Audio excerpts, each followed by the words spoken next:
Yeah. There we go. Am I too loud, or do I need to, like, balance anything since you're the only one here right now? Actually, let me put myself in survival so Red doesn't, like, try and kill me. Not survival, creative.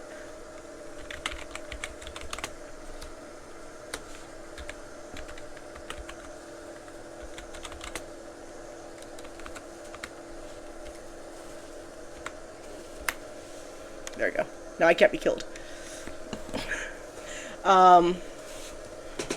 Let's see.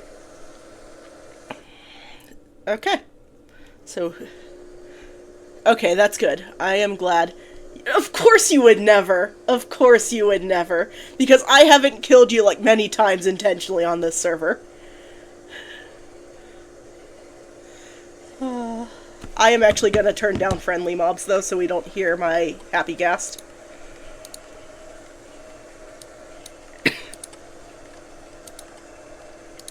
There we go. So let's see.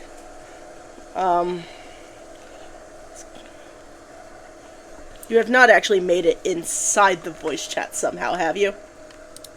No, you have not. I need to record the audio.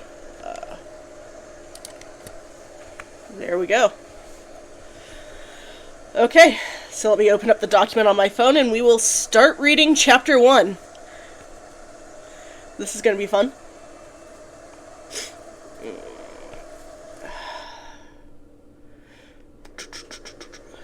I can never find anything. It's in this one. There we go. So, Chapter 1. Waking up alone in his grave, buried inside the manor of what is currently Oakhurst, he feels a feeble and weak, and not even a silver affects him in the same way that it used to. It is supposed to burn his skin. He had claimed that he was from the couple villages over, yet he was just next door. Scott feels fortunate that the only person that finds him suspicious is someone that people have shown up in, that have shown up in Oakhurst have deemed as crazy, and don't believe him. He finds the man tempting to toy with, yet Scott is no longer as strong as he used to be. He needs to gain power. One thing that Scott wonders is if he could find a way to lure the man back to his manor and keep him locked in there. The more Scott thinks about him, the more he wants to make this alchemist his. Scott is wandering around the forest, sticking to the shadows of Oakhurst, and runs into the alchemist alone. The moment he sees Scott, he runs up to him. Scott! People were saying that I was the last person to see you, and you have to come back to the village to prove that I didn't kill you. Scott looks at the alchemist as he hides his red eyes that were once cyan. I don't think I will go back with you, Avid. I am currently not welcomed. Please, Scott. They made me leave my weapons and all the silver back there and told me not to come until I find you and bring you back. Avid's panic was clear in his voice. However, the alchemist always seemed to be in that general state the whole time. Ironic, isn't it? You were to cast out false accusations of what you accused me of doing. Scott moved closer to Avid as his eyes turn red once again, making it unable for him to blend in. You don't have any weapons on you. That is what you said, right? Right. They told me to leave everything. I don't want to stay out here once it becomes night. Come back, Scott. Scott grabs Avid by his jacket and starts to walk away as he drags the alchemist with him. He stayed quiet as Avid panics more than what he was prior. Scott, the village is the other way. We aren't going back to the village. We're going to my manor. Scott glances back as he sees Avid struggling to keep up with him. Besides, I'm not going to Oakhurst, so you clearly won't be welcome back. Drift will look for me. She trusts me. They arrive at the manor, and Scott goes into one of the rooms with Avid and shuts the door. Then let her come. In the meantime, I am parched and need to feed. Scott pushes Avid against the wall in the room. You know, you were right. I am a vampire, but the fact that no one believes you is what will keep you here. Scott bites down on Avid's neck and drinks from him. Once Scott finishes his meal, Avid drops to the ground and looks at Scott as he sees his own blood dripping down his face. Scott, please, people will find me here. You know, and know that it was you. The cyan hair vampire smiles at the alchemist. No, they won't. You will stay here. I might turn you eventually. As Scott leaves, he shuts and locks the door as he hears Avid pounding on the metal door. Scott, let me out of here. He waves at the door. Bye, Avid. I'll see you in the morning. And there is the end of chapter 1. So,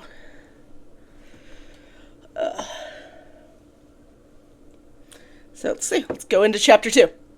Because I have about 40,000 words to read through, because this will be fun. So Scott, you know what? We're going to do this. Scott makes his way to the woods to get to the altar to convert on the side of the vampires with his only 2 allies, the newly converted vampire Pyro and the one that came to town as the reason for the death of Oakhurst turning into a ghost town, Owen. Has Avid found you yet, Scott? Owen asks as he is the first one to meet up with him by the lakeside. Yes, he is locked in my manor. How did you convince the vampire hunter to leave without his weapons? They both stand at the lake and crouch by the beacon that has some kind of sacred influence to it. It was very easy. Pyro said that if you were alive, how would we know that he wouldn't kill you? It helped that prior, Avid said that he had killed someone close to him for being a vampire already. Pyro walks over and starts crouching with the 2 of them. Talking about the alchemist? It was very easy to paint him as dangerous to Oakhurst, especially to our military officer. He is in my possession now. I'd like to thank you for delivering him to me defenseless. The beacon turns red as the blood moon rises high into the sky. Do I get a reward? Can I drink from him? Pyro questions as he leans over, pleading for Scott to share. You wouldn't want him. He tastes awful. It is a blatant lie.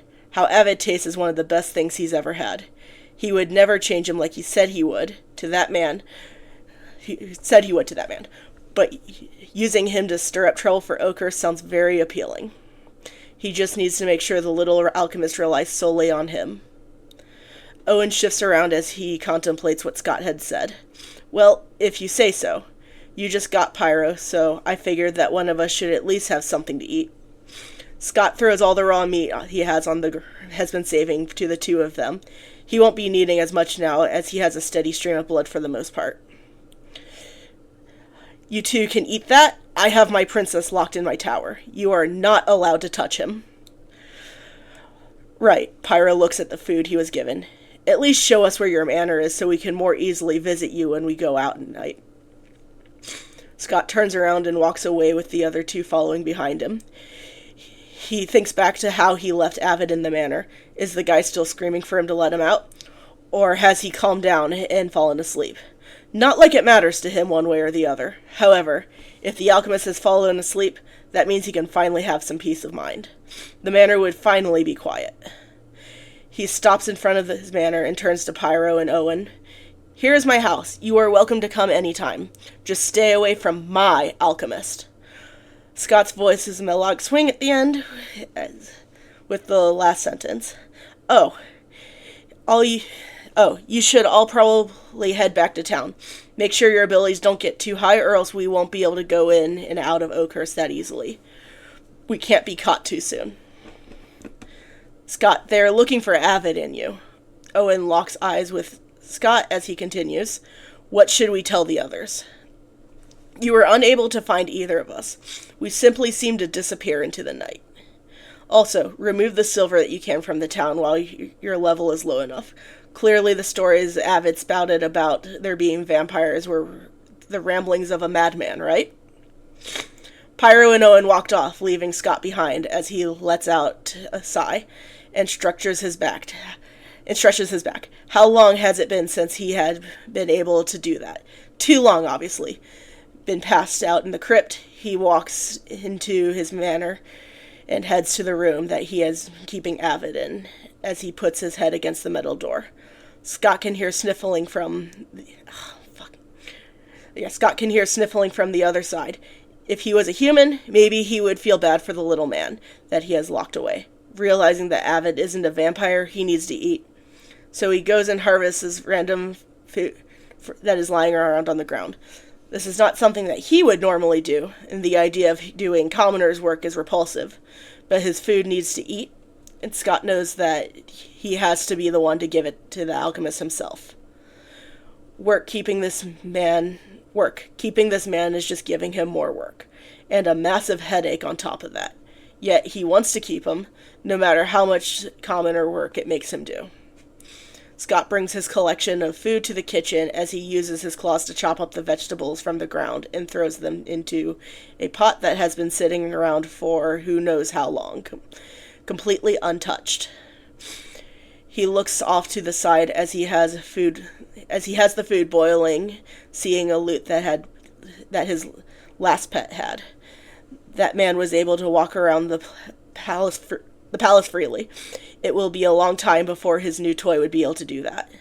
Then there is the threat that the people of Oakhurst might figure him out. They would see Scott for what he is and what he sees himself as.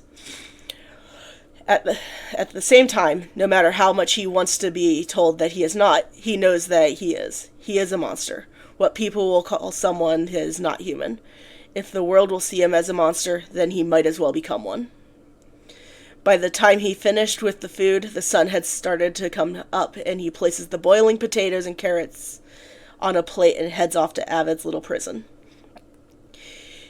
As he opens the door, he sees Avid jump awake and shoves himself against the wall. "Scott, don't touch me. Stay away. When Drift gets here, she will take me out of here."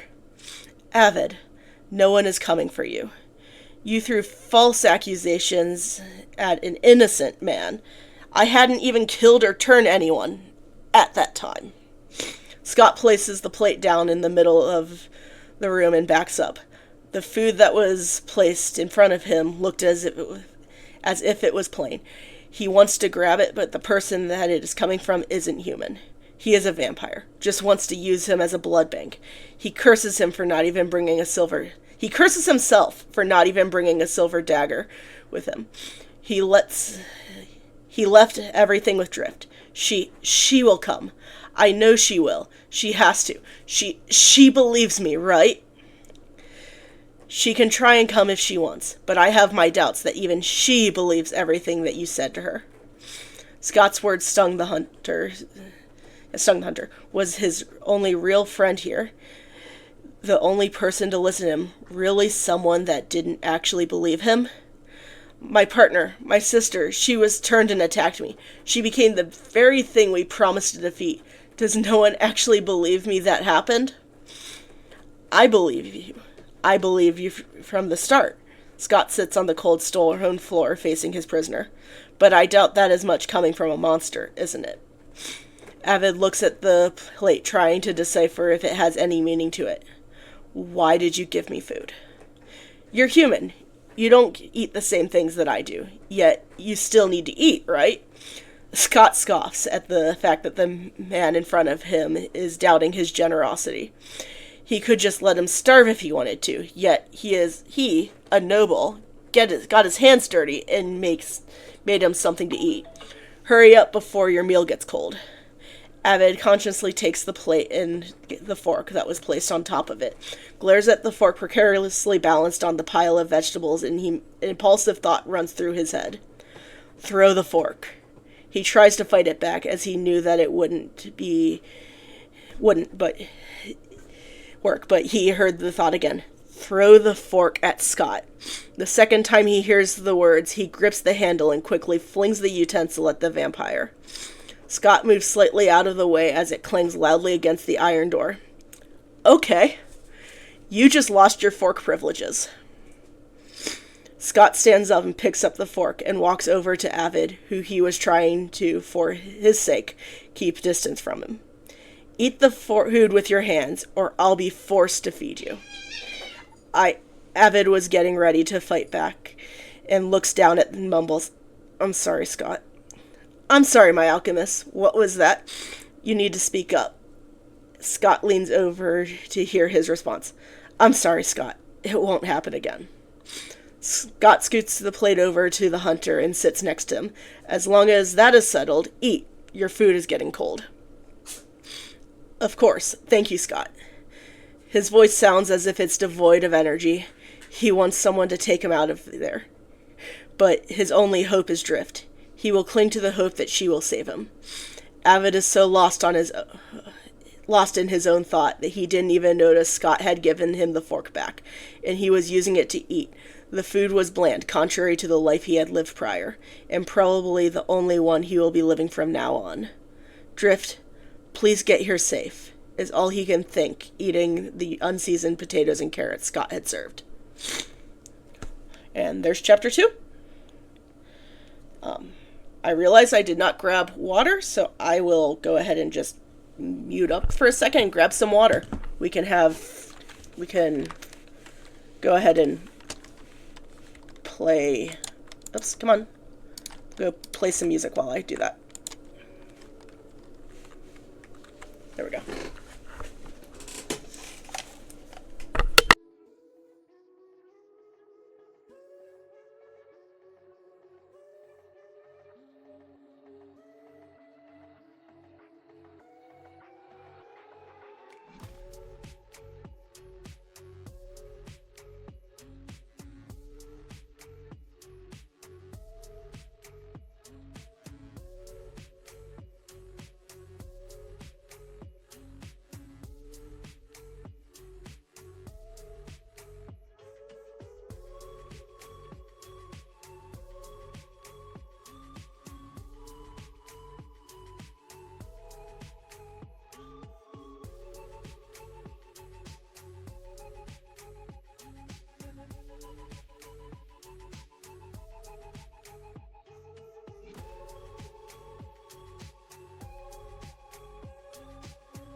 Okay, let me go ahead and...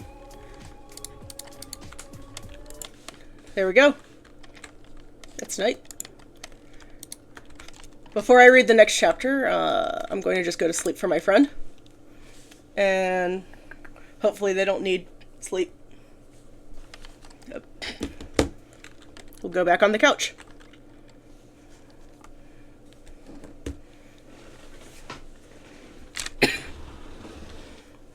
Okay.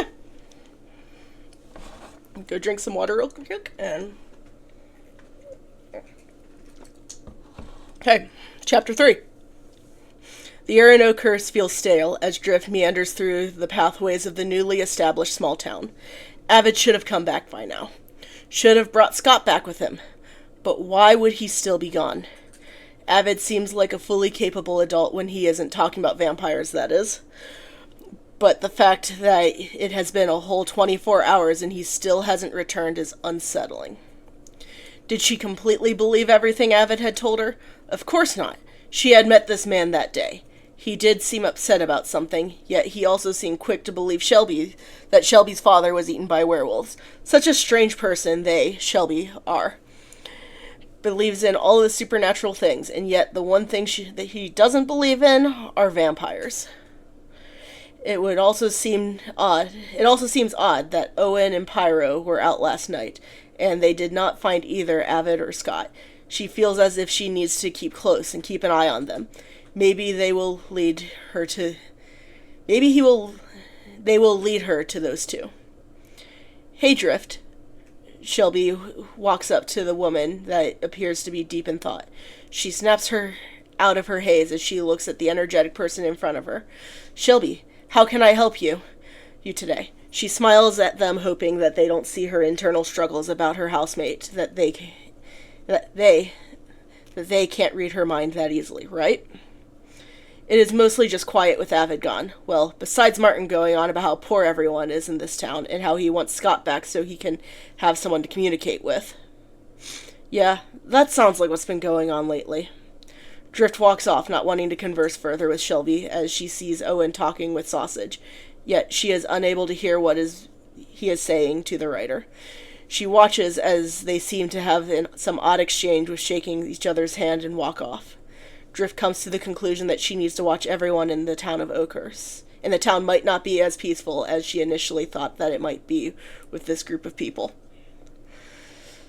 Avid, come home safe. I will find you. Scott, roaming the area of his manor, looks through the window and sees the grass stretching across in a gentle breeze, making things feel almost too peaceful. No one is around to help him with his manual labor like there was before, so he finds himself cleaning the dishes that were dirtied by Avid. He walks over to the loot that he had from his old partner Derek. At least this part of you is still here. He picks it up and heads back to the place he's keeping Avid. Once he gets into the room, he sees the young alchemist sleeping, propped up against the wall. Scott places the loot in the corner as he crouches and watches the man that seems oddly serene. It was as if he wasn't just panicking a few hours prior.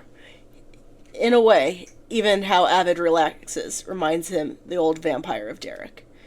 He stares at Avid's shoulders rise and fall for what was most likely hours. "Elle," is all Avid says as he's stirred awake, opening his eyes. As he comes to, he thinks that he sees his sister in front of him, blinks, and his sister's image turns into someone else. The last person he would ever want to see. "Scott, what are you doing here?" Scott gives him a mischievous grin. "I live here, Avid. Of course I'm here." "But watching me sleep?" Avid is confused as he doesn't understand why this monster, or at least he thinks Scott is a monster, would just sit around watching him without attacking. "You just look so adorable. How could I have woken you up?" Scott claps his hands together as he speaks. "You seem to have a lot of free time if that's what you spend your time doing. Watching a man while he sleeps. Why would you do that?" Avid looks away, fully expecting Scott to pounce and attack him. It was an attack that never came. He waits for what felt like an eternity before looking back at the vampire. "Can you sing?" is all Scott asks as he looks intently at the alchemist. "I find myself singing from time to time." Scott gets up and picks up the 6-string lute. "Do you think that you'll be able to play this if I give it to you?" Avid looks at what appears to be a guitar. "I've played that before. Yes, it has been a while." Scott hands Avid the instrument, hoping to rekindle the time that has long since passed. "Perform for me, alchemist." Avid feels himself gulp. "And if I don't?" With the biggest grin that Avid had ever seen Scott make, the vampire lord responds, "Then I guess I will have to kill you, won't I?" Avid quickly gets up and tunes the instrument that he was given. Scott takes a seat where he was. After the lute was tuned to itself, Avid starts quickly strumming. He lets a few bars go as he nervously looks at Scott, not really knowing what he would sing. "Scott, please don't kill me today. I would like to live another day, even though I'm trapped in this room. I'd love it if you could at least let me out soon. Avid went on for what appeared to be hours of him just pleading his life to the vampires that had ordered him to perform. Once Avid stopped and put the lute down, Scott applauded the man for his performance. Good, very modern, but I like it. You pass. If I pass, can I get a reward? Avid springs over to Scott. Can I at least leave the room? It was apparent to Scott that he wanted to at least do that, but he doesn't want the newly appointed bard to run out of the manor. Will you stay in the building if I let you out of here? If Avid was being honest, he wasn't thinking about escaping completely. Wouldn't Scott just drag him back if he tried to leave? Right. He would be exchanging a smaller cage for one that just so happens to be much bigger. I'll stay in the manor. I won't try and escape. Good. Because if you do, I'll find you before you make it back to Oakhurst and drag you to this room, and you won't have any hope of leaving this room again. Scott pats Avid's head and walks over to the door and opens it. Well, feel free to keep that loot. The manor welcomes your stay, little hunter. As Scott was getting ready to leave, Avid runs up. Wait, aren't you hungry? I'm sure you haven't eaten since last night. Avid, I ate from you last night. I shouldn't eat from you again for a while. It could have negative effects on your health. As he tries to walk away, Avid grabs onto his sleeve. Scott, don't drink from anyone else. If anyone should have to suffer, it should be me and me alone. Hello.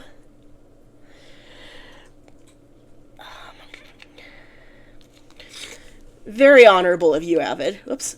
Scott pats his head and walks away. Scott, please.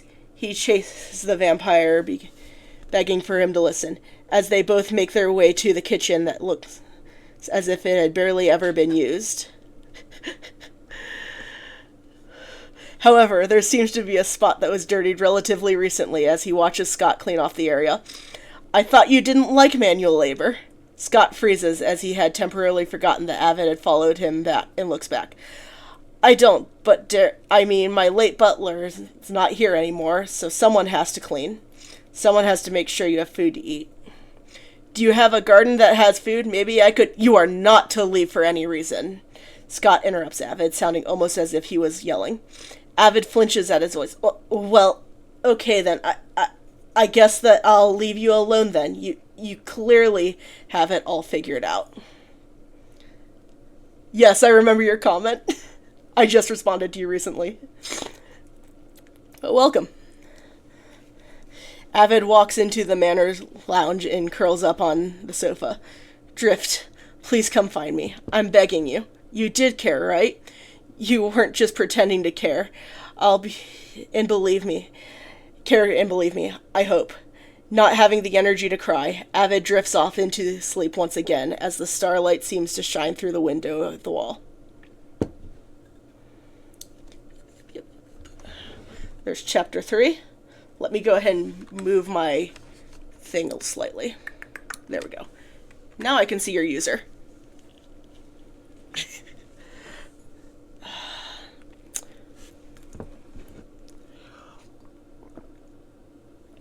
I mean, you can also stay. You don't have to check out right now. I was just more of responding to you, telling you about the start time.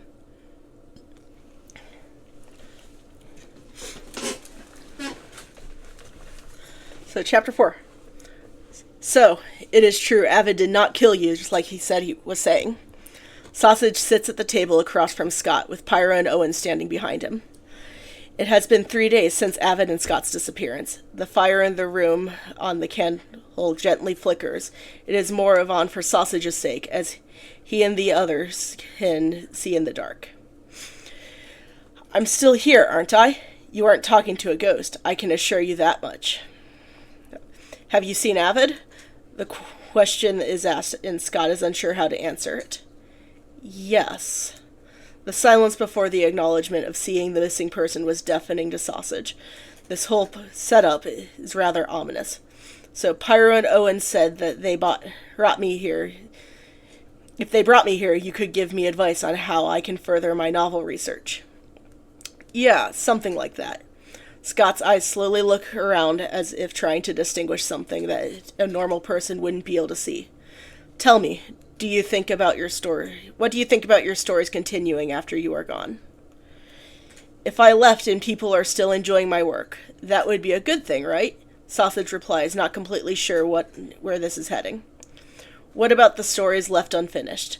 The words left not written on a page. When you are gone, so would the end of that project. Such is the way of life. Sometimes things are cut short. Sausage responds rather calmly to what is being told to him. Death is something that has to come to everyone eventually, so he tries not to think too much on his own death. What if neither you or your stories ever had to die? Would you take that deal? Scott stays silent as Sausage tosses the idea around some. Is there a catch? What would I have to do in exchange for this? Make sure no one finds Avid here. Also, he needs to eat human food, as I'm not ready to turn him yet. I heard that you have some kind of power that helps grow crops. Bring some here and help me cook. I'm sure that he would like something with actual flavor than me just dropping food in boiling water. So I will trade my mortality to live on with my own work. In exchange, I make sure no one finds the vampire hunter. Do you not want to? You can continue studying things in Oakhurst like Pyro. Your life will be unchanged for the most part, just becomes extended. Scott, pausing before finishing the last word, sends a shiver down Sausage's spine. He craves the everlasting knowledge that he needs to write all of his projects. Projects that, if he doesn't take this offer, will never be complete. What if I turn down this offer? Owen appears to teleport over from behind Sausage as he puts a blade to the author's neck. I think you will find that your current projects will forever remain... Scott gives a brief pause. Incomplete. He gives Sausage a grin, knowing that one way or another, he will get what he wants. Jeez, I was just wondering. No need to jump to the conclusion that the question meant that I was going to say no. Sausage panics. He was going to say no. He wants to experience everything life has to offer. But an early death won't let him do that. Just turn me. I see that no matter what, I don't have much of a choice. Oh, my dear author, you have a choice. You get to choose between death and a new life. Just turn me, Scott. Pyro, Owen, do it now. The two bite down and drain the life from Sausage's eyes as he becomes unconscious temporarily and he comes back. Sausage looks around the room and quickly notices that he is now able to see where he could not prior. He feels his wrist to find no pulse. Am I a zombie? No, don't be silly. Zombies don't have a working conscience. You are a vampire. Welcome to the ranks. Scott gets up and leaves his office, not waiting for any kind of response. Can I see to make sure Avid is okay? Sausage speaks up, stopping Scott in his tracks. Yeah, sure, come. Scott leads Sausage to the room where Avid fell asleep in the morning. He seems to have woken up. He is wrapped up in a blanket that Scott had put over him, holding a mug of what seems to be just warm water that had possibly been hot before. He appears to have been sipping on it slowly as he sits by the fireplace that Avid started. The fire crackles and lights up the side of his face as Sausage notices the alchemist is physically okay. Besides a couple bite marks, he seems to be okay from an outward appearance. Avid? After hearing Sausage's voice, the man bundled up in a blanket jumps and looks in the direction of the voice. Sausage, what are you doing here? Fear seems to be in his eyes. Fear of what? Sausage wouldn't be able to say. At the same time, his eyes seem to have a bit of unknown spark. I was just talking with Scott. We made an agreement of sorts, you could say. Sausage sits down next to him. Tell me, what can I do to make your stay here better? So you aren't here to bring me back. He feels a little bit of hope that he had been dashed, as tears start to fall down his face. Well, if you aren't able to do that, per whatever you agreed with Scott, can you at least get me some edible food? This man can't cook. Scott, hearing the conversation, stays quiet. He knew that he couldn't cook. He was a noble. Why would he be the one to ever cook? This was his first time ever picking up anything like that. Yet, even though he knows this, why does it feel as if Avid is being ungrateful? I can do that for you, Avid. Anything else? I want to see Drift. Avid sounds as if he is desperate, still clinging to the hope that the one person who seemed to truly believe him is looking for him. She did question him on if Scott was a vampire, but she believed everything else, right? I can't do that. When I go back, I will be announcing that you are dead. What? Why? Avid's voice breaks as tears cascade down his face. His hope that he had was quashed. He is no longer able to feel anything other than despair. Can I at least write Drift a letter? I want to tell her goodbye. Sausage hands Avid some parchment paper and a quill as he watches him quickly scribble something down and hands it back to him. I'll deliver this to Drift for you. Is there anything else I can do for you while I'm here? Scott gave me a lute. Can you get it out of my room for me? Oops, there we go. Scott gave him more than just a room. That seems rather odd for him to care about his prey in that way. Sausage adds some wood to the fireplace. Of course. I'll be right back, Avid. As Sausage leaves Avid alone after taking note, he finds himself in a more relaxed. Drift will know what he was trying to say in the note, right? That's right. She will find him. As Sausage walks with Scott to the room that has been determined as Avid's, Sausage's mouth drops at how barren it is. Scott, what is this? Scott peeks in, seeing nothing wrong with what was there. There was a desk and a chair for Avid to do his work, and a lute that he was given. That's his room. Yes, I know that's Avid's room. That's why it's an issue. The guy doesn't even have a bed. Sausage was frazzled. How?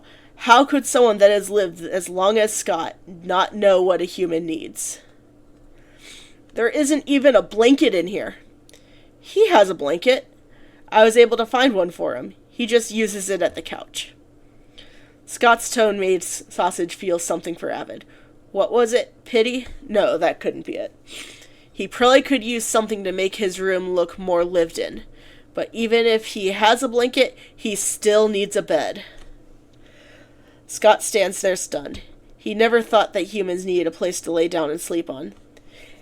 Humans are more complex than I thought they were. No, you're just clueless. Sausage picks up the lone instrument in the room and taking it out quite a big chunk of what was already furnishing it. Not even a mattress. I'll build Avid a bed. Just get the wood and the mattress for me to do so. Scott looks into the nearby empty room. I have a bed in my room. What if I let him use that? I don't need the bed after all. He should have his own room, Scott. One that is fully furnished. Scott thinks on it heavily. He does like his things, but if the human were to need more than what he would to survive, and he would need all of that...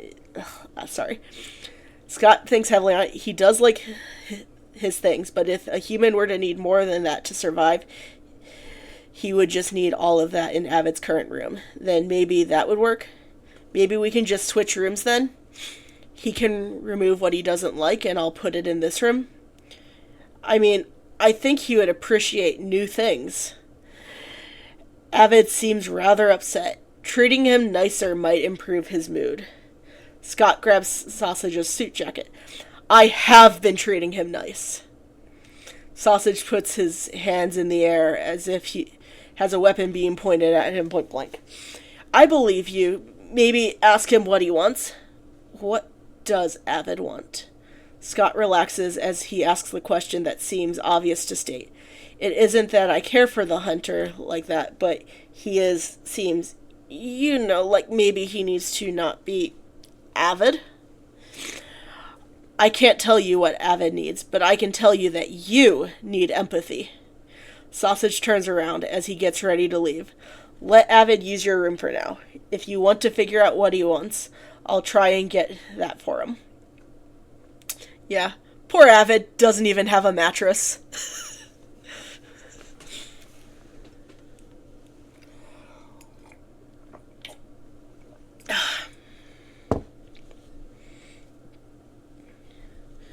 Need to drink. And move myself out from my plant. There we go. There we go. So, chapter 5. We're going through these pretty quickly. As quickly as 30 minutes does. After Sausage had left, Avid set his mug down on the side of the table and starts plucking at the strings on the old lute, as the fire crackles in the background, keeping the hunter somewhat grounded from the situation that he had found himself in. Would he even be in this situation if his sister friend was still here? No, he wouldn't have come to this cursed town, at least, not without her by his side. She was always the better fighter. He would only make the objects that she would use to take down the vampires. She was brave, with how she was always out in the front lines. That day, he should have begged her not to leave for the fields. Scott has been standing in the entrance, listening to Avid play as he thinks on what Sausage told him. Him needing empathy sounds wild to him. Why would he need to emphasize with a human, especially one that wants him dead? Yet, he shouldn't feel the way he does about the vampire hunter. He glides over to the couch Avid is on and sits next to him. Scott's presence made the alchemist jump, and the notes that he was strumming clashed with one another, sounding as if he will summon a demon, with how awful it was. Yet, there is no demon to summon when the devil himself is sitting right next to him. Scott, what can I help you with? The last notes were jarring on Scott's ears, but he ignores it. I just sit there and look pretty like you always do. Scott notices the mug of water that he knew that he had given Avid hot, not finished and cooled off. Do you want me to reheat your water? Avid looks down and to the side some. No, I'm good for now. He is on edge. This man next to him is a predator. Every moment he is with him, his life is in danger. He wants to leave, but Scott would chase after him and drag him back. Scott reaches out for Avid and flinches, causing Scott to retreat his hand. I'm not here to drink from you every time I reach for you. You know that, right? Avid relaxes his shoulders but grips the lute in his hands tightly. Right, but why else would you want me here? I am just some decoration that you occasionally eat. I am nothing but livestock to you. Scott, unsure why those words hurt so much, pauses as he thinks on what to say. Thinking back on what Sausage said before he left, he realizes that the man might have a point. He doesn't really know much about Avid besides his occupation. Does he have any wants, fears? Clearly he is afraid of Scott. Yet that also hurts the vampire. Wanting to reach out to him again, Scott holds himself back. What would you need to feel like you are more than that? Avid's head snaps to face the vampire. What is his gain? Why would he do something like that? He is just his victim, right? Scott doesn't actually care about anything. Why would you care? Why would you care? You have never seemed to care before. Rude. Scott scoffs as the question throws him off. I thought maybe you wanted to be more comfortable. I was told that you needed a bed. I figured that maybe if there was anything else you wanted, I could get that for you. I'd like a silver dagger and slit your throat. Avid's response was cold, yet Scott can understand where he is coming from. He doesn't react to the wish that Avid makes. Scott is used to being worshipped and feared from humans in the past, so Avid wishing to kill him is a nice change of pace.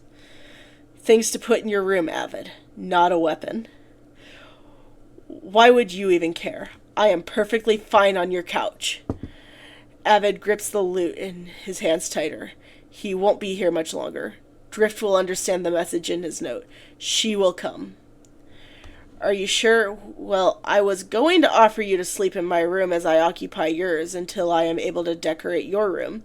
But if you aren't interested... No. I'd love a bed to actually sleep in. Avid interjects, interrupting Scott. Maybe he can think more clearly if he has actual sleep. Scott grins at the fact that the hunter seems to have finally caved into something.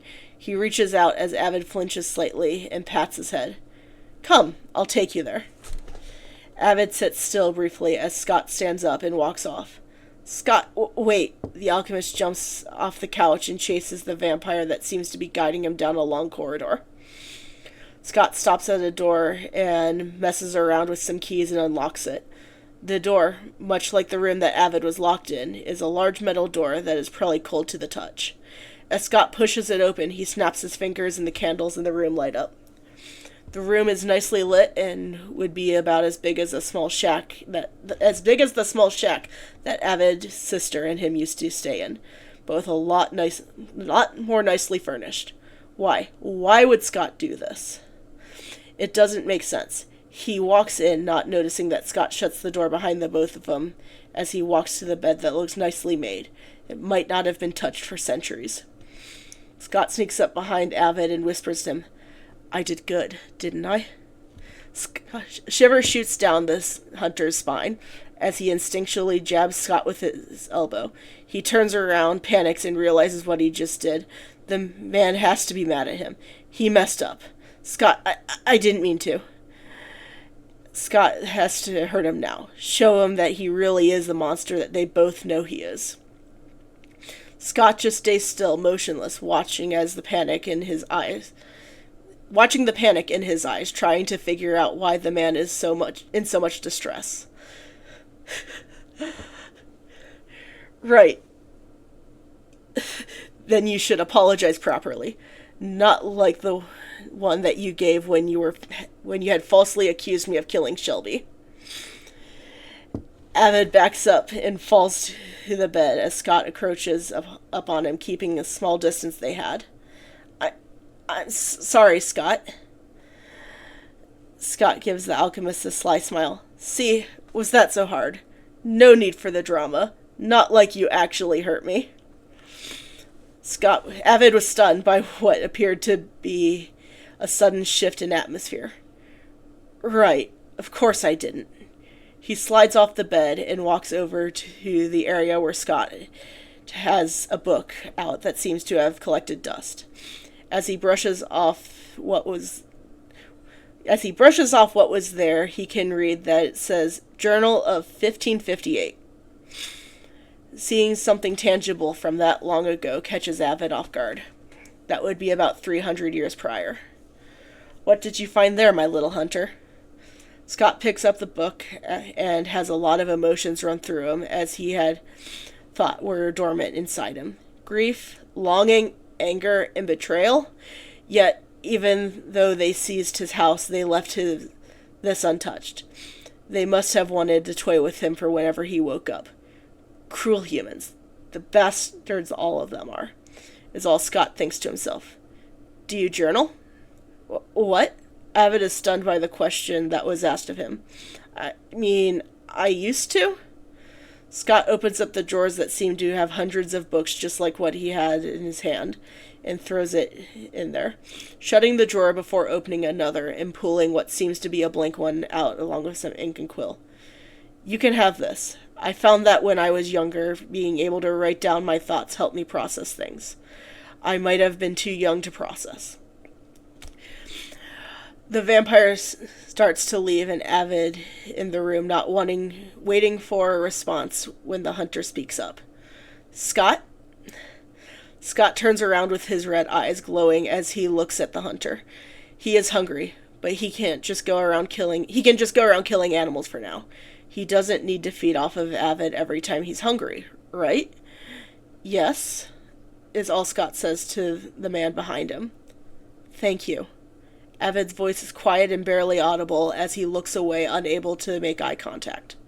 Scott, unsure of what the emotion that he is feeling, turns around and quickly leaves, but before he shuts the door, he speaks up. Stay in here and rest for the night. It is for your own safety. After leaving, Scott leans against the metal door and slides down it, and buries his hands in his face. Avid, why do you do this to me? The more you do this, the more I might finish you off and not be able to turn you. Let's see, that was the end of that chapter. Yeah, Avid is definitely the victim of a vampire falling in love with him and being dense and not knowing that's what's going on. And yeah. Yeah. E. I agree. E.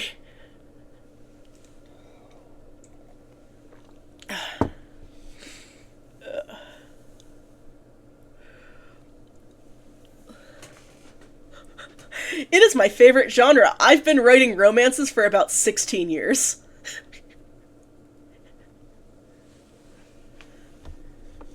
Let's see. Sorry, just need to finish. Yeah. I just need to drink some water.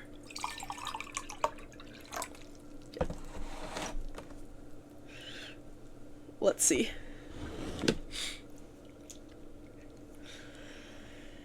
It is the genre I am most familiar with tropes with, but yeah. Anyways, let's see.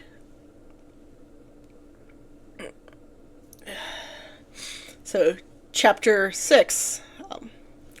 The first thing that Sausage does once everyone in Oakhurst wakes up in the morning is find Drift.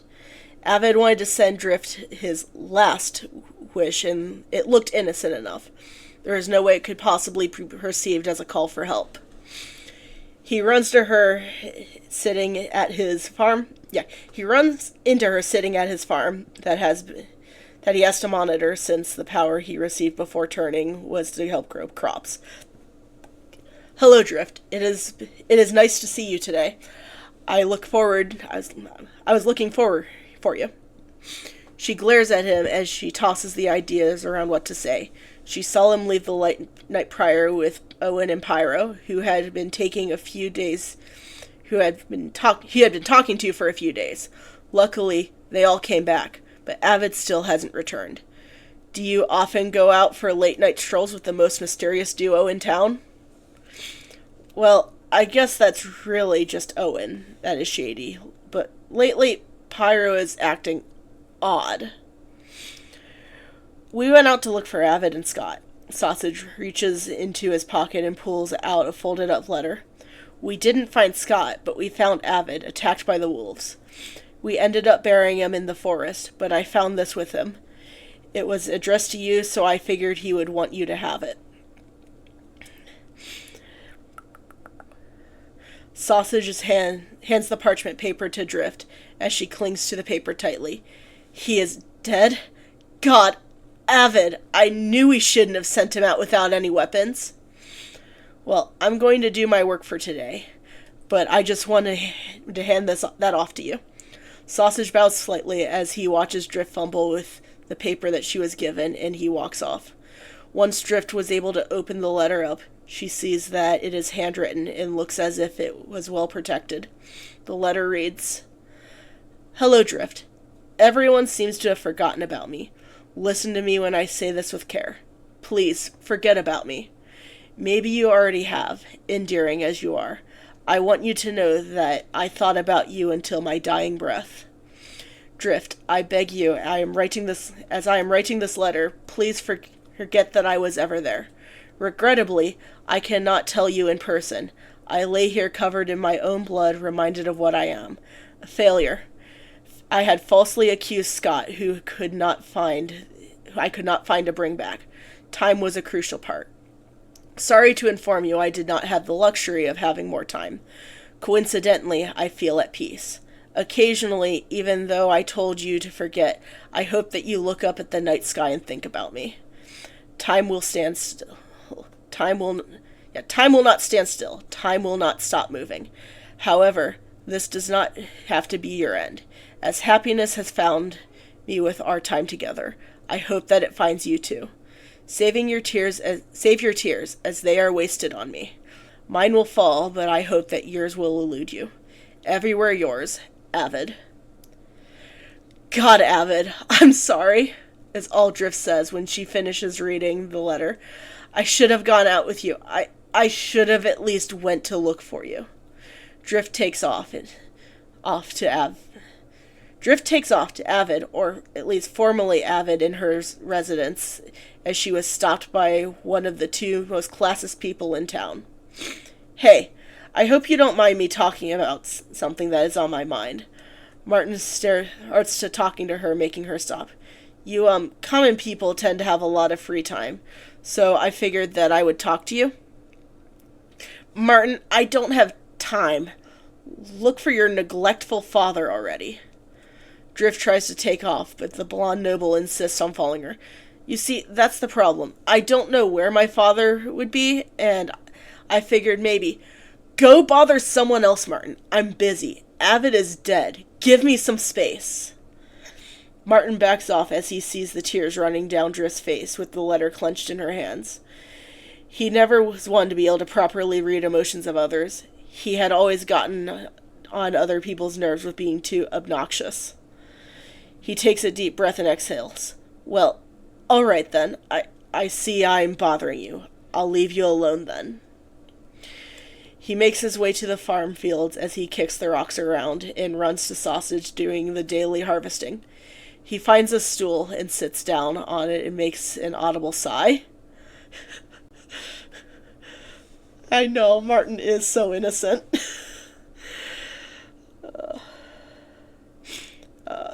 Sausage turns around and sees Martin kicking his feet, looking dejected. Hey, why are you looking so down? Drift told me to go away, and I don't think my father is coming back to find me. He looks at Sausage as he seems to be holding back tears. I might have been the youngest of 3 sons and a daughter, but he will come find me, right? He would always joke when he would say that I was an annoying brat. He never really meant it, right? He looks at the young noble, who is crestfallen from some realization of being unloved. You know, maybe it is a good thing he left. Martin looks up confused. Why would it be a good thing that he was abandoned? Would anyone take him in? Would you be my father? Would you adopt me? Sausage shifts around. Aren't you a little old for adoption? No. Nobles adopt adult sons all the time. The blonde jumps off his stool and starts to pick up the crops. See, I can be useful. I won't burden you. Martin, we are too close in age for me to adopt you. Sausage pats his head. However, I know someone that might be willing to. Really? Who? I want to meet him. Will I still get to live luxuriously? Calm down. I'm sure that you will know him. Go to the forest and look for the manor in there. Sausage quickly picks up the harvest crops and heads off. I need to head out. I need to hand these out to the people here. You have to go on your own. Make sure to bring your sword with you to fend off the wolves. Right, I'll be back. Martin takes off and Sausage lets out a sigh. He probably won't be, but hopefully he'll find a home. Morning has long since passed, and it is about an hour past noon, and Martin finds himself in front of a huge manor that looks as if it has seen better days. He cautiously reaches for the door and knocks on it. Hello, is anyone there? The door slowly creaks open as Scott peeks his head out. Come in, keep your voice down. I have a headache that I don't want to get worse. Calling Avid a headache is really a choice that he has some regret for, yet he is unsure why he would hold any kind of remorse for tearing a human down. Martin walks in and notices that the manor is in a better shape inside than outside than the outside appearance might show. It is a pretty nice place you got here. Sausage has been telling people that he couldn't find you. People say that you are welcome back in Oakhurst, but with a place like this, I doubt that you would want to go back. The blonde noble nervously laughs as he scratches the back of his head. I don't have much desire to go back to the town, but somehow the residents keep finding me here. Scott looks into Martin's eyes, and Scott starts to wander down to Martin's neck. I imagine that you didn't just come here to chat, though. Please, have a seat. Scott leads the young noble over to the couch, and Martin sees a thick blanket folded up in a cup that has some water in it, sitting on the end of the table next to the couch. Looking off to the side, he sees a fireplace with logs recently extinguished. Were you cold? No, Scott stops, noticing that he hadn't cleaned up what Avid had left behind. Sloppy. He was very sloppy. No, Yes, I was a little cold in here a little while ago. I thought that I should bundle up. He motioned to the couch in front of him. Please, have a seat. Let me pick this up. I'll get you some tea, or would you rather have water? You don't have to. I just want someone to talk to about something. But the people of Oakhurst don't seem to care. Martin sits on the couch as he tucks his legs into him and holds them close. Well, I don't really want to listen either, but it'd be rude of me to ignore you while you're in my house. Scott sits on the couch across from Martin after picking up the mug of water and makes eye contact that is quickly dodged by the man. I don't think my father is coming back anymore. I don't think most parents would forget their child after they fell asleep. Scott responds, hammering in what Martin had already come to the conclusion of.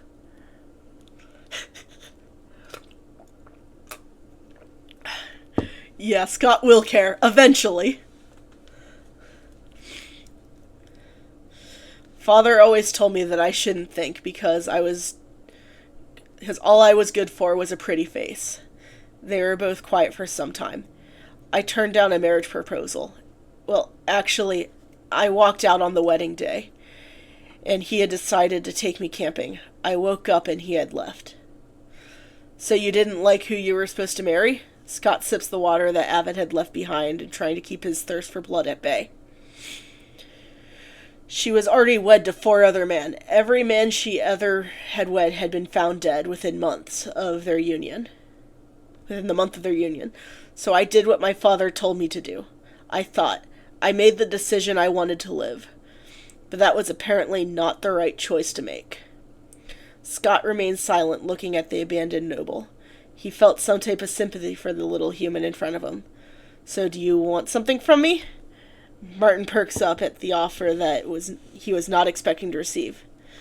I would like to be adopted by someone. I was told to come here as the person that lives here might be able to help me. Who told you that? Who told you that I might be able to help you? Scott will have to give a talking to whoever it is that sent Martin here, especially since he hasn't had a drink from Avid lately. Sausage said that the person here could help. Can you? I can make myself useful. I might not be good at a lot of things, but I'm willing to learn what to do. Martin jumps off the couch and runs up to Scott. Please, I promise I'll be good. Scott contemplates on what he should do as the blonde grabs his jacket and tears run down his face. He is used to people fearing him, yet this noble wants to be something that would require him not to. You don't want that. Scott's response shocks Martin. Of course he would. Why wouldn't he want it? He gets down to his hands and knees and begs. I do, Scott, please.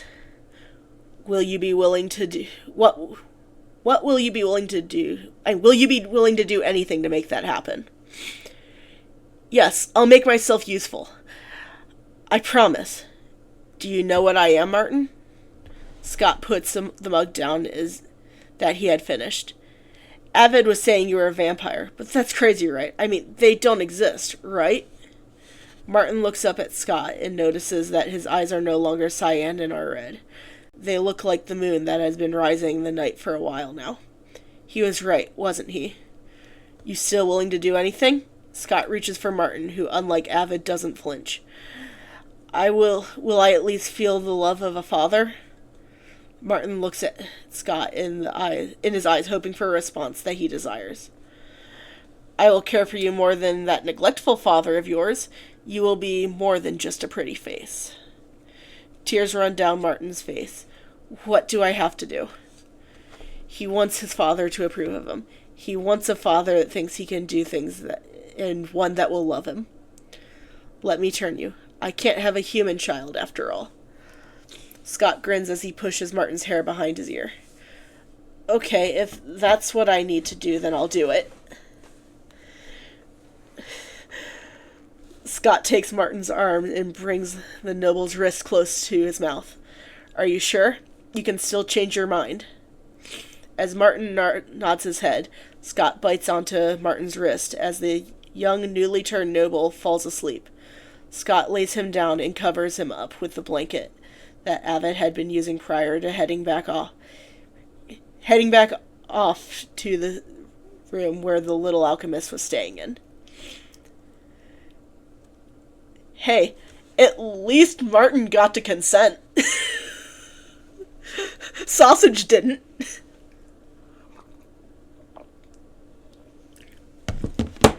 Max. Oops, I need it. Let me get this. Whoop. There we go. Got it. Sorry. Yeah. Let's see.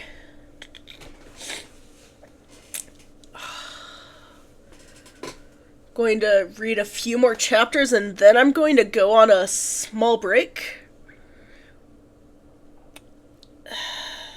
So we're at chapter 7. Scott had made it back to his room after Avid had fallen asleep. It will take Martin a little longer to convert than Pyro and Sausage did, yet Scott feels as if he has all the time in the world. As he walks to his desk, he sees the book that he had put back in the drawer on top of the other journals back out. There is a small sheet of paper scribbled on top of it. I'm sorry, Scott. I shouldn't have read the journal. It wasn't the right thing to do. Avid. My little hunter decided to snoop through the journal of my last year that I was conscious. How cute. Scott picks up the book and flips to the last page that he had written on. It was a love confession to Derek. It was the last night that he was ever conscious before people of Oakhurst cast a sleeping spell on him. As the stars in the sky shine so high, you will always bring life during my strife, as your music will cease to bring me dread. I will always make sure that you will be fed. My bard brings me so many stars in the night. You will always captivate me by your ceaseless radiant light. Scott doesn't understand what the pain he is feeling after reading the short passages that he is experiencing. Was it regret, grief, anger? Maybe it was all three. He remembers that the moment that the peasants had raided his manor, that they had some kind of witch cast a spell on him, putting him into a deep sleep after slaughtering the only person he held dear in front of him. Humans are all the same to Scott. As he turns around in his seat to look at Avid, it's sleeping, he sees Derek and the hunter, and something about that brings him some feeling of comfort. Looking back at the journal, he turns the page and sees a new addition to his book has been added, and the handwriting looks slightly jagged as it read, "What happened to him, Scott? Are you okay? Avid." For the first time, Scott feels emotions that he hadn't felt in hundreds of years, clearly with the most intensity he has ever felt them. "They killed him and put me to sleep," is what Scott wrote down as he hears Avid tossing and turning in his sleep, mumbling, sounding as if he's in distress. "Hell," is all the hunter moans as he says fitfully. Scott gets up and walks over to the bed Avid is on and places his hand on the alchemist's forehead. "It is okay, Avid. It is not real. It is just a dream." He watches as Avid's face relaxes from the trance that Scott put him under. Once he starts to turn around, Avid grabs his sleeve and mumbles, only loud enough for Scott to hear, "Don't go." Scott sits down on the bed next to Avid and takes his hand. "Of course, I'll stay, my alchemist." Not like he had anything else he had to do. He continues to stay next to him through the day as Avid's nightmares seem to have disappeared. With Scott simply being present, he figures that if that's all that needs to be done for him to get a good night's sleep, then he should do it so more often. As the sun sets, as someone knocks on the metal door of Scott's room, Pyro speaks from behind what seems to be a metal force field dividing the three. "Sire, are you in there? Sausage is currently here saying that he is looking for you." Scott looks over at Avid, who seems to be sleeping a lot calmer now as he brushes his hair off the side and behind his ears. "I'll be back." Avid stirs slightly as Scott gets to the door and leaves. So you said the author is looking for me? Pyro quickly corrects his posture as he notices the glare coming from Scott. Yes, is Avid in there too? You managed to get him off that couch? He looks past the door, wanting to go and see the man that Scott had banned himself and Owen from seeing. Don't go near him, he shouts, grabbing Pyro's suit jacket. Him snapping at the question about Avid's location caught even Scott himself off guard. No need to worry, sire. I know the rules when it comes to the hunter. I know you already lay claim to him. Pyro stays still, saying the words that he knows Scott wants to hear as he waits for his sire to relax. I'm glad they are. This is so great. There were so many emotions when I wrote this.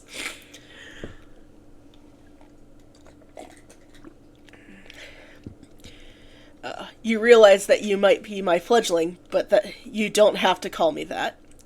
Scott starts to walk away as Pyro chases after him. Wait.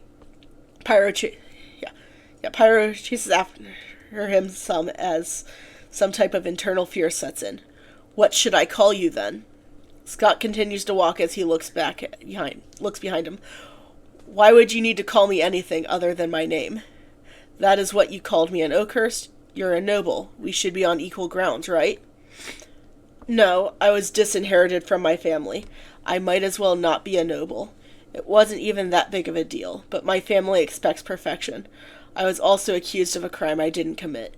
They didn't have my back, so I'm no longer a noble. Scott scoffs at not at Pyro in particular, but the fact that any human would take the extreme measure against their own blood for imperfection, and would actively participate in slander. Why, I guess that becoming my fledgling must have been some kind of blessing for you then, as you will have no home to return to after you finish your studies at the capital.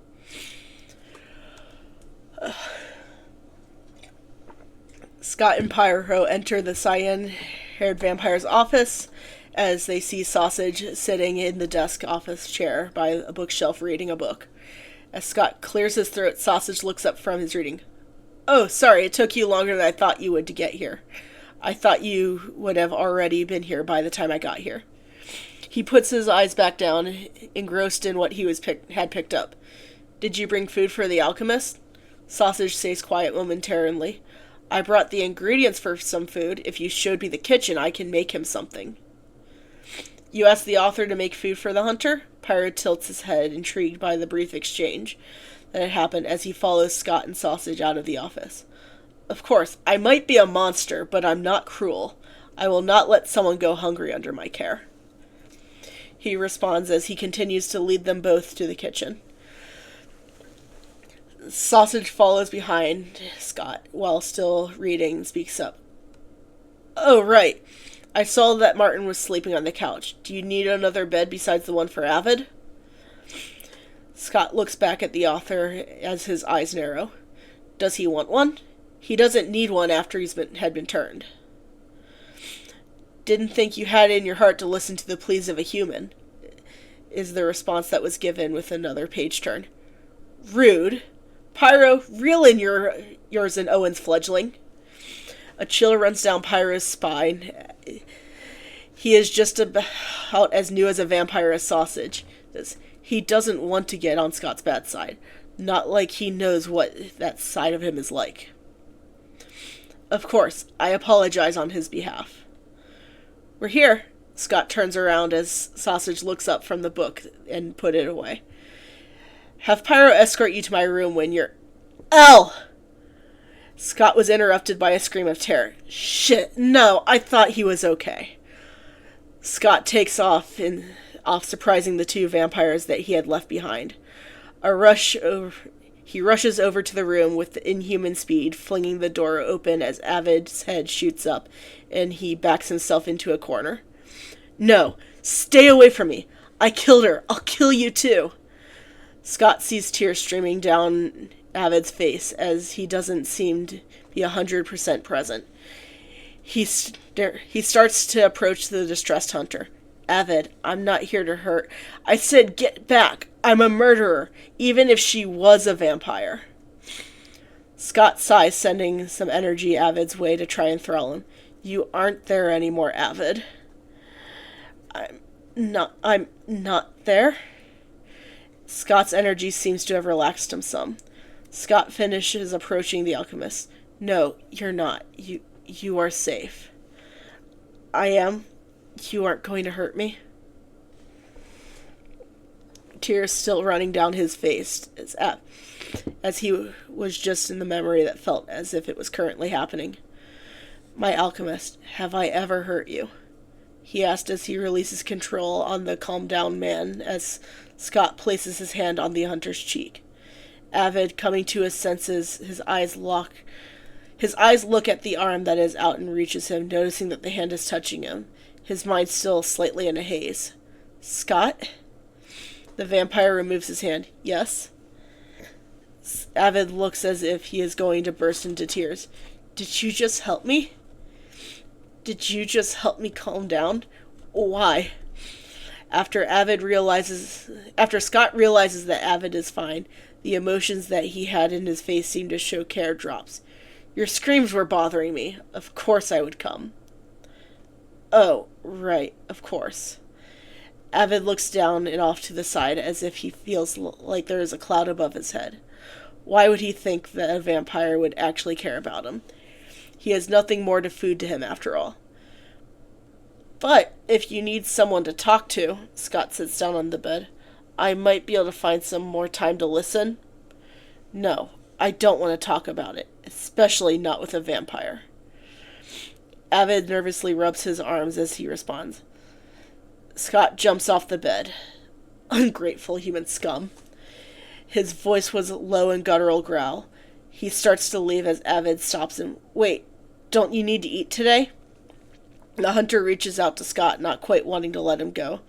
The vampire turns around and glares at him. No, I ate this morning. Besides, even if I didn't, you ruined my appetite. He leaves and slams the door behind him, leaving Avid alone.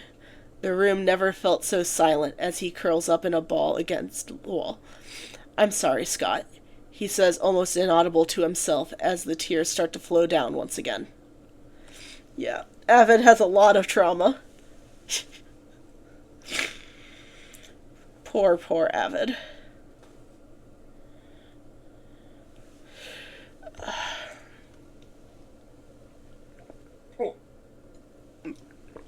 Fuck.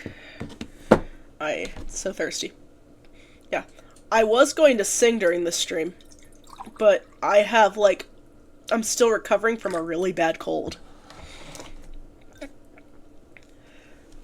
So that's fun. Okay. Chapter 8.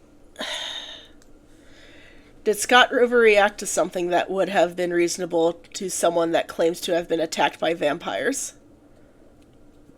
Yeah, definitely am getting over a bad cold. Yeah. Yes, he probably did. Avid's response made sense to Scott, yet he stormed over it. Guilt plagues the vampire as he leans back in his chair that Sausage had moved to the bookshelf. I should probably apologize, but I doubt that he even wants to see me. He leans back in his chair and looks up, brings his head back, and sees Owen standing over to him. Can I help you? No, you just seem stressed. The way you look reminds me of someone that I used to know before the humans took him away. I feel that. Seems like we both lost someone to humans. Scott's response sounds cold as he keeps his eyes locked on the other vampire in front of him. Yet his body language contradicts what his voice was portraying. Did you miss them? Of course I do, but missing him won't bring him back. Scott gets off his chair and walks over to the window behind his desk as he opens the curtain. What about you? Do you miss yours? I do. After I finished burning down the town, I went into a deep sleep for 200 years. I have not had the time to process my loss yet, but we have to keep going, right? Owen's response made sense to him. It does feel like he has recently lost Derek, even though it was, in the grand scheme of things, so long ago. However, to an immortal like him, it was only what seemed to be a second in comparison to how a human perceives time. But why would he be? But why would he be even? Why would he even want to try and keep Avid? Wouldn't it just end how it did with Derek? Right. Scott responds and then continues. There will always be more. His voice sounds as if it wavers, as if he looks back to the window. I have to go and apologize now, don't I? He slowly walks out of the office and heads back to his room, but not before adding an order to his statement. You should probably head out and desecrate some of the beacons around town. If I run into Pyro, I will send him your way. Avid, after collecting himself, makes his way back to Scott's desk and sees the quill left in the page of the vampire's journal and opens it to where he had scribbled the note and sees the new one under it. They killed him and put me to sleep, is what the note says. Derek seems important to Scott, but as far as he knows, vampires are not supposed to feel emotions, right? If that was the case, then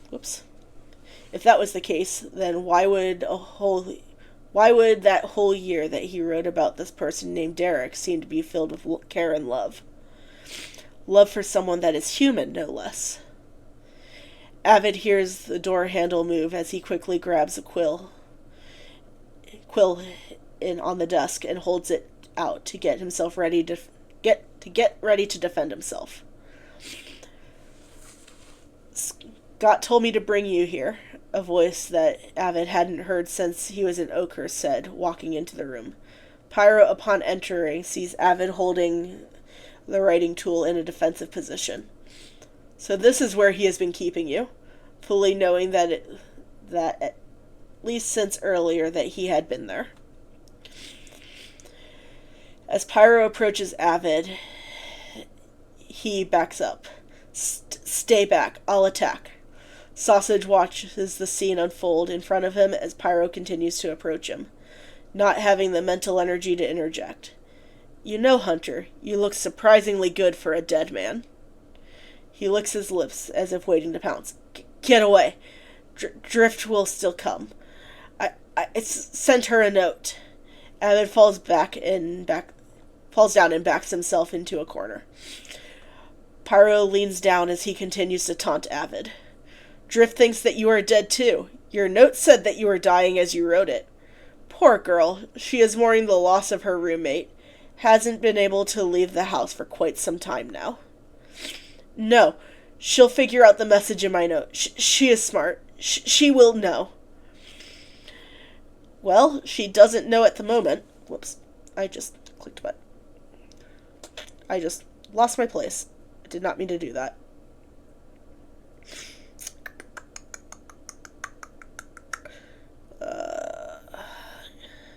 Well, she doesn't know at the moment, and you look so... Pyro, leave Avid alone. He is mine. Scott interrupts the vampire that was getting ready to bite the little trembling alchemist. I told both you and Owen that you were not to touch him. Of course, forgive me. Pyro backs off as he turns to Scott. The cyan-haired vampire marches his way over to the fledgling. Get on your knees now. Pyro quickly obeys and looks up to the man towering over him.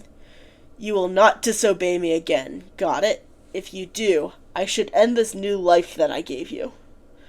Of course. Please forgive me, sire. I was just hungry. Then go eat an animal. Scott walks up to Avid, who is still cowering in a corner and making his voice softer. Did he hurt you? Avid quickly shakes his head as he doesn't want him to hear his uneven voice.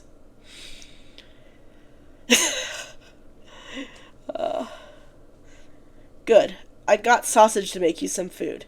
I'm sure you wanted something more than what I'm able to make.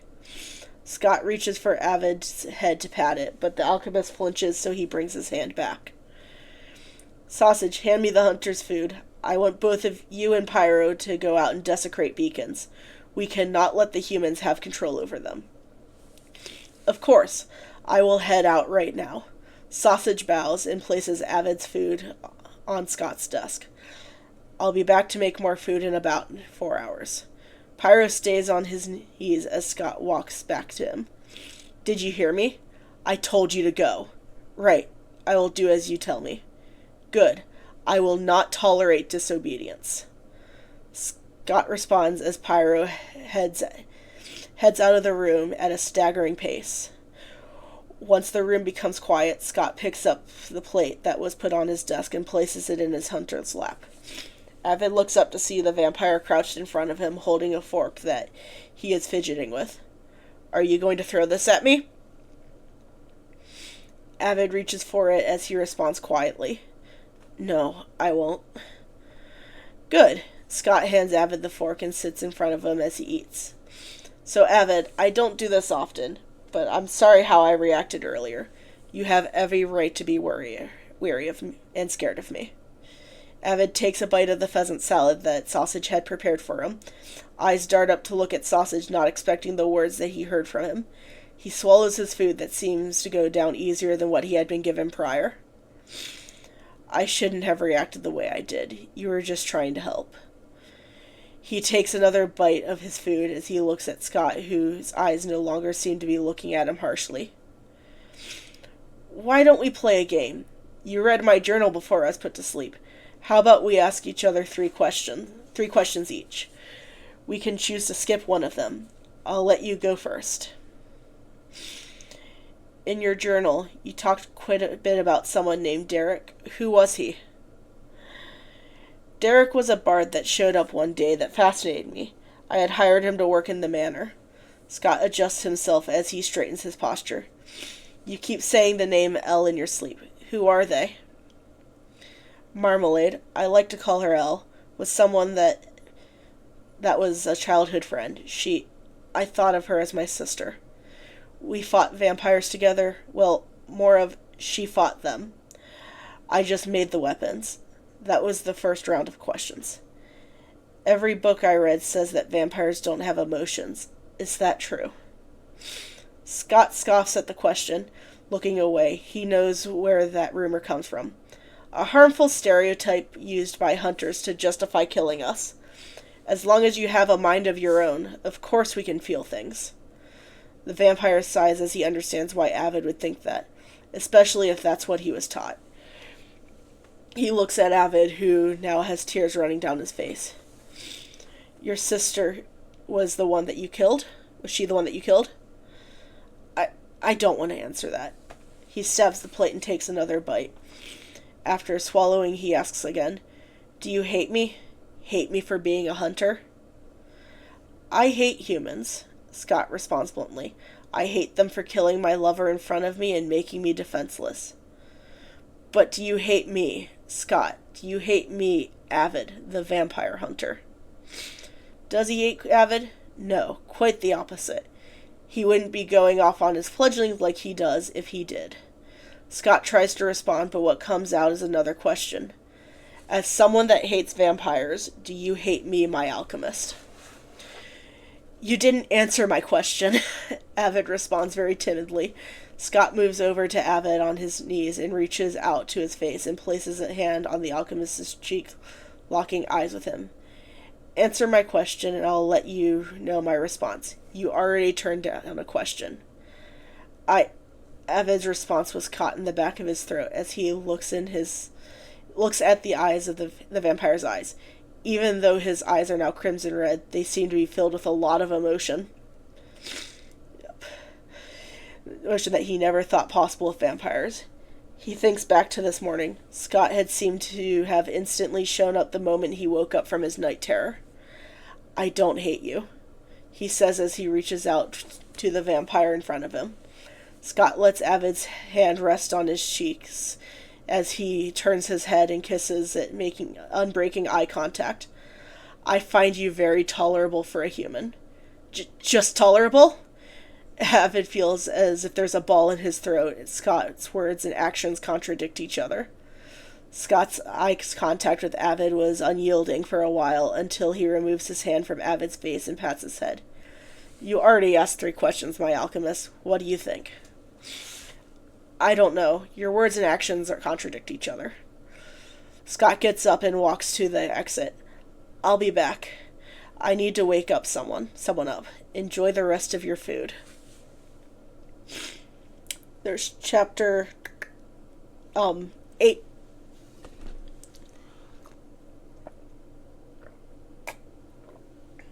I love rain. Minecraft rain is so relaxing.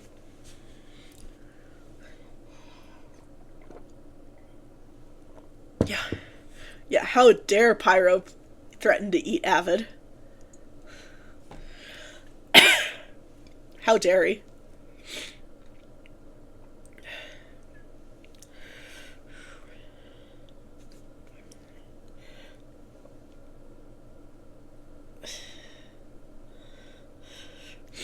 Okay. Chapter 9. Scott is standing in front of Martin, who really should have woken up by now, who seems to be staying still motionless. Scott figures that the young noble must be fighting something off. If it has taken this long. If that is the case, then Martin might not turn without offering his own blood to him, to the blonde noble. Scott takes a knife that he had taken from the kitchen and slices his wrist as the blood drips into the wine glass before bandaging it back up his wrist, attempting to self-create a tourniquet to stop it from continuing to bleed. While the burning sensation the cut has caused, he is not successful in stopping the bleeding. Avid's blood will fix this wound later. I will be fine. The cyan hair vampire tells himself as he opens Martin's mouth and pours the glass of blood down his throat as the blonde slowly drinks. Martin slowly opens his eyes and looks at Scott, who is standing above him. Why do I feel so weak? When you came here, were you sick? Scott looks at the young, newly sired noble. Not really. I just had weak bones. Don't know what caused it to happen. Martin tried to roll over, but is unable to move. Scott helps the noble off the couch as he looks at his arms that still seem to be bleeding. He must have failed making the tourniquet. Scott unwraps his arm and holds it for the blonde. Drink. You clearly still need more. Martin looks at Scott's arm, seeming to have crimson dripping from it. Scott's blood smells familiar to him. It is as if that is what he currently has running through his body. Fuck. Can you bring it closer? I feel as if I bend down to your arm, I will fall. Scott moves his wrist higher to Martin's mouth as the new vampire drinks from his wrist. The amount that Martin seems to be taking is causing Scott to feel faint. Are you feeling better? Because I can only give you so much before I need to feed again. Scott's voice sounds cold and unmoving, trying to hide the amount that he is actually struggling.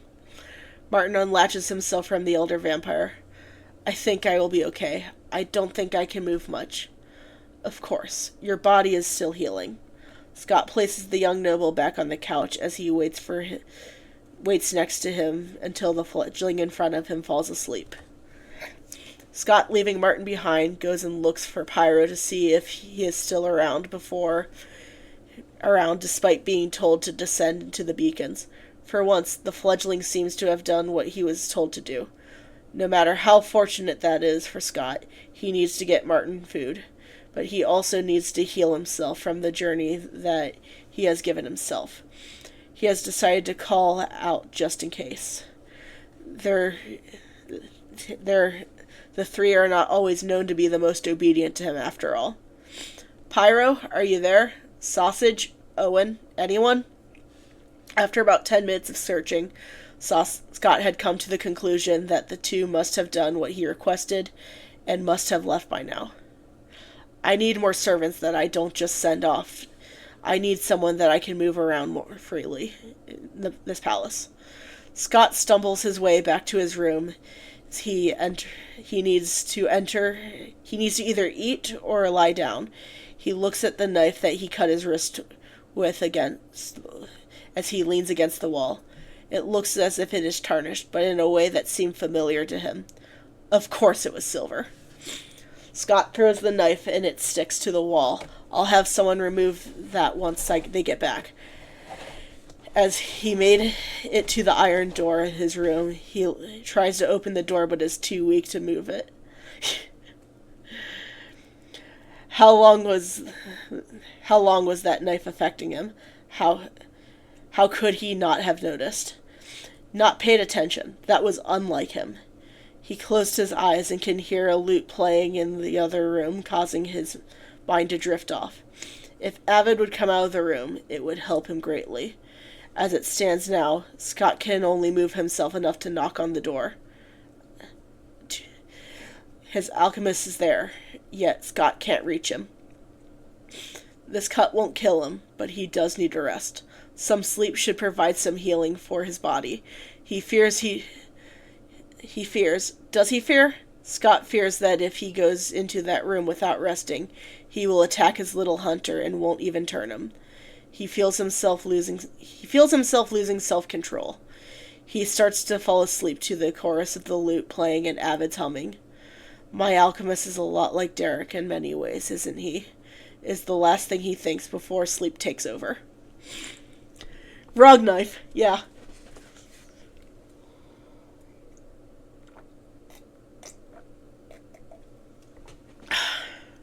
It is definitely the wrong knife.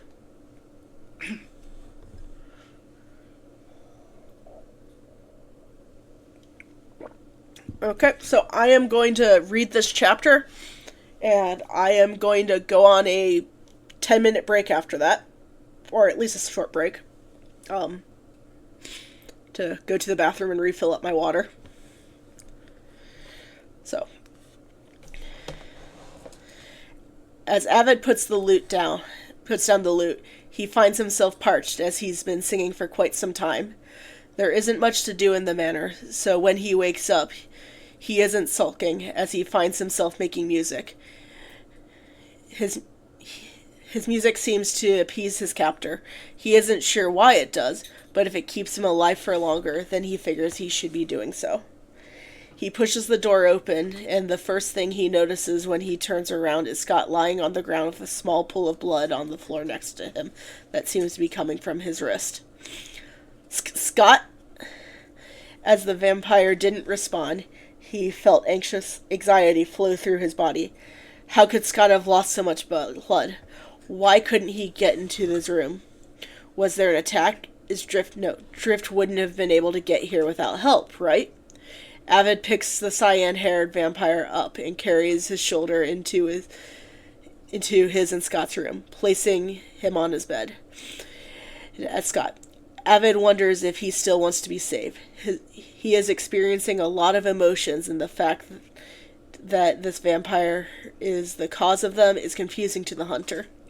I can't believe I am going to do this.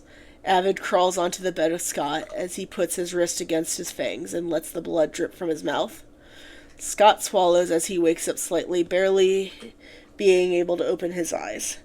He looks over and sees the hunter's purple eyes looking down on him that seem to have some kind of mist to them. You that worried about me? Scott teases as he licks the blood off Avid's arm. No, of course I wasn't. Avid yanks his arm away from the vampire. Why would I be worried about a vampire? My job is to kill them, not bring them back to life. Scott scoots over to the side of the bed and pats the area next to him. Lie down with me. Avid tilts his head confused, but complies with the request as he lays down and puts his back to the vampire as Scott pulls him in. Scott, what are you doing? It's easier to drink from you like this. Scott tells himself more than Avid as he bites down on the back of Avid's neck and drinks from him, as Scott surprises himself with how much restraint he has. He feels the strength of his body come back, and the burning sensation in his arm starts to go away. Scott, if you keep drinking, I'm going to pass out. Avid speaks up as he tries to break free from Scott, who pulls him in tighter. Scott? Scott unlatches from the hunter and cleans the blood off the back of his neck and speaks up. Yes, what is it? Avid doesn't respond as he ends up falling asleep. He has a rhythmic, shallow breathing that seems very soothing to Scott's conscience. Maybe I went a little too far. Scott holds the hunter tighter, but doesn't make much motion as he doesn't want to disturb him. Sleep does feel like it's as if it's going to take Scott soon too. After cutting himself with a silver blade, he needs to rest. However, with the hunter's blood running through him, he doesn't have to go into a deep sleep. Avid opens his eyes and notices the starlight shining through the bedroom window. How long has he been asleep? He tries to get up, but notices that he is being held in place. He hears the door open and feels his whole body tense up. The last time someone came in that wasn't Scott, he was threatened to be drank dry. If he had his weapons on him, he could fight back, but here, in this manner, he is defenseless. Sire, we've managed to desecrate 4 beacons. The humans have been struggling heavily to fight back, but after a couple days we managed to get them claimed. So we now have control of 5 of the 8. Pyro coming in and not checking to see if Scott was even there to relay the information shouldn't have caught Avid off guard, yet it did. He stayed quiet as he watched the fledgling enter the room, his skin crawling, everything telling him to flee. Where would he flee? He has nowhere to go. He has been announced dead in Oakhurst. If he leaves the manor, Scott would just chase him down. Would Scott even be able to chase him in this state? No. However, he could send someone else to chase him. As Pyro looks around, he locks eyes with Avid and notices Scott sleeping behind him. Did you put him to sleep? You think I would be able to do this? Or even ask to be trapped like this? I don't know. Pyro leans down, closing the distance between the two. You seem very comfortable in my sire's arms. Comfortable? In the arms of a vampire? Right. Like he would ever feel comfortable just laying here with Scott. Avid squirms as he tries to break free from the elder's grasp, causing Scott to pull him in tighter. I thought Sire was scary, but look at him, clinging to a human. I can hear you, Pyro. Scott spoke up as he could no longer ignore the fact that his fledgling was there. He quickly opens his eyes and glares at the vampire that has been having an exchange with his alchemist. His hunter. Aren't I allowed to sleep? I made a mistake and need to recover from it.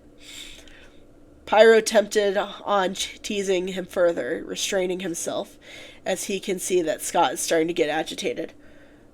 Of course you are, sire. Did you want to hear what I was saying when I came in here? How could I not? You are so loud. Scott lets go of Avid and sits up. I know I told you can consider this place yours too, but you should at least knock before entering someone's room. He glares at Pyro, sending a shiver down his spine. Of course, sire. I will do better next time. Look, I really need to recover. I need you to do something, a couple things for me. Scott feels as if the world is spinning from him sitting up too fast, but he stays steady, not to let on how much he is still suffering. Of course, sire. How can I help? Pyro straightens his posture and gets excited at the idea of being useful to Scott. First, how far have you progressed on your own? Are you still able to touch silver? He tossed around what Scott was asking. It hurts to touch now. The contact I made with it burns, but we managed to clear the silver from Oakhurst before this transformation part of me happened. Good. At least there's that. Scott feels himself starting to fall asleep once again as he fights staying alert. Get Martin some raw meat. He needs to eat to heal whatever happened to him while he was human. Do you need more blood, Scott? Avid asks as he's able to see something is off with the cyan-haired vampire. No, I just need to sleep. Scott's voice sounded both sharp and weak at the same time. He looked at his fledgling. Once Martin is feeling better, have him throw all that damn silver that is still left in this manor. Now, go to the desk, take the room key, and lock me in here. But Scott, I'm here. You are staying in this room with me, alchemist. Scott yells, interrupting Avid's protest, causing both him and Pyro to flinch. Not like Avid knows that a freshly changed vampire has the hunger that is hard to satisfy. He feels bad for shouting at Avid. Sorry, I shouldn't have yelled. Scott says softer as he looks at the man he just scolded. He looks back at his fledgling in his crimson eyes, showing no emotion. What are you still doing here? I gave you orders. Of course, sire. I will go right away. Pyro bows as he takes the key and locks the door behind him. After Pyro left, Scott falls back, lying down on the bed, feeling completely exhausted. You are not safe wandering around at the moment, Hunter, especially unarmed. Whose fault is that I'm armed? Avid crosses his arms and looks away from the vampire, who seems clearly exhausted. I'm not the one to convince Oakhurst to come send you without even a small dagger. No, that was Pyro. Pyro had told everyone that if Scott was still alive, how would they know that Avid wouldn't kill him? Apo joined in, agreeing, using that information, that he had killed someone for being a vampire prior. The fact that Avid had accused Scott of being a vampire meant that he easily could have done the same thing. It was in self-defense. You believe me, right? I was working on a cure for her. She didn't attack me right away. Avid, unable to get the last words out, is stopped by Scott patting his head. I know, my alchemist. I believe you. Scott takes Avid's wrist and lightly bites down on it as he momentarily takes a small drink. Wake me up occasionally so I don't pounce on you once I am fully healed. Avid nods. Scott, can I ask you a question? The vampire is already mostly asleep. Ask away. I can't guarantee I'll be able to respond. Do you just find me tolerable? The words that Scott had told him prior had haunted his head, wanting a solid answer. Alchemist, come here. Scott says quietly, I'm already here. Lean in. As Avid moves over to lean down, Scott grabs his shirt, pulling the hunter in for a kiss. As he lets go, Scott looks away. Does that answer your question for you? My alchemist? His alchemist. Avid had never caught that as what Scott had been calling him. His alchemist. His little hunter. Those were both things Scott had called him. Yes, it tells me what I wanted to know. He feels his face flush from what he can assume be embarrassment. Avid might be dense, but he isn't dumb. Get better soon, Scott. Yes. Okay, so I am going to open this up so I can go to OBS, and we are going to change scenes and go on break. We should be back soon. I just need to... Let's go ahead and switch scenes back.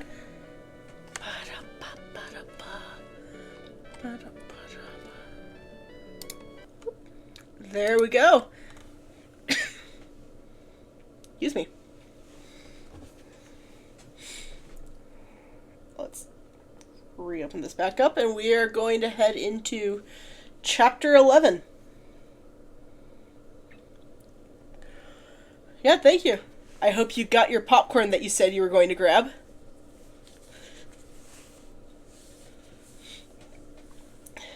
So let's see.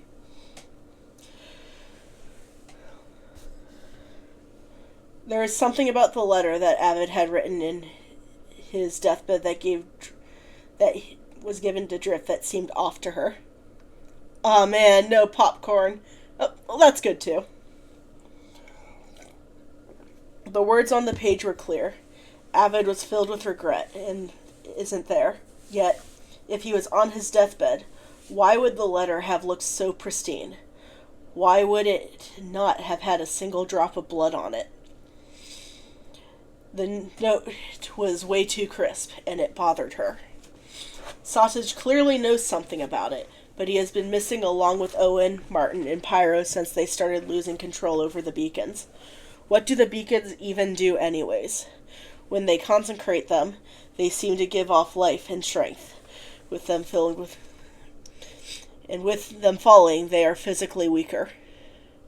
There has to be some kind of clue to what is going on, Drift says to no one but herself, as she has been isolating herself in her house with her roommate gone. Hello, Drift. Everyone seems to have forgotten about me. Listen to me when I say this with care. Please forget about me. The opening paragraph of the letter is one she has read time and time again. How? How could she forget about him? For a brief moment, the first letter in each sentence flashed at her. H-E-L-P.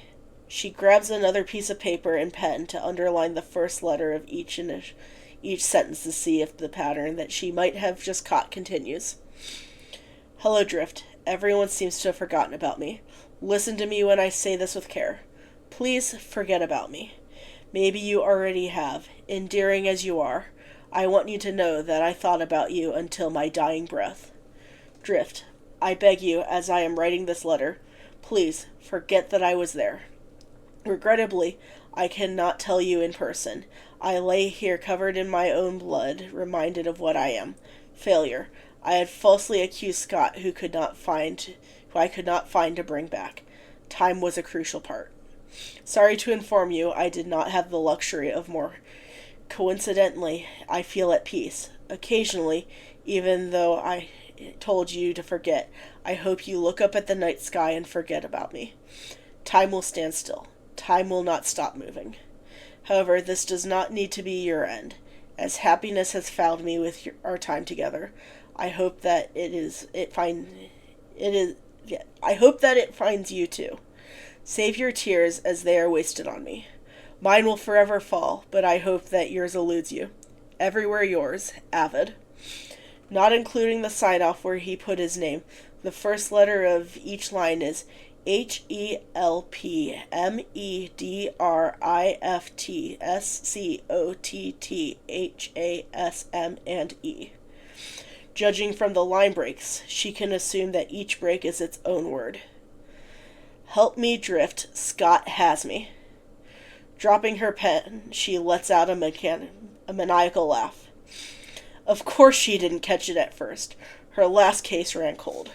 Probably also due to her incompetence. He has been suffering this whole time, hasn't he? And I thought he was dead. We all thought he was dead. He is alive. Where is... Thank you. A knock on the door disrupts her monologue to herself. She quickly gets up and rushes to the door and sees the military officer. Yeah, thanks. I actually thought about that right after my calc class. And I wrote it down so I wouldn't forget it.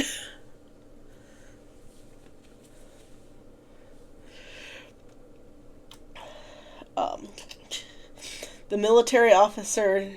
Oh, wait. A knock on the door is disrupting her monologue. She quickly gets up and rushes to the door and sees the military officer, Oppo, standing in front of the entrance. Oppo, come in. I need to talk with you. The military officer nods her head as she comes in. I need to talk with you, too. You are a detective, right? Oppo makes her way over to the table and sees the note that Drift had notated down. She looks at the note that Drift happens to be annotating. I see you're already on what I wanted to talk to you about. Was it just about Avid? Because currently, he is the only missing person that I care about. Drift sits back down in her chair as she looks at the papers. You know, Oppo, you were the one that said he should go without his dagger. Pyro and Olin only said alone. You were the one to push no weapon. She laughs as she can't think clearly anymore. Sausage gave me this note that had a secret message, told everyone that he was dead. Pyro and Owen convinced the town that he needed to bring Scott back. And you, Oppo, how do I know you aren't with them? Drift. Avid said that he killed someone because of his vampire delusions. He was calling Scott a vampire. For Scott's safety, we had to send him without anything. What about his safety, Oppo? What about Avid's safety? God, I'm going to go look for him. You can choose to come or not. Avid is alive, and I don't know who in this damn town I can trust. Drift flings the drawer of her cabinet, removing Avid's dagger in the process. As Drift tries to leave her house, as Appo blocks her path. Drift, I am going to need to ask you to calm down. I'll join you, but you need to at least properly conceal that dagger. Also, do you even know where you are going? No. I need to find him, though. I'll search the whole forest of the outskirts of town if I have to. Drift, I understand that you are upset, but you can't go without a plan. Appo manages to disarm the detective that tries to push her way through. I don't even know if I believe him on the vampire thing, but one thing I do know is 3 weeks ago he sent this note. If we wait too long, he could be dead. I would have waited too long. I would have failed again. Let's head out together, Drift. It would be irresponsible of me to let you go on your own. Appo places the dagger back into Drift's hand. Drift scoffs at Appo's responsibility mark. Where was that responsibility when you agreed to sending Avid out there alone? People weren't just mysteriously disappearing, Drift. Appo, if that's the case, then get this whole town to look for them. All of them. I am looking for Avid, and Avid alone. She pushes herself past the military officer, who stands still, stunned, and turns around. Oh, if Scott has Avid, I imagine that he probably might have the others too. Yeah, there's chapter 11.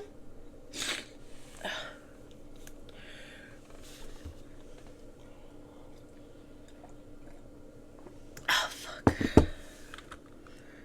Yep. Let's see.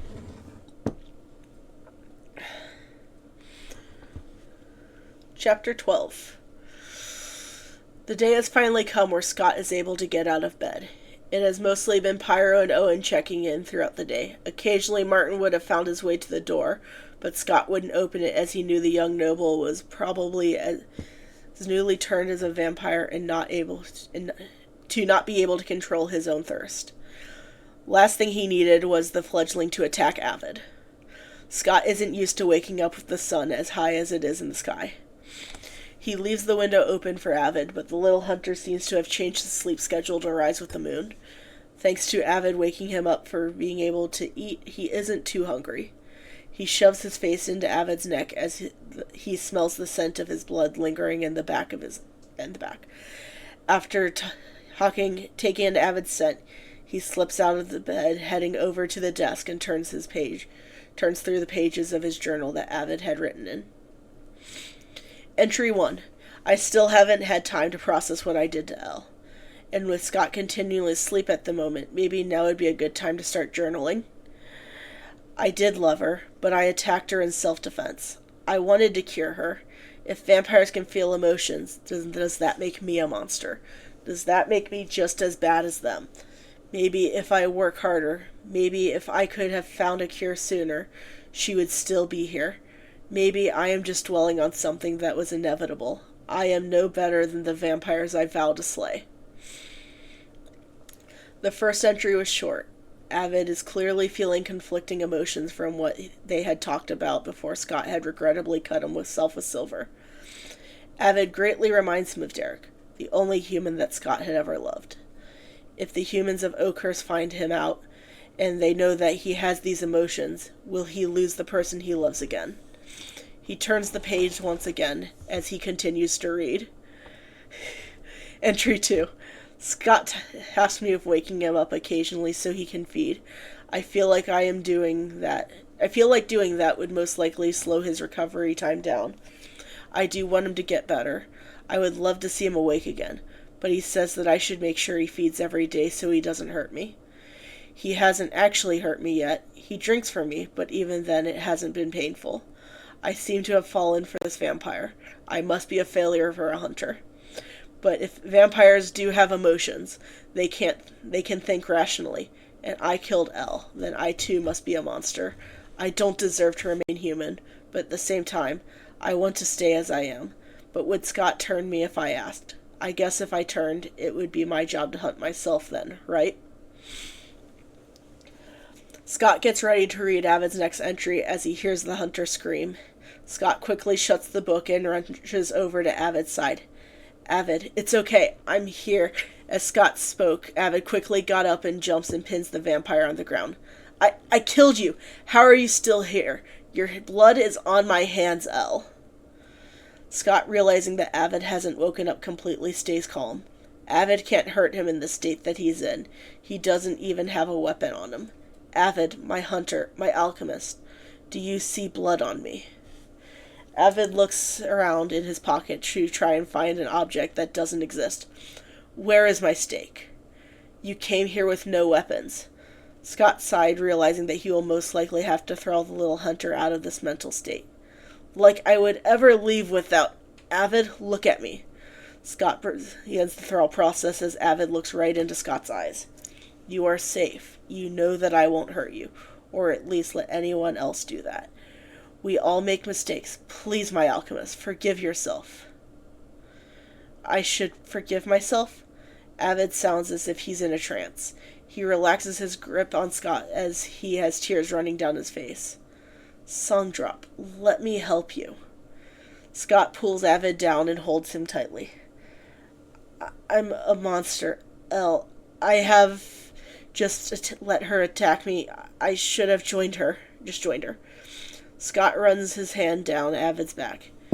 You are a human, Songdrop. You are not a monster. I am a monster. Scott, you hate humans, right? I hate most humans. Scott's response to Avid's question was different to what he had come to know.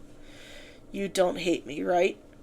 Avid needed reassurance. Even a slight haze from Scott's thrall leans down into his chest. You are the only exception to that rule, my alchemist. Scott moves his hand from Avid's back to his head, and the vampire runs his fingers through his hair. Would you still like me if I made a mistake? The note that Avid sent off to drift passes through his mind. No one is perfect, no matter how much I like to believe I am. I am not without my flaws either. Scott's voice sounds calm, which is reassuring to Avid. Would Scott really forgive him for this?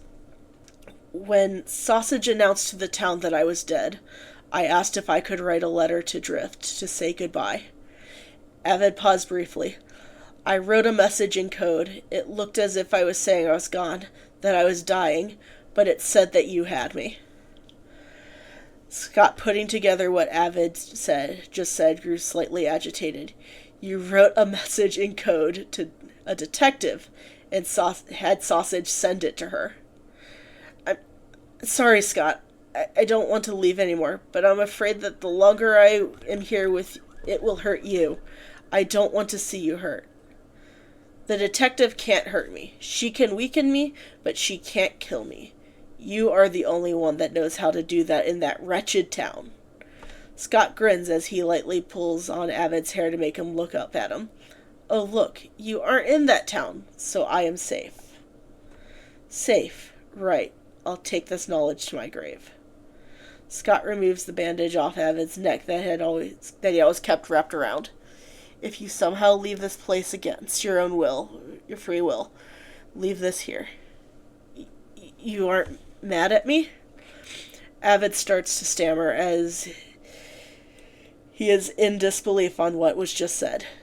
Scott pats Avid's head and then runs his hand down the hunter's back. Oh, I'm mad, just not at you, Songdrop. Scott pauses, realizing that at some point he had left control of his thrall. Avid, if they hurt you, I will repeat what Owen did 200 years ago and burn that damn town to the ground. Scott, please don't. I'm not worth all that. The way he talked about vampires in that town, he doesn't deserve that kind of treatment. He deserves the scorn that should be thrown at him. Scott rolls over, taking Avid with him, pinning the alchemist in place. You are mine, which means you are worth all of that to me. Don't forget that. Scott gets up and walks over to the desk and picks up Avid's journal. After all, you fell for me, right? Only a monster worse than me wouldn't take responsibility for that. Avid's mind is racing as he doesn't know what he should think as he sits up. Tell me, if you don't hate me, what do you think about me? I think you know already, Songdrop, but I want to hear you say it. Avid looks deeply into Scott's Crimson's eyes as he waits for a response. Scott stays still, looking into his little hunter's eyes. Does he have to say it? Would it hurt him to admit it out loud? Probably not. However, he is afraid that if he says it out loud, then he will be hurt again. Just don't die on me. Scott starts to walk away as Avid gets up and grabs the clothes on his back, pulling him in. Please, stay with me, at least until I fall back asleep. Scott remains quiet briefly as he tries to think of a response. He needs to check on Martin. Songdrop, my little alchemist, I need to check on my new fledgling. Just until I fall asleep. Please, Scott. Scott sighs and leads Avid back to the bed as he sits down on it with him, then pats his head. Only until you fall back asleep. I'll be back before you wake up. What if I have another dream about her again? I dream about how I killed her on loop. Avid briefly pauses and then resumes. If you actually feel emotion, then she did too. My hands are going to forever be stained with her blood. He starts to sniff as his eyes start to water. I rationalized it being okay because you're both all uncaring, unloving monsters. If you care, then Avid's voice gets quieter as his hands seething with blood as he looks at his hand, seeing blood that is not there. Maybe I am the monster. You are not a monster, my alchemist. Scott's voice sounds gentle as he lays down next to him. You are human. If anyone is a monster, that would be me. Monsters don't have emotions. You have emotions. Avid scoots up next to the vampire, grabbing his shirt as he cuddles close to him. Avid, my alchemist. By that definition, you aren't a monster either, Songdrop. Scott runs his fingers through Avid's hair, sending the hunter off to sleep. Sleep well, my hunter. You really are the only good human. He kisses the top of Avid's head and slides off the bed to head out, but not before taking Avid's journal and quietly shutting the door behind him. I know. Avid has a lot of trauma.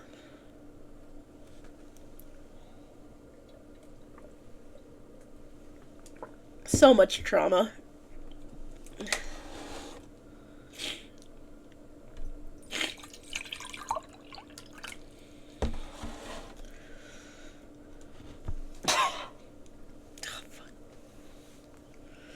Okay. Let me just drink a little bit more.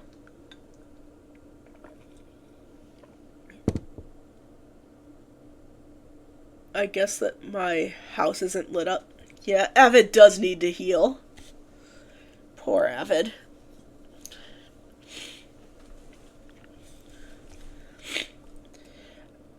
I mean, I feel stronger, but I haven't seen Scott since I drank from his wrist. Martin replies to Pyra's question on how he physically is feeling. That's the spell of healing.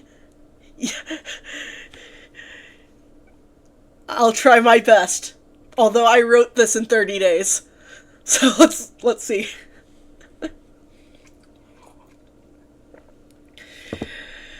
So it is rather upsetting. He told me he would adopt me and wouldn't abandon. Yeah, 30. I wrote the whole thing in 30 days.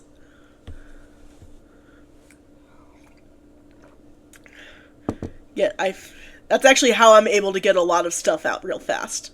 Is I work ahead, and then I work on one-shots. But yeah. It is rather upsetting. He told me he would adopt me and wouldn't abandon me like my father did. Yet I feel so alone and thirsty. You do realize somehow that Sire ended up cutting himself with silver and it weakened him, right? Pyro's words were swirling around Martin's head. No, I didn't realize. Is he okay? Martin thinks back as they recall the last time he had walked in and saw the two sleeping on his sire's bed. Sausage has been out trying to keep the beacons under control. so it has fallen on him to make and give the hunter his food. The first time that he had come and saw the two, Scott was deep in sleep, holding on to Avid. If the hunter tried to move, Scott restrained him tighter. Sire is perfectly fine. Pyro responds to Martin's question. He seems comfortable, whenever I'd see him. Scott walks into the room that both his fledglings are in and locks eyes with Pyro, who seems to have perked up some when he saw him. Morning.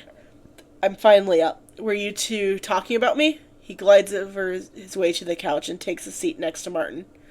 Sorry that I have been missing right after turning and healing you. I just didn't know that I still had any kind of silver in the house, and my wrist wouldn't heal. He looks at Pyro. Did you have Martin remove all the silver in the manor? Yes, sire. We ended up throwing it all in the lake. Pyro's eyes gleamed with excitement as he waited for Scott's praise.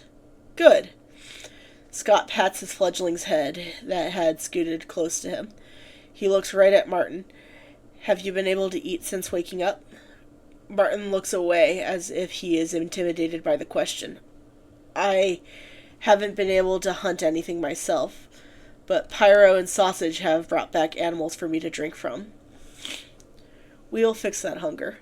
Scott gets off the couch and stretches. Pyro, where are Sausage and Owen currently? Hearing his name caused him to jump. They looked at Scott briefly before responding. Sausage is trying to get more food for Avid, and Owen has been gone for the past couple of days.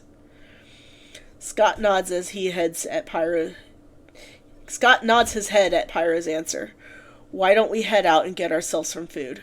We could probably go to the town and find someone, or we could take some of their animals. Maybe we could pay townspeople for some of their cows. That way we can have a steady supply of food. Someone approaches from behind the group with hatred dripping from his voice. We'd all have a steady supply of food if you'd share. Scott looks up at his eyes and narrows at Owen, who has shown up. No. You all cannot have a drop of blood from Avid, and if you try to drink from him, I will rip your fangs out. I might be more lenient on my fledglings, but you are not my fledgling. I did not create you. The air in the room was tense. It was as if Scott's rage for the suggestion of sharing. He is human. He is one of them. What is worse is he is a vampire hunter. How many of our people do you think he has killed? He calls us monsters. From my perspective, he is the monster. If you aren't going to turn him, Scott has quickly gotten up and picks up Owen from his collar. He is not a monster, and I will not let you, who has, even after killing all the people, say that. I won't let you, who even after killing the people who have killed your loved ones, say that Avid is anything like those people. Owen's now crimson eyes now narrow as he glares into the elder that is going off on him. I thought you of all people would understand my strife and hatred towards humans. Monsters, the lot of them. How many of us do you think that human has killed? If the answer is one, that is one too many. Out. Scott drops Owen on the ground. If you want back in my home, if you want a roof to shelter yourself, I will turn him. But on his time, you of all people... Wait, did I skip anything? Yeah. You of all people should understand why I'm protective over the hunter. If you want to stay, you should beg for my forgiveness. Owen rubs his arm and looks away from the elder vampire. I'm sorry, Scott. You are right. I do understand why you don't want to share him. I went too far. Get on your knees and say you are sorry again. Scott places his hands on Owen's shoulder and pushes him down. Pyro and Martin tense up with watching the exchange unfold. Martin has never seen Scott get protective like this over someone that claims to kill vampires, let alone a person in town that accuses him of killing his housemate.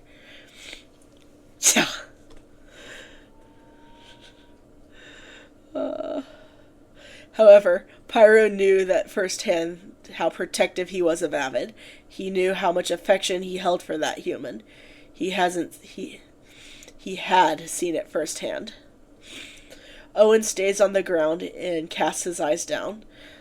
I I'm sorry, Scott. I'll make it up to you. How can I do that? Teach my new fledgling how to hunt on his own. If you can't even do that, then you can't come back. Scott turns around and looks at his two creations. Pyro, go with him. If you three go into town, here are some diamonds for trade. Thank you, sire. Pyro's eyes light up as he can tell that Scott trusts him and seems to have forgiven him. Owen groans at the name that Pyro had addressed Scott as. That is such an archaic title. We don't need to do that anymore. To be fair, I told him to call me by my name. He is the one that keeps calling me that.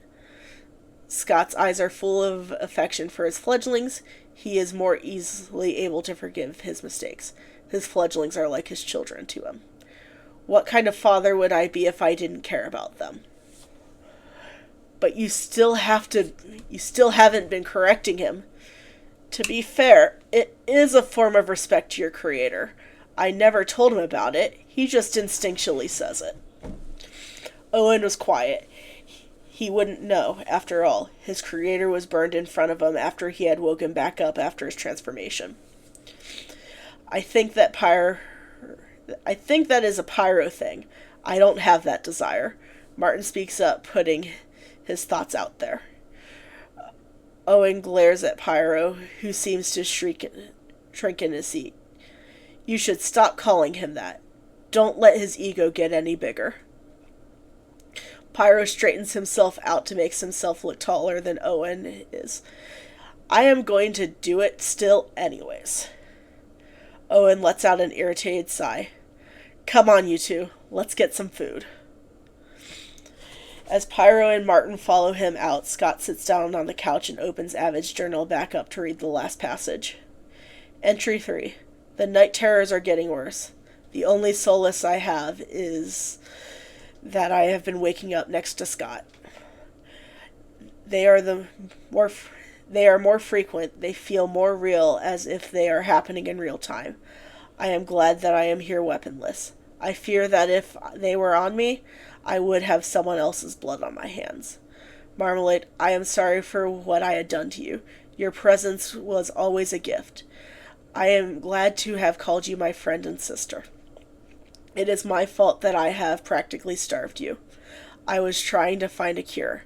I was trying to get you better, all while suppressing that need that you had to drink that you had. Yet how I feel for Scott is a different type of love than what I felt for you. I promise that I will never make that mistake again. I've realized that I let my prejudice get in the way, and vampires are not inherently monsters that we were taught they were. Maybe I can blame the church, or maybe I can blame the fear of the people that are different that I had been ingrained with me since childhood. Regardless of where it came from, I am sorry, and your blood will always be the crimson stain on my hands. Scott closes the book and leans back.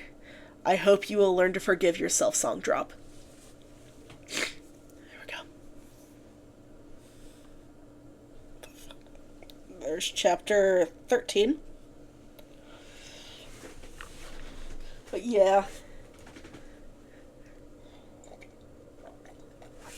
Okay.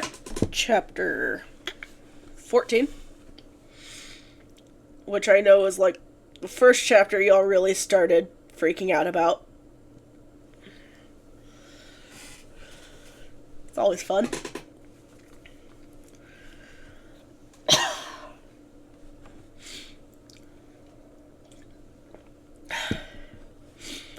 The day always feels like as if it has an air of loneliness to it. Not as if that feeling used to bother Scott prior, but now every second that he isn't with Avid feels unbearable. Was he this clingy with Derek? He doesn't remember. Scott heads to his cellar and pours himself some wine that has been aging for hundreds of years, as he hears a knock from the entrance of his manor. Why do the humans come bother him? His coven is always welcome in his place, so it has to be the humans. Scott rolls his eyes. I don't want to deal with anyone right now. Maybe they will just leave. He takes the bottle and glass with him as he leaves the cellar. He continues down the hall when he hears the footsteps to his manor. The door to his manor click open. He freezes and sips the wine as he stares down the direction of said door, even though it's not possible to be in sight. Was the door always locked, Oppo? A voice sounds like Drift. The second voice speaks up. No, I believe this door was unlocked when we first showed up to town. Got it. That must mean that there is someone living here. Did you think it was Scott? Yeah. He continues to listen to the two chat about himself. It is rather aggravating that someone just picked the lock and came in uninvited. He found himself stopped in front of the room that he has for Avid, even though the alchemist is in the vampire's own room at the moment. At the vampire's room at the moment, deciding to ignore his intruders. He figures that they will find their way to him themselves. He opens up the room to see if Sausage had finished working on it. The room was covered in multiple hues of purple to match the alchemist's eyes. Sausage even seems to have gotten Avid a new stand for the loot, and the desk seems to now have some test files on it with herbs growing in some pots. Sitting down at the desk, he picks up an ornamental allium from its stem, plucking it from the pot. Everything in this room is a lot like the hunter, or more of it reminds Scott of him. Scott? A female voice speaks up as he turns around and sees Drift standing in the doorway.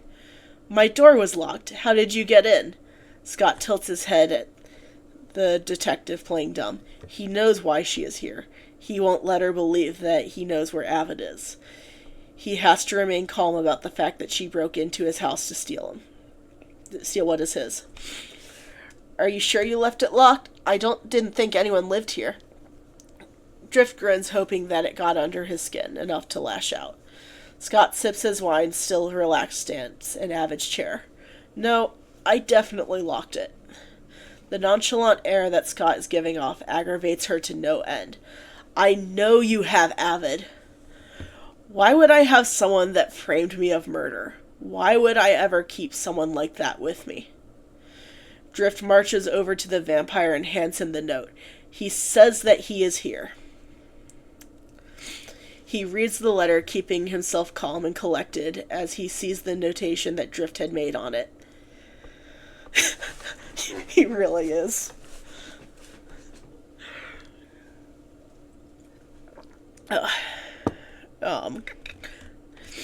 He can piece together what the message in the note says. Help me, Drift. Scott has me. He struggles to keep himself calm. Avid had told him he no longer wants to go. Avid made a mistake. No one is perfect. This is all Scott tells himself before speaking up again. It says that he is dead. What you have found in the letter was a complete coincidence. It can't be. You have to have him somewhere. If I find out that you hurt him, I will. Scott's agitation finally showing on his face as he interrupts her. You will what? I have not hurt the self-proclaimed hunter. I haven't even seen him since I left Oakhurst. Drift takes the silver dagger out that she had brought with her and charges at the vampire. Scott grabs the wrist that is holding it and stopping her from impaling him. Not like it would have killed him anyways. He just would have been unconscious for a while. He twists her wrist, causing her to drop the dagger. See, that was rude. You break into my home and try and murder me. He kicks it away from them, so neither of them are able to pick it up. Scott, I know what you are. I know you are a vampire. Drift shoots a death glare at Scott. Do you now? Scott grins as he is getting ready to toy with prey. I believe that Avid's delusions might have gotten to your head. Vampires? Real? No. Why would that be the case? Would I even ever think about touching any kind of allium if I was a vampire? Let alone keeping one in my house. Fine. Eat this. Drift with her free hand removes a clove of garlic from her pocket. Drift, that is seasoning. You are not supposed to eat those straight. Scott, even though he is frustrated, seems to still be calm and collected. Without breaking eye contact, Drift bites down into the clove and chews it up and swallows it. I don't know. I think it tastes fine raw. Scott now has 12 minutes to drink from Drift before the effects of the garlic kick in. Always a fun time, but at the same time, he doesn't want to drink from her at all. Drift, I don't know where Avid is, but you should leave. You and your friend that you brought with you aren't welcome.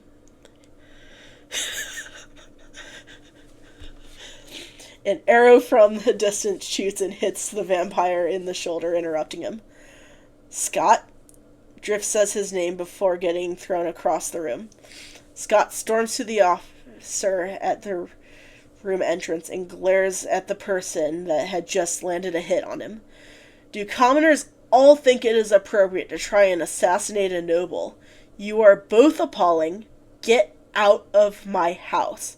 I haven't killed any of you. Why are you humans always treating me like I'm a monster? Drift stands up and brushes the lint off her outfit and picks up the silver dagger and backs up. So Avid was right. You are a vampire. Does it matter? He's not here.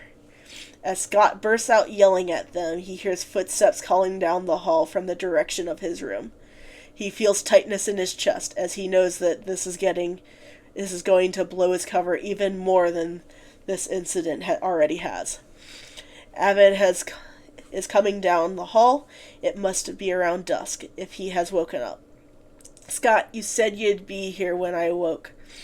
Avid, standing in front of the doorway, sees Drift in the room. Scott has gifted him. Drift. Avid, come home, please. Avid quickly shakes his head. I don't want to. Avid's eyes land on Scott and notices the arrow sticking out of his shoulder blade. Scott, you're hurt.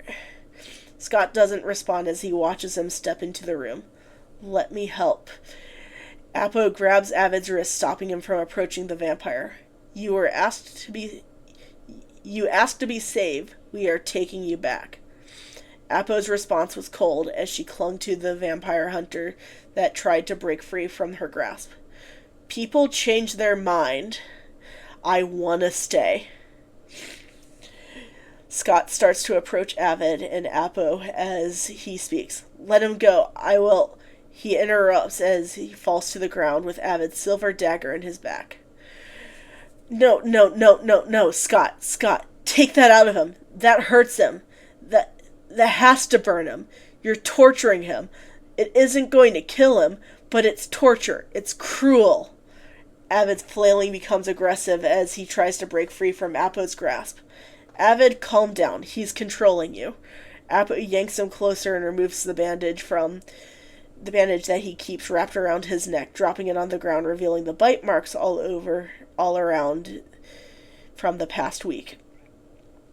I am not in a thrall. Avid's voice becomes quiet as he was about to break. He sees Scott down on the ground, wanting to help, but realizing that he can't break free from Apo. Drift walks up to the alchemist, noticing the bite marks around his neck area. He did hurt you, Avid. I feel that. Drift reaches out for him and is stopped by Avid shouting again, Don't touch me! Drift jumps at the reaction coming from the hunter. Avid, please, don't make this harder than it has to be. But I don't want to go. I want to stay. He believes me. Avid continues to look at Scott, wishing that he could go over and pull the dagger out. I'll go, but only if you remove my dagger from his back. Drift complies with Avid's request and picks up the bandages that Apo had taken off. Do you want to take these with you? Avid looks at them and he feels naked without them on, like he is exposed, but the response that he gives has to be a message to Scott, the message of, I did not leave willingly. No, I don't think I need to worry about being a vampire anymore. Just leave them here in this room. Scott, Still somewhat conscious, watches Drift place the bandage down, and the three of them leave the room. He tries to move and reach for them, but is in too much pain to even move his fingers. Avid, I love you, he thinks to himself as he falls out of consciousness. At least he will recover. There really does need to be a stronger emoji than the crying emoji.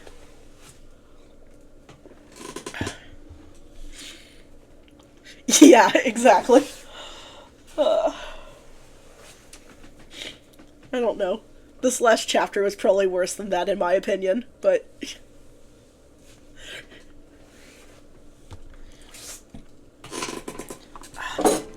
Whoop. I just bumped my uke. Okay. So, chapter 15. Scott lays in a bed that he happened to be placed in, and the first thing he notices is the purple all in the room. This is Avid's room. He has to head over to check on his alchemist before he gets up. He promised that he would, after all. As he sits up, he feels pain shoot and radiate down his back. Songdrop, are you around? Scott's voice was not loud enough as he looked around the room and his eyes landed on the bandages left behind. Avid? His voice broke for what was the first time in hundreds of years. His hands shake as he reaches for the bandages that he kept around his neck and tries to recall what happened. Drift. Drift came and took him. Avid didn't want to go. Avid had said he wanted to stay. How? How long has he been asleep? He slowly gets off Avid's bed and staggeringly saunters his way into the kitchen. It doesn't matter what it is. He needs to eat something. The pain he is experiencing is excruciating, as he is making his way to the icebox. He opens the door and sees a plate of raw meat in there with a note on top. Hey, Father, Pyro and I saw you passed out in Avid's room and a pool of blood around you. We were worried, and Pyro gave you some of his blood to help you heal. I got some meat for you while you were able to get up. Avid seems to be gone. We are looking for him. We left his bandages on the table. Get better soon, Martin. Avid. His fledglings are looking for Avid? It seems odd to him that they would be doing such a thing. He probably could stand to be nicer to Pyro at the very least. A fledgling is, in a way, like his child. Not all fledglings are like that, but the bond he feels for the two of them are. As Scott eats the raw meat in front of him, he hears a footstep coming from behind. If it is the humans, he can't defend himself. He is in too weak of a state to do so. Too weak to even tell if there is a heartbeat. Sire? Pyro's voice sounds from behind him as he turns around while taking a bite out of the raw steak. Pyro? Scott lets out a sigh as he swallows his bite. Thank God you aren't some annoying human here to bother me. Pyro's crimson's eyes dart around. Do you consider Avid in that classification because Martin and I are trying to find him while making sure you are fed? Scott finishes the steak that he has and motions for Pyro to come over. Pyro slowly approaches as he gets on his knees in front of Scott. His sire pats his head and speaks up. No, Avid is the exception to that rule. Avid could never be bothering me. Martin said in the note that you have been feeding me. Of course, you were hurt, sire. You said that I could stay here since I don't have a place to go back to. Pyro looks at Scott with untold admiration in his eyes. He still has a lot to learn, even if he wants to eat from Avid. He has learned his lesson that the alchemist is not to be touched by anyone other than Scott. I am welcome like a family member would be here, right, sire?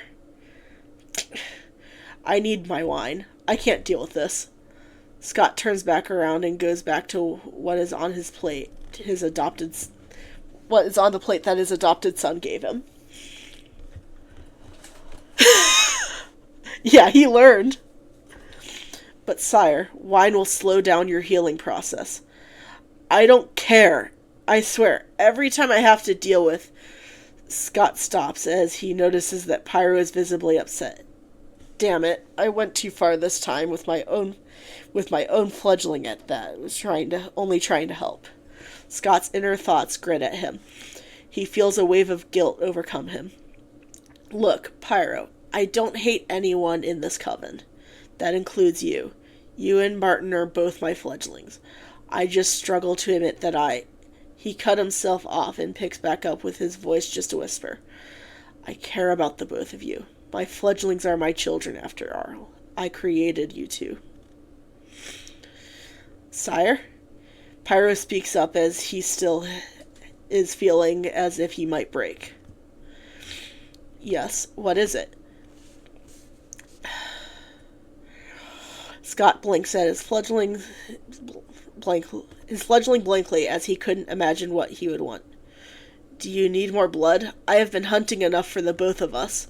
Pyro moves closer to the elder vampire as he takes a knife to get ready to draw blood. Scott takes his risk and makes sure he doesn't act. I don't want to feed from my own fledgling. Don't harm yourself like that. I will only drink from my alchemist. Pyro's eyes fall downward as he is unable to look Scott in the eyes.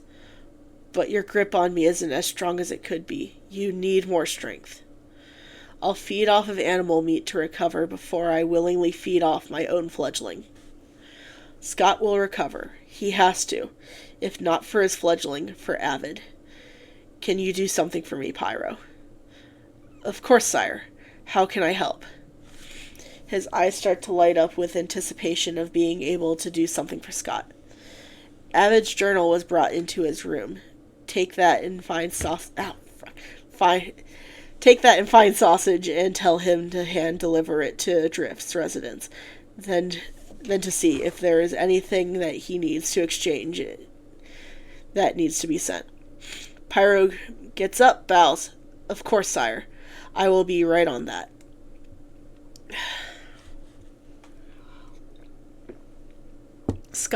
Scott will recover, Avid thinks to himself as he sits on the bunk bed that himself and Drift share, holding his legs close to his chest.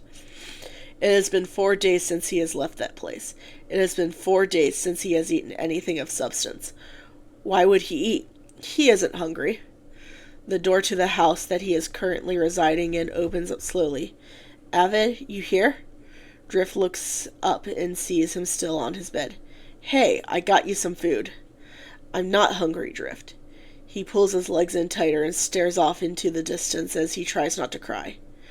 Avid, you need to eat. Eat something. Her voice sounds gentle and full of care. I said I'm not hungry. Avid's voice is loud, which startles the both of them in the room. I'm sorry, Drift. Just leave it there. Here, I'll eat when I'm ready. Drift nods and places the bowl down on the table. When you are ready, let's go out on a walk together. You probably could use some fresh air.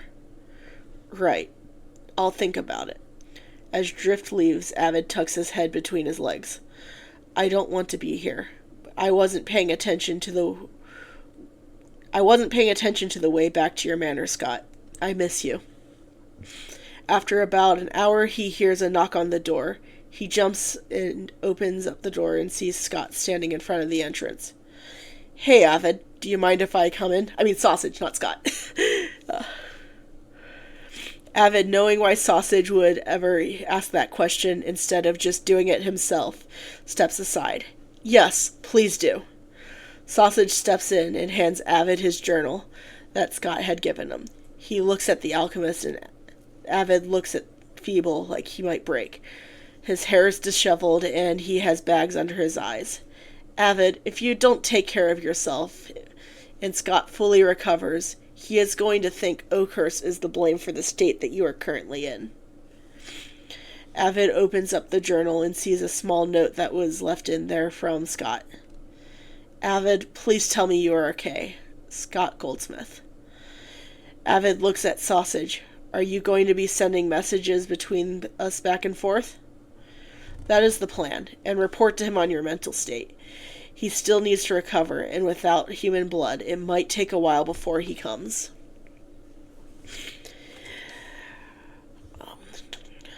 He can come. Avid takes his journal to the table and starts to write in it as he takes a bite of the food Drift had provided him. Have they hurt you, Avid? Sausage asks as he looks at the note on the table being written. I was hurt watching Scott fall to the ground with a silver blade in his back. He let out a sigh. Sausage, don't tell anyone this, but I feel as I have failed as a hunter. Watching Scott get hurt like that solidified that I love Scott. Scott the Vampire Hunter and Avid the Vampire... Scott the Vampire and Avid the Vampire Hunter. A forbidden love blossomed from conflict. Great idea for a story, Avid. Sausage gets excited as he thinks about writing down a plot for the next story. Do you think I should add werewolves? Who would be the dog? Maybe Ren? Ren, maybe? Sausage, I am serious. I can't hunt down another person that I love. Not again. Not ever. Clearly you all can feel like I do. I was wrong. I should be putting down my stake. Avid finishes up his letter and hands it back to the author. I will let Scott know that you miss him, and you are currently not being mistreated. Do I have an eternal invitation to come in? Avid shuffles around his seat and looks at Sausage. Yes. Feel free to come back anytime. There we go. That was the end of chapter 15.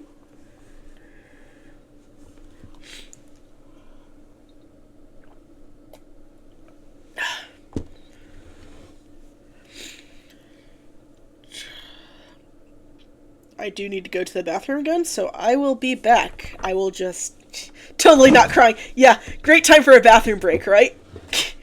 Great time for a bathroom break. I will be right back then.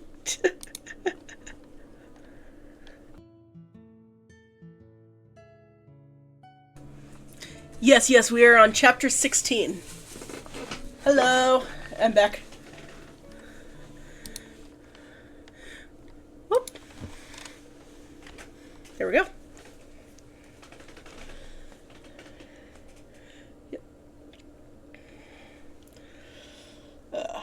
You gotta reopen up the app.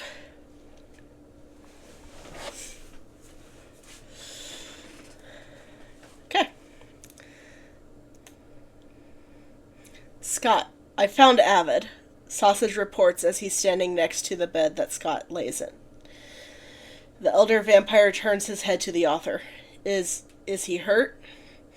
Scott's voice was quiet, as if he didn't want to know the answer. Yet he needs to know. He wants to be with him, wants to keep him safe, but... Okay, hold on. Yeah, wants to keep him safe, but he can't even keep him... Yeah, but he doesn't even have the strength to hunt for himself. Avid seems physically okay. Mentally, he could probably be better. The report sinks in. Avid is suffering. He can't do anything about it. He has to stay in bed until he gets his strength back. He can't keep himself safe without any strength to do so. Did they do that to him? Red, what are you doing in my house?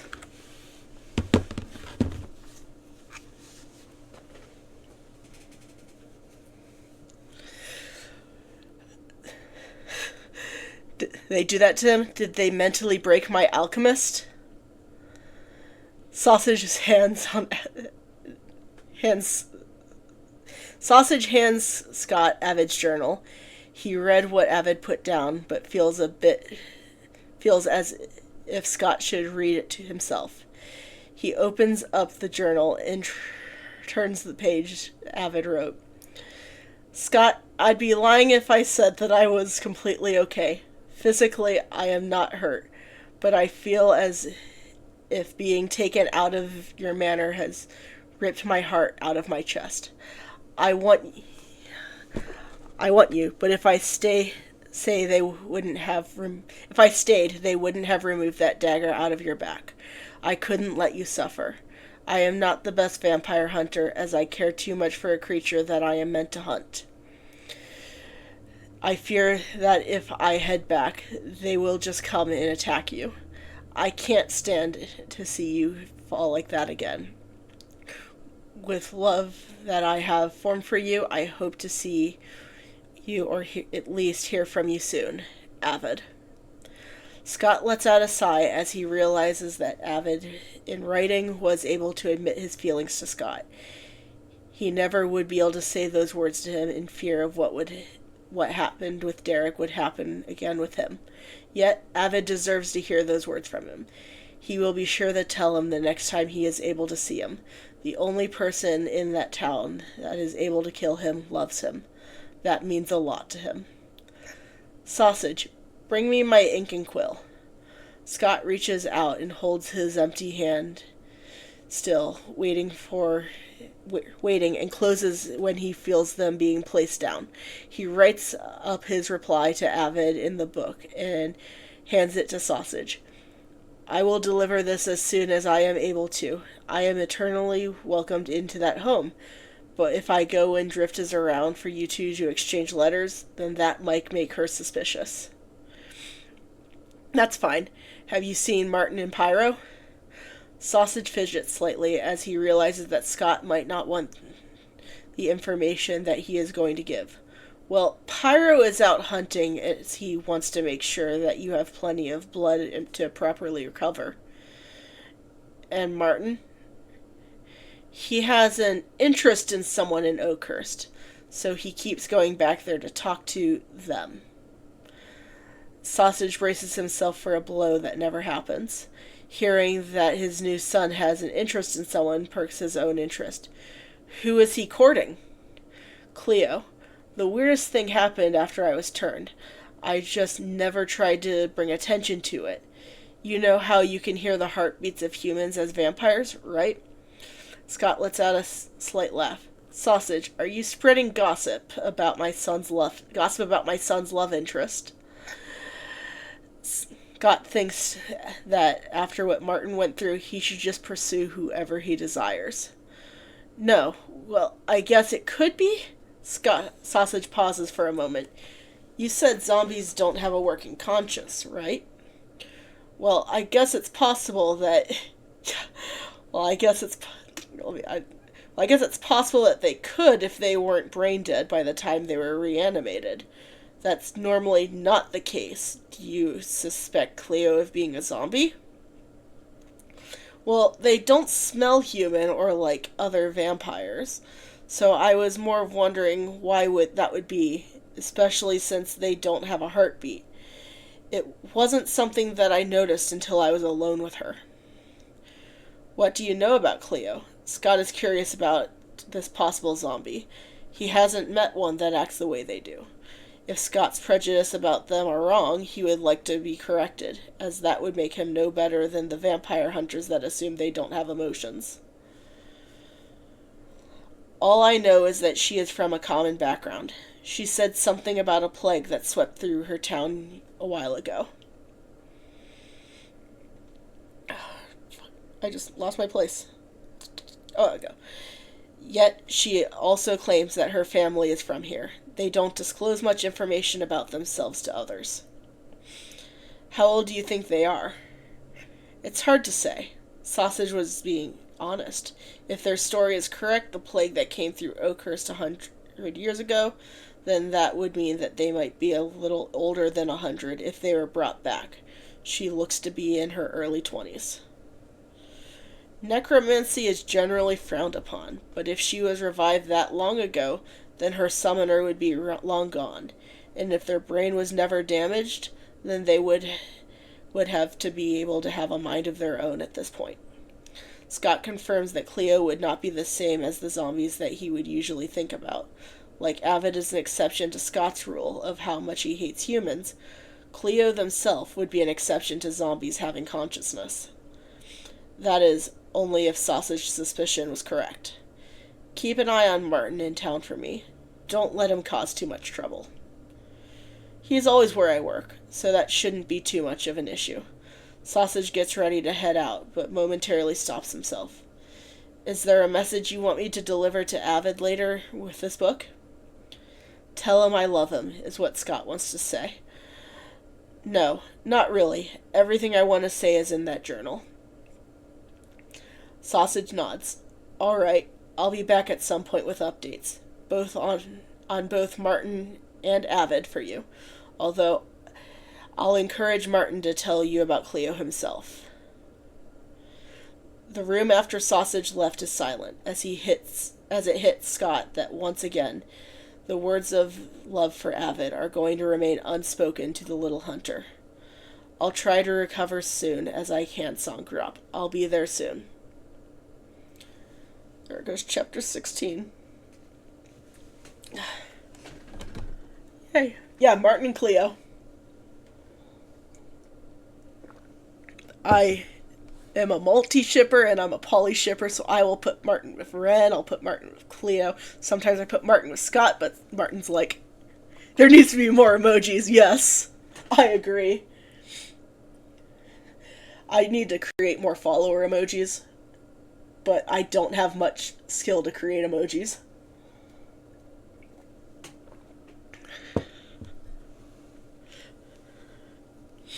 Yeah, I'm also a heavy poly shipper. Like, most of my fics that are long fics are just poly ships.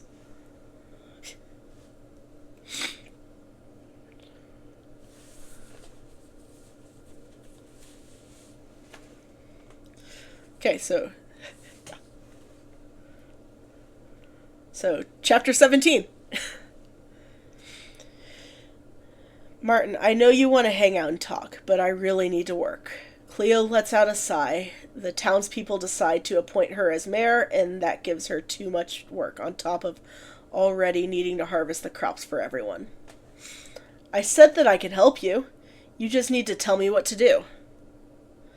Martin closes his arm and playfully looks away, closing his eyes. After about 30 seconds, he opens one and looks back to the person next to him. Cleo chuckles slightly. All right, just take some paperwork and read it over for me to make sure there are no errors. His face lights up as he scoots his chair closer to them, picking up the first page to read. He is glad that he at least paid enough attention in his education to learn to read and do math. History and world events are very lost on him. He doesn't see the point in learning about mistakes dead people make. Yet here he is, someone that sits next to him that looks as if they are the embodiment of colors and sunset. Sometimes, when he is with them, he forgets that she is even there and that her heart doesn't beat, and she doesn't need to breathe. Yet, when he notices that they are in fact by his side, he feels a feeling of inner peace. Oh, Cleo, I have something for you. I left it outside. I'll be right back. As Martin jumps down and runs out, as Cleo's eyes follow him out the door, what am I going to do with him? She muses to themselves as they get back to work. Martin comes back in and notices that she has become absorbed in her work, not wanting to disturb them as he places down a vase gently in the edge of the table and a bouquet that he put together of red tulips and roses. Then he sits back down and gets back helping her with their work. Once Cleo finishes up her paperwork, she looks up from the forms and notices the flowers on her desk. Martin, what are these? Looking up from the book he was reading, he notices what Cleo is talking about. Flowers! I got them for you. His face lights up as he talks about his gift. Shelby opened a florist shop and I saw them, and I thought of you. Cleo's face relaxes, even though she is not and has never been a noble. It is clear that Martin is still courting her as if she is one. Thank you. They are beautiful. Now if only she could smell them. Maybe they could pretend to? As the thought crosses their mind, they act on it and reach out for one. Cleo picks up a rose and puts it to their nose, pretending to take in the scent. That is what humans do, right? It really has been too long. Hey, are you going to be out in the sun, Martin? Martin grabs the collar of his shirt and fidgets slightly. I mean, I know that you know what I am, but I can go out. It will just hurt if I'm not protected in any way for prolonged periods of time. What about you? Being out in the heat can't be good for protecting your body. Protecting their body, he says, as if he already knows what the reason they keep the place so cold is, which is to stop their body from constantly decaying. What do you mean, Martin? I will be fine outside. I am human, after all. You. Martin's voice gets quiet. Don't have a heartbeat, Cleo. You aren't human. Martin grabs his arm as he looks away nervously. You don't even have the scent of what I've come to recognize as vampire blood. So I know you aren't that either. What do you think I am then, Martin? Cleo slowly reaches out to Martin's face as he scoots away. It's stupid. Maybe my old father was right. I shouldn't think. The blonde noble looks as if he is going to cry. It's as if the world around him is collapsing. Yet tears run down his face, not something that he as a vampire. Yet tears running down his face is not something that he as a vampire is able to do. Hey, Martin, look at me. Cleo gently turns his face to look at them. You have a good head on your shoulder. Don't let someone that never loved you tell you otherwise. He looks away nervously. He knows that they are right. Scott, Pyro, and Owen also have never shamed him for not knowing something. In fact, they would just teach him. Yet, he feels the words of his old father echo in his mind. You shouldn't think. You are nothing more than a pretty face. Maybe you should put your good looks to use in some way that won't bring shame to the Woodhurst family. Cleo pats his head as he looks back at them. Martin, say this after me. I have a lot of worth, and I am loved. He looks away. I have a lot of worth, and I am loved. Silence fills the air as Martin doesn't hold on. I am smart and have value as a person. Silence fills the air as Martin doesn't respond right away. Am I?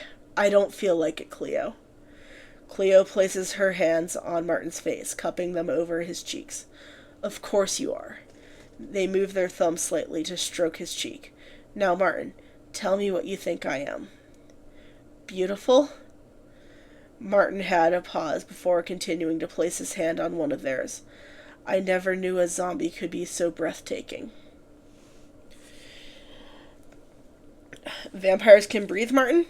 They tease the young noble in front of them as he looks away. No, but you are so captivating that when I was human, the sight of you left my blood literally and figuratively breathless. His eyes wander over to the table and the vase with the flowers that he had given the person in front of him. Cleo? Yes, what is it? You hate nobles, right? Martin's voice is quiet as the memory of them expressing their disgust with the people of higher status flows through his mind. Yeah. Cleo's eyes soften as she pulls him in to embrace him. No, I hate how most nobles don't work and take all the credit for the work done by the people beneath them. Cleo rubs the back of his head as they run their hands through his hair. I like you, Martin. You always try your best, and I can see that. Martin stays still and silent for a while as he looks, moving his head to the side as he leans in close to them while sitting in the same place he had started this exchange with. Cleo? Yes, Martin? She continues to run her hand through his hair. I love you. You love an undead creature like me? Their voice is soft and sounds caring, as if Martin was someone to be cherished. He had never experienced something like this before. Even though they didn't have a heartbeat, it was obvious how much she is able to love. Of course, you are Cleo. Why wouldn't I love you? What do you think those flowers meant? I made sure to pick out the right kind. Cleo's eyes go back to the red tulips and roses on her desk.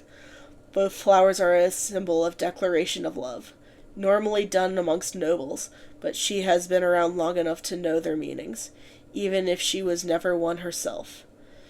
They are beautiful, Martin. They let go of the young noble, and he pouts that the contact is done. How is Scott, your new adopted father? He hasn't stepped foot in Oakhurst since he was accused of murdering Shelby. Avid disappeared and father has been asleep. Pyro has been feeding him to help speed up the recovery, but it has been slow. Martin's eyes dart around, realizing that Avid was supposed to be considered dead. Avid was with Scott. How nice. Cleo really didn't care too much for Avid in general, or at least how he acted. At times, they feel he acted just as bad as most nobles, accusing people of things without much evidence. How do you think he will respond to Avid being missing?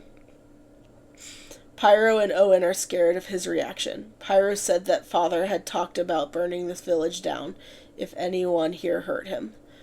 Martin puts his hand on his fist as he feels himself shake. If he does that, then that would hurt you. Who do you think took Martin? I don't think.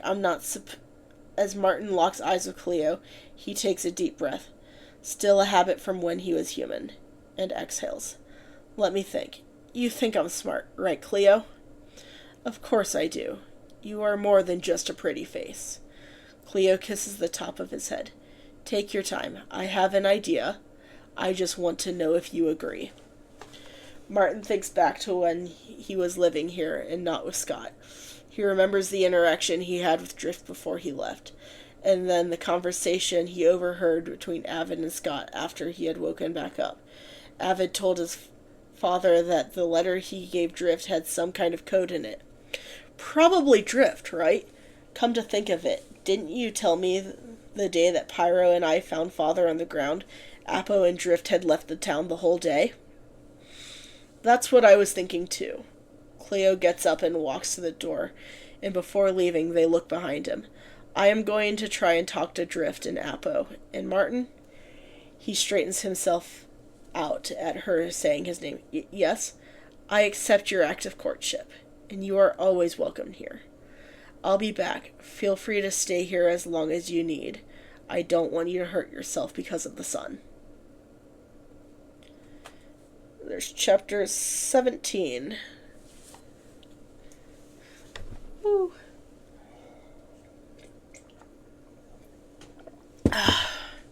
Let's see.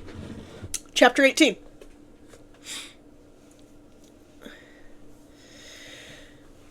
His hands are covered with blood. Her blood. I love and hate emotions. Me too. Me too. Yeah. His hands are covered with blood. Her blood. His partner's blood. Stained forever with crimson of the blood of his sister. What have I done? Avid asks as his voice echoes through the surreal-like room with little to no furnishing. I am a monster. I killed her. Avid bends down as he rolls his sister over, and she turns into Scott, and how he looked when Avid had last saw him. No. Scott, I didn't do that, did I? No, Scott. After the shout, Avid wakes himself up from his sleep, tears streaming down his face. He curls into a ball on his bed. Scott, I miss you. Drift looks down from the top of the bunk, seeing Avid in clear distress. Hey, bad dream? Avid turns to his side, not looking at her. Where was her sympathy before? She didn't truly believe him. She didn't actually understand where he was coming from. Why would she care now? I'm going out for a walk. But it's night. Drift tilts her head as she doesn't understand what is happening. I'll grab my steak, but I need some fresh air. Avid quickly slides off the edge of the bed as he rubs his arm and leaves through the door. The night fell to quiet as there were only a few houses around that still had a glow of candle light in the window. Scott, I want to come home. You want to go back? It was Apo that was standing in front of him as she asks the question. She walks over and puts her head on Avid's head. Odd, you don't seem to be sick. I'm not sick. Of course I would want to go back. He is the only one that listened to me. He might have been an asshole at first, but he seems to have his own fears. Avid averts his eyes from Apo as he casts them down. You said vampires were heartless creatures. I was wrong, okay? I am human. I am not perfect. Avid snaps at the military officer standing in front of him. I was wrong, and I killed her. Avid dropped to the ground, holding his hands. I am the monster. I am the real thing that is heartless, not Scott. Me. Apo reaches for the hunter that is breaking in front of them. Avid, I'm sorry. He bats her hand away. Don't touch me. You stood there while Drift stabbed him with my silver dagger. You were complacent. Avid gets up and walks away. If you are here to protect everyone, you are doing a shitty job. Avid, please, don't talk to me. You all never really cared about me. He leaves with tears streaming down his face. As Avid walks the streets of Oakhurst, he runs into the little flower shop. It has a sign that says, "Take one and leave a message. Vampires are real. I'm sorry, Avid. Shelby." Avid smiles at the note and flips it around. Avid, this is you. Take an arrangement as an apology. I should have believed you. Avid, what are you doing out? Sausage's voice was soft as it relaxes Avid, sounding familiar to him. He turns around to look at the author, who seems to gently be looking at him with compassion in his eyes. I had a bad dream and wanted to go out for a walk. Same dreams that you would have when you were with Scott? Sausage knew about those. He also knew that the reason Scott wouldn't meet with anyone during the day. Yes and no. It started out the same, but it ended differently. It ended differently? What do you mean by that? Sausage realizes that this has to be something he should approach delicately. Avid remembers Scott's body motionless and bloody in his dream. It was vivid. It felt real. Sausage, is Scott okay? He is recovering. Sausage hands Avid the journal and quill to write with. My little alchemist, I do not blame you for the sins of the humans of Oakhurst. You are a separate entity altogether. I am recovering. It is a slow process without human blood, but I will make it through. If not for myself, I will recover for your sake. Tell me, do you miss me? How have your dreams been? Have they gotten better? I wish I could be there to help take them away when you have them. I'd also love to hear you play a song for me again. Preferably next time, one about you not being afraid that I'm going to kill you. I won't even turn you unless you ask. I hope to hear from you soon, Songdrop. Scott Goldsmith. Avid writes down his reply to Scott as he grabs a set of flowers from Shelby's shop that they said that he could take. He stood there trying to decide what to get Scott. He settles on some pink camellias and yellow acacias, as he feels those would accurately convey the meaning that he knows Scott, as a nobleman, would know.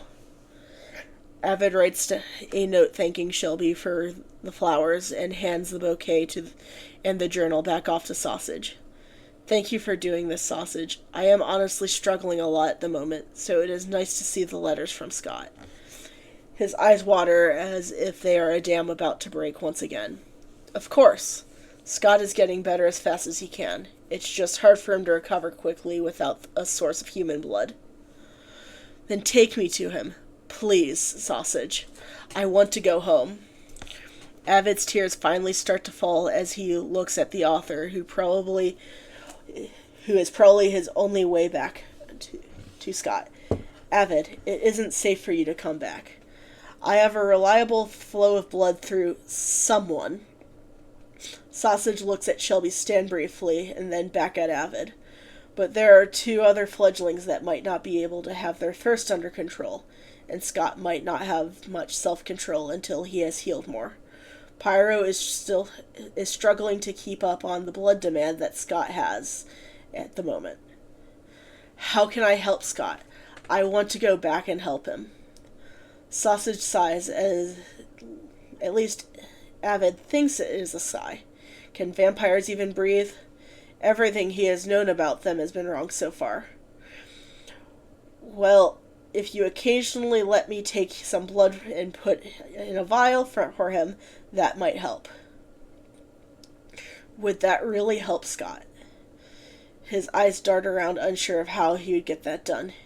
Yes, although Scott might kick me from the coven if he finds out how I would get your blood. Avid grabs Scott's sausage's suit, pulling him closer, seeming more determined than before. I want to help. Let me help him. Avid lets go and backs up slightly. I love him. I don't want him to be hurting.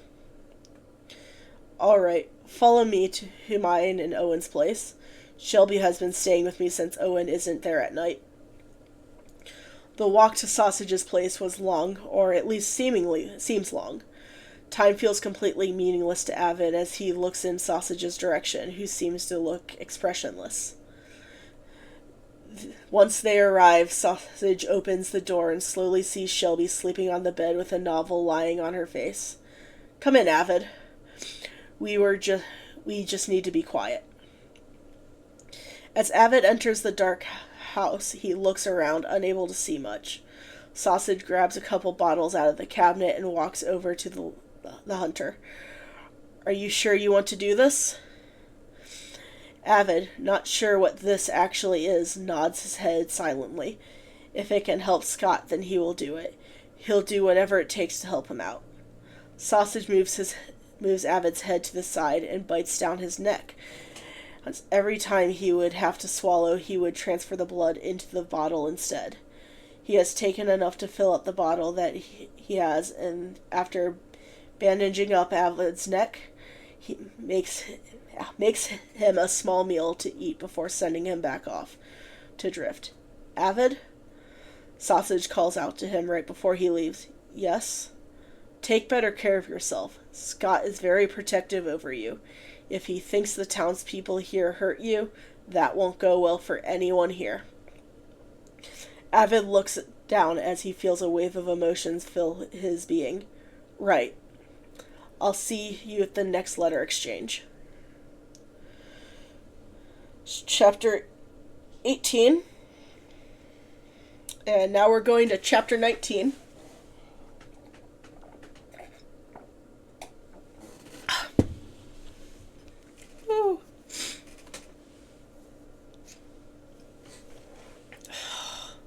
God.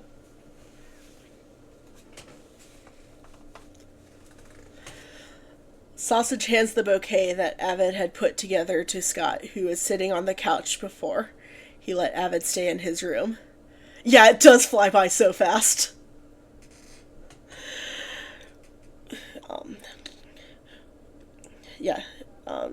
So they put together who would be sitting on the couch before he let Avid stay in his room, would stay on.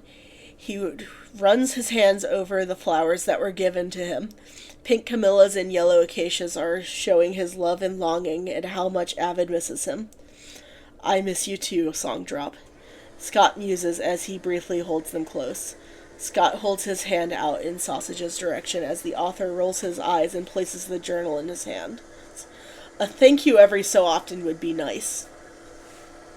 Scott ignores Sausage's complaint and opens the journal to the next filled out page. Scott, I miss you and the days apart feel long and dull. My nightmares have gotten worse. It shows me how much you've helped me. I do too.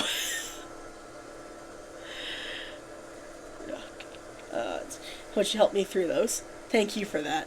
I ran into Sausage while going out for a walk to cool off my head during one of those nightmares. I know that I am the only one that knows how to kill you, but I had a dream where you were dead, that you had a stake put into your heart the same way that I put one into Marmalade's, my sister Elle. I rolled her over, and what I saw wasn't her, but it was you. It was terrifying, and I don't want you to get hurt. I woke up screaming, but it felt so real. I think both Apo and Drift were trying to comfort me, but honestly, I don't want sympathy from people who never liked me to begin with. Sorry, I was wrong about vampires not having emotions. You clearly do. I hope I can see from you soon. Avid. Scott feels bad that his little hunter is distressed. He wishes that he could alleviate those dreams. If he could take away all of Avid's pain, he would. At that moment, all he can do is write a letter. After Scott finishes the letter, Sausage hands him a couple of bottles of blood. You need to recover soon. Scott quickly drinks the blood and notices that it tastes similar. What did you do to him? Scott's voice was monotone and flat, as he feels rage starting to build. Sausage blinks, surprised by the reaction. What are you talking about? Scott pushes himself off the chair and grabs Sausage's shirt, pulling him maybe inches away from Scott. What the hell did you do to my alchemist? Sausage puts his hands in the air. Avid said he wanted to help, and human blood is the fastest way to do that. Is Avid okay? Did he say yes? Scott relaxes as he lets go and falls back into the chair. I asked him first. All I did was siphon blood off of him. I figured it would be better for me than another fledgling that might not have as much control. How do you have more control than my 2 children? I have been meaning to ask that. Sausage looks away as he adjusts his collar. I have a food source that is more than willing to help keep my thirst at bay. I see. Did you happen to get another bottle? I'd like to savor this taste. I did that. Here it is. That I did. Here it is. Sausage hands Scott the extra bottle and stands there as the elder vampire nurses it. Avid, I will see you soon. Scott thinks to himself as he slowly sips on the blood that he was given. Avid looks at the journal that he was given by Sausage. Eternally welcoming him into the house helps with him being able to come when Drift is around. She seems to be distracted by reading a book herself. Avid has been struggling to keep any kind of read on her. It honestly stresses him out. He opens the journal to the last entry. My little alchemist, I know that you won't hurt me. I would like to confess that in order to calm you down from your nightmares, I had ended up thralling you to help you relax. It isn't that I don't want you to not be yourself, but that you always look in pain. Seeing you like that hurts more than anything the humans currently surrounding you could ever do. I would love nothing more than to take you out of there. I just can't move far at the moment. I will send someone to come and get you if you desire when I am better. Just tell Sausage your response and keep a hold of this journal. I would hate for you to not have some outlet for your stress. You are important to me. I will see you soon, Song Drop. Scott Goldsmith. Avid closes the book and looks right at Sausage. Yes, I would like that to happen. Sausage, not quite fully understanding, nods. Will I be taking the journal back? Drift looks up from her reading and notices an odd exchange between the two, but stays silent. I need it if something happens, then I can't stay. Can't say. Right. Sausage voice was a whisper, but Avid was able to hear it. I see what I have to do. I will let him know. Sausage speaks up again. Anyway, I am off. Take care. If you happen to find yourself out at night again, feel free to swing by my place for tea. Sausage waves as he leaves, not wanting to let Avid's response in, hopes that he understands what he means. After Sausage walks out, Drift speaks up. Hey, bud. What is that book for? Do you mind if I see it? Avid's head snaps at Drift from the journal that he was looking at fondly as he holds it close. No, you can't have it. Avid watched Drift flinch as she was a surprise? He isn't sure. Don't worry, I won't take it from you. I just wanted to see it. Well, I don't want to show anyone it. Avid spits out, emphasizing each word, adding a venomous sting at the end. I am heading out. He doesn't want to be around Drift. She doesn't understand him and acts like she knows what is best for him. She treats him like a child. He can't even see that. Where are you going? Drift reaches out to Avid. Not here. Avid storms out and slams the door behind him. He makes his way to Oakhurst watchtower that seems to have an orange glow coming from the inside. As he sits down and down the stairs, it stares at it. It causes him to feel as if his physical health improves. Unfortunately, the glow doesn't help him in any way with his deteriorating mental state. The door to the tower opens, and Avid sees the young noble walk in with his eyes now red. What color were they before when Martin was turned? Were sausages also red? Is all Avid thought as he continues to look at the crimson changed eyes. Hey, Cleo said that she saw you in here and said I should check it in and make as I might be more of a wanted face than the other townspeople. The way Martin talks about Cleo told him that it portrayed empathy. I know that we got off on the wrong foot, but Father said that we should get along and that I should apologize. Martin feels satisfied with the words that he stated. He hopes that Scott would be proud of him for reaching out like this. Your father came back for you? Avid looks at the blonde confused. Why would his father, that doesn't know who he is, let alone as a nobleman, want to apologize to Avid himself? Well, no, but I got a new father that won't sell me off to some noblewoman married 3 times and allegedly killed her husband. Martin smiles as for the first time since meeting the noble, he seems happy. Avid blinks as he feels there is a lot of information that was just given to him in that small statement. Who is your father? Well, I did some thinking, which my old father told me that I probably shouldn't do. I'm sure that is what caused him to leave me anyway, and I figure he probably wasn't going to come back to me. Sausage told me about a manor in the woods that had someone that could possibly be willing to adopt me as an adult. Martin sits down next to Avid, not being able to do much, but he wants to be there and keep the hunter company. So Scott adopted me, and I have a father now. Avid cracks up. You asked Scott to be with you, and your father said yes?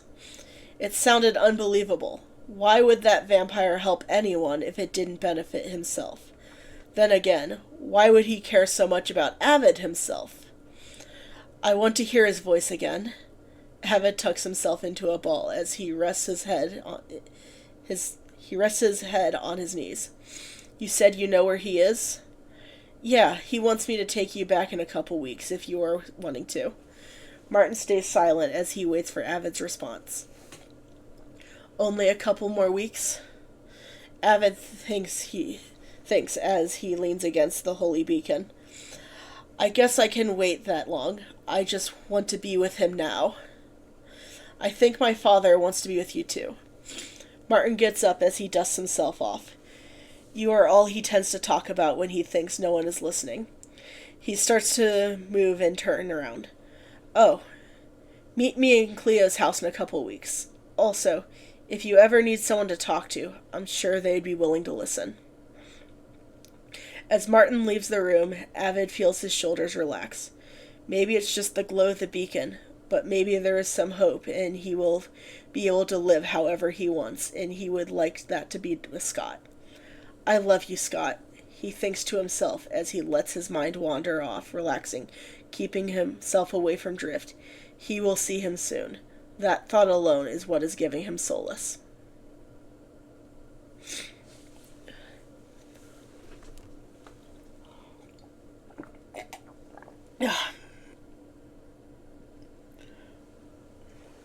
Yeah, that's chapter 19, so we're going to be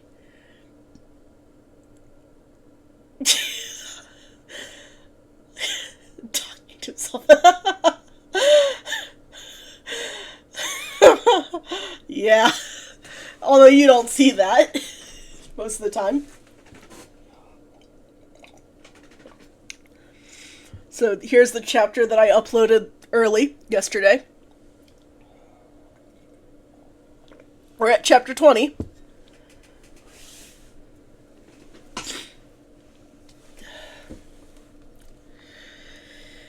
As Avid writes in his last journal entry, he decides that even if Martin doesn't come to pick him up today, he is going to leave regardless. However, he does remember Martin telling him that if he needs anything to ask Cleo. He packs his bag, only the journal and small silver dagger that he was able to craft. Yes. The sun is starting to rise, and he looks up at the bed that Drift sleeps on and sees her still asleep. Bye, Drift. Please don't look for me. I want to be happy. I wish you the best in your life. He whispers under his voice as he leaves quietly and shuts the door behind him. As he walks down the street, he sees Shelby set up her shop. They look up and wave at him and smile. Hey, Avid, do you have a minute? He looks around and quickly approaches the person behind the flower stand that looks as if they were glowing. Hey, Shelby, what's going on? Sausage has said that he was visiting you a lot lately. Oh, I got the message that you left when you took the flowers. Avid shifts around slightly. You talk with Sausage a lot? Yeah, he's been keeping me updated on my old roommate. They look off in the distance slightly, and then back at Avid as they were debating on what to say. He actually is the one that told me that you were right about vampires. He also told me not to go around telling people. Shelby removes her hair from her neck briefly as the flashes the bite marks on her neck. Oh, I see. Avid, feeling defeated, looks away. Of course he was only believed because someone was faced with a vampire. He was considered crazy otherwise. Well, I should probably be going now. Without waiting for a response, he sluggishly makes his way to Cleo's house. He opens the door and it is flung open. The person on the other side, Cleo, looks rather disappointed on the man on the other side of the door. Avid, come in. A habit she has formed even though Martin is eternally welcomed, he still waits to be invited in. Avid slowly walks in as he rubs his arms. He looks around the room, and his eyes land on a bunch of flowers that seem to have possibly been gotten the day prior. Do you like flowers, Cleo?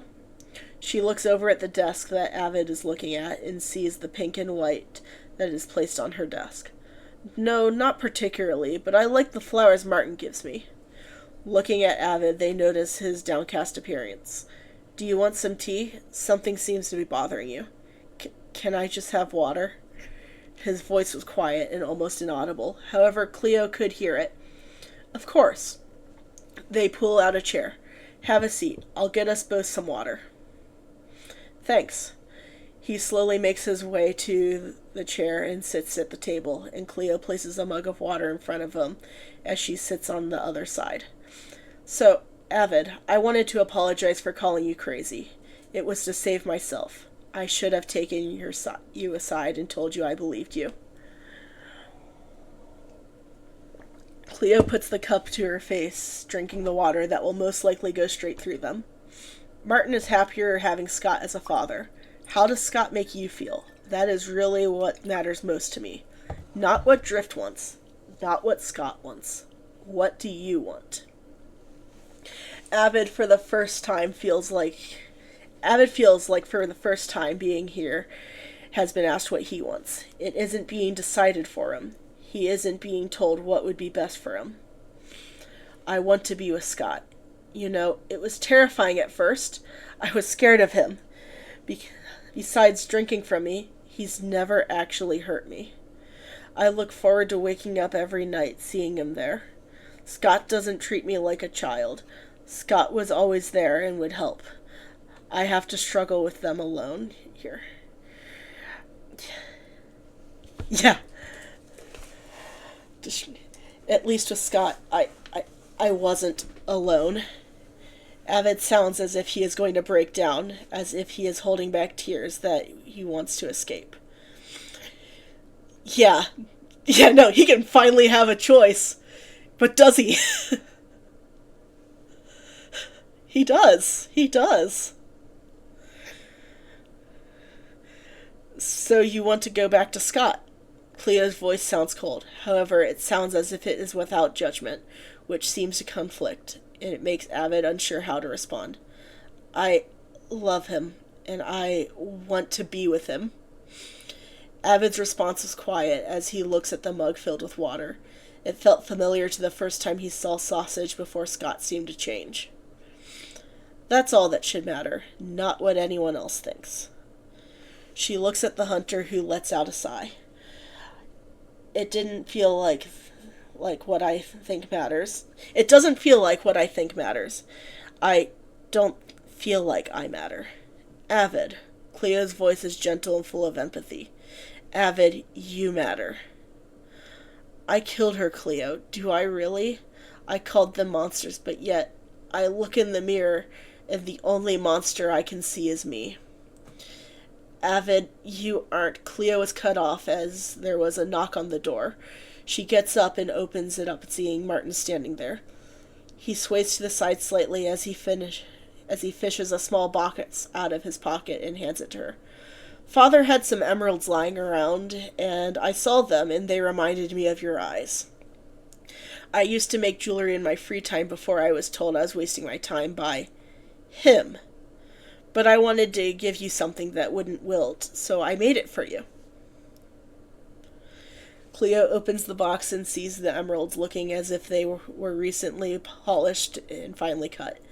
The quality of work that was done by something that she would have never have been able to buy herself. Martin, this might be a little... I can adjust it if it's too small. I still have more gold and emeralds to make it slightly larger. Martin seemed proud of his work, and the excitement that he had seems to weaken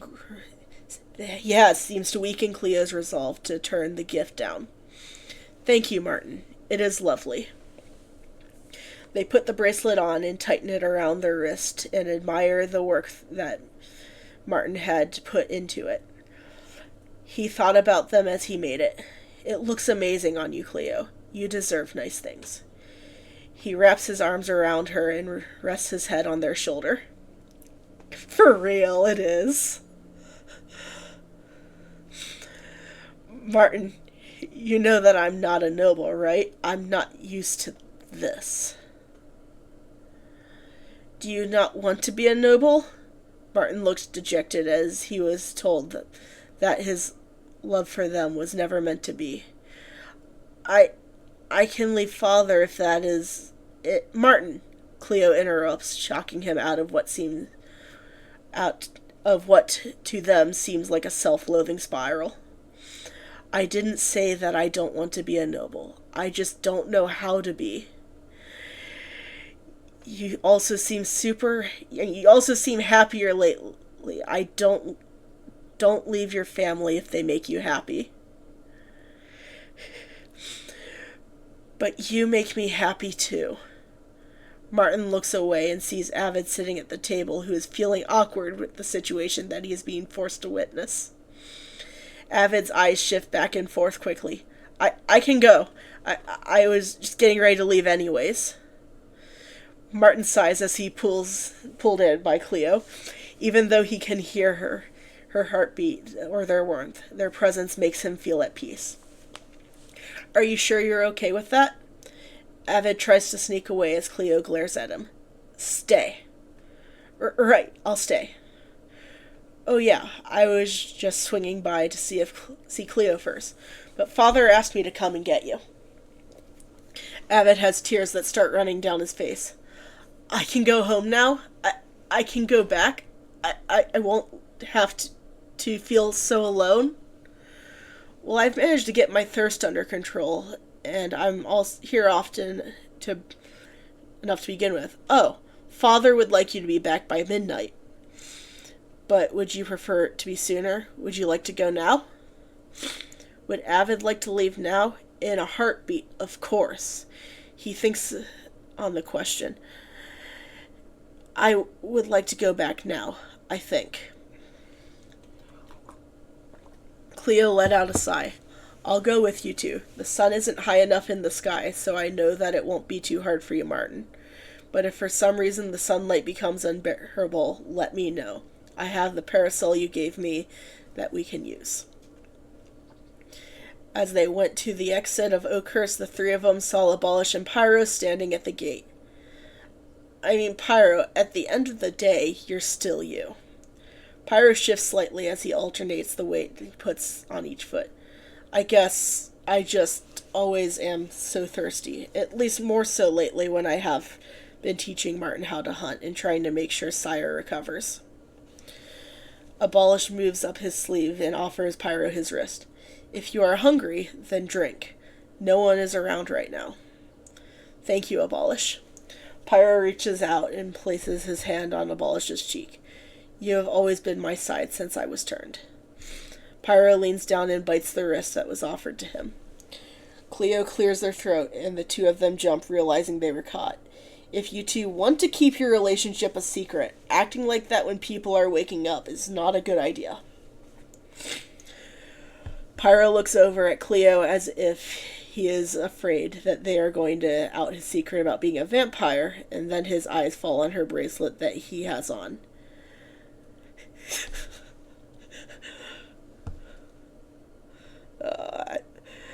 He recognizes it as something that Martin spent 2 weeks to craft. Right, of course. Are you all leaving Oakhurst with Avid? Drift's voice sounds from behind the group as he turns around to see her running to him with Appo behind her. You were missing, and I got scared. Someone took you away again. I don't want to stay here, Drift. Avid's voice is a whisper as he fears to speak up for himself. Appo grabs Avid's wrist as he tries to pull away, and Cleo grabs Appo's arm. He said he doesn't want to stay here. Let the man leave. No, he is still clearly under Scott's control. Appo tightens their grip on Avid as he tries to pull harder. I am not in a thrall. Let me go. Avid finally manages to yell.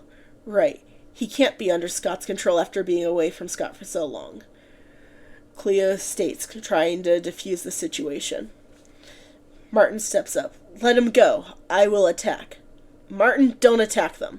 Cleo interjects as they notice that at some point Abolish had disappeared. But Father is hurting, and Avid wants to go back. If he wants to, then they shouldn't stop him. Drift puts her hand up as she interjects her own thought. Even if Avid chooses to go back, Scott is clearly controlling him in some way. Avid reaches into his bag and takes out the newly crafted dagger as he tries to stab Appo's arm so she can let him go. She instinctually reacts by doing what he wants and jumps back. Avid, you are not in the right state of mind. Calm down. This isn't you. Is it not him? He killed her after all. He killed Elle, his childhood best friend, the person he considers his sister. What part of this isn't him to attack someone if he was afraid that something was going to happen? As neither Drift nor Appo are charging at him, he backs up and runs off. As the military officer here, you three are not allowed back in Oakhurst. Appo walks out to get the person that she seems to think isn't in the right state of mind. As Avid runs without any sense of direction, he made his way to the lake that is in the forest. He looks into the lake, noticing his reflection. He looks as if he hasn't had any good sleep in days. Maybe that is why they think he is not stable. I still see myself. I would like to see you. Avid? Sausage's voice sounds behind him as he jumps and turns around quickly, readying the dagger. I am not going to hurt you, Avid. Where's Martin? Did you get separated from him? He notices Avid shaking. They were trying to get me back. Drift and Appo were... I want to go back. I ran. I didn't know where I was going. Avid stumbles through his words as tears streaming down his face. I want to go to Scott. Sausage looks at Avid with soft understanding in his eyes. Well, how about I? Sausage was interrupted with an arrow shot into his back. He is standing still, as it does hurt. However, the arrow is more annoying than anything. Sausage, are you okay? Avid panics as he removes the arrow from Sausage's back. Another arrow is shot, but misses Sausage and goes into Avid's shoulder blade as he falls to the ground and passes out from the pain coursing through his body. Apo, you missed! Drift yells at the military agent, shaking him. You hit Avid! Well, we'll take him to legs, but we need to get that thing away from him. Apo readies her crossbow again, getting ready to shoot Sausage. Sausage looks at them and disappears. Where did he go? Sausage appears behind Drift, covers her mouth, and bites down and drinks from her neck to make sure to drink enough to turn her. She tries to break free, but she was put under a trance quickly that made her silent and compliant in the events that were going on. Once Sausage was done, he releases the spell on her, and she quickly looks around and notices that Apo and Avid are both missing. What did you do? She smells fresh blood lingering on Sausage, her blood, as well as some of Avid's. It is driving her mad. You attacked me first. Avid wants to go back. You should have let him. Sausage sighs as he notices that the two that were with him are gone. I would tell you to come back to the manor, but I don't think I could handle Scott trying to kill you for being part of the reason why I smell like Avid's blood. Just so you know, the moment I make it back to the manor, you and Apo have probably just doomed Oakhurst to fall again. The work of a monster. Oh, Avid and the two people that he has turned in himself are all he really cares about. Be careful. I heard Avid knows how to kill you. Sausage disappears in the night, leaving Drift behind. Avid wakes up in the white room with nothing there but a bed and some food, water. Sausage? Avid says the name of the last ally he had with him. Martin? Cleo? He looks around trying to find anyone. Pyro? Scott? The last name spoken causes tears to run down his face. He curls up on the bed that is in the room as the pain from his wound shoots through his body. The reality of the situation sinks in. He is alone. No one is there for him. The feeling of isolation sets in. And it is worse than when Scott locked him in the Baron room. I am alone. No one will be by my side. No one is lonelier than this, as I, Avid, am alone. Yeah, there's chapter 20. We all ready for new chapters?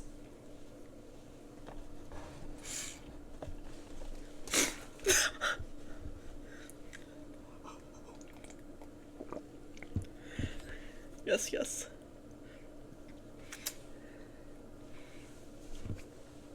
So we have 4 chapters and an epilogue left.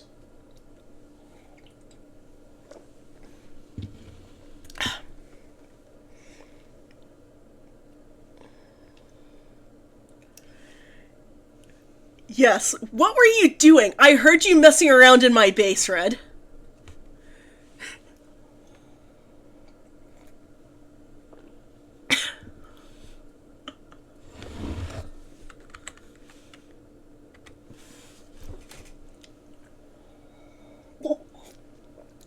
This is worse than the pit. Okay. Chapter 21. Sausage makes his way to the manor with both Pyro and Martin panicking as they couldn't find Avid. Of course they couldn't find Avid. He was with Sausage. Of course you were.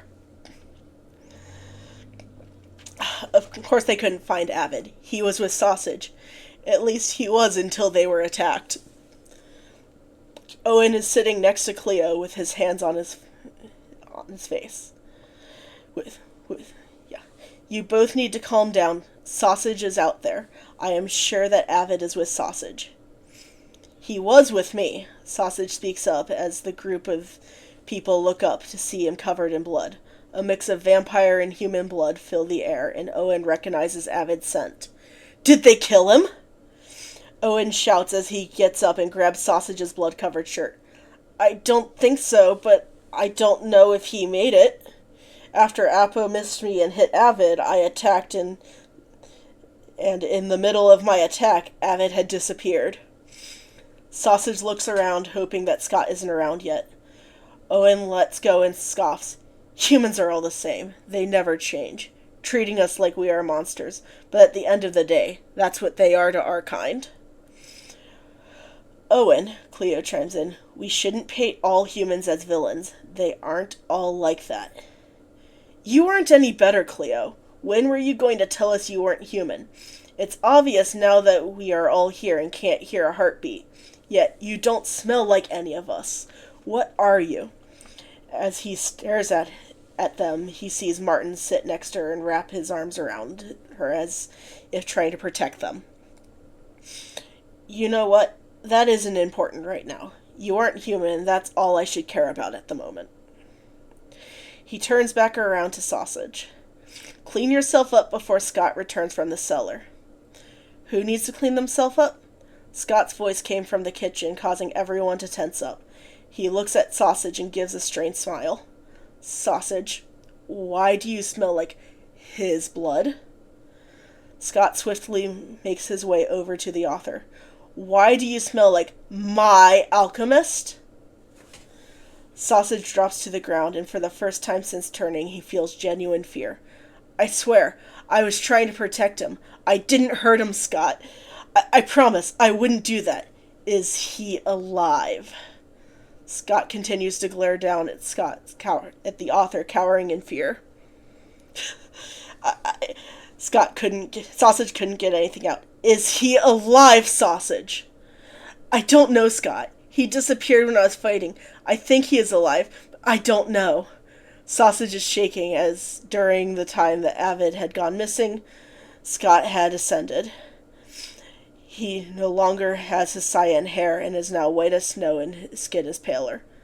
Sire, I know someone that if Avid is in town would be on our side and could probably take you to him. Pyro speaks up, trying to defuse the situation. I just ask that if you end up going on a rampage to spare him. He is the only one of the few humans that don't treat us like we are beasts that need to be taken out. Right. How about you take me to him? Scott responds, trying to center himself. We are going to have to sneak into town for that. Unless he decides to make his way here, we are no longer welcome back in Oakhurst. Drift might not be welcome there much longer if she is discovered. I might have turned her. Sausage states as he feels himself shaking with Scott staring down at him. You turned the person that stole my alchemist from me after stabbing me in the back with a silver dagger? Scott's voice echoes through the manor as everyone there could swear that the building was shaking. No one responds to try and calm the elder down. No one does blame him for the rage that he is feeling. I'm sorry, Scott. I thought maybe as it was something that she didn't want, maybe, and since she thought of us as monsters, maybe she would be struggling with seeing herself as what she thinks we are. Scott grabs Sausage's hair and moves his head up to look at him. I would have much rather you have turned Avid. I wanted to do that, but if he is dead, after I seize Oakhurst, you are going to have your fangs removed, and I will find Avid's stake and shove it through your heart. Scott lets go of Sausage as he hears a knock on the manor door. Smelling the air, he notices that they do smell human, but he doesn't recognize the scent as Avid's. Scott looks up at Pyro, who seems to have perked up some. His red eyes look into Scott as he quickly gets up. I'll get the door. That is who I was talking about. Pyro rushes to the door and opens it as he sees Abolish standing in front, drenched in what he can only assume rain. Pyro, they said you weren't allowed back in Oakhurst? Abolish reaches out to the fledgling as Pyro leans into him. Abolish, do you know how Avid is doing? Sire, he is not doing well. I think he is about to massacre all of Oakhurst over this. Come in. I probably should talk. Can I come in? I probably should talk with him about what I know. Abolish responds as he pats the fledgling's head. As the two walk in, Scott sees the two of them come into view. He relaxes even though Abolish is clearly human. It is clear by his fledgling's scent all over him that he is someone that he clearly trusts. Scott's demeanor seems to have a sudden shift. Abolish, would you like some tea?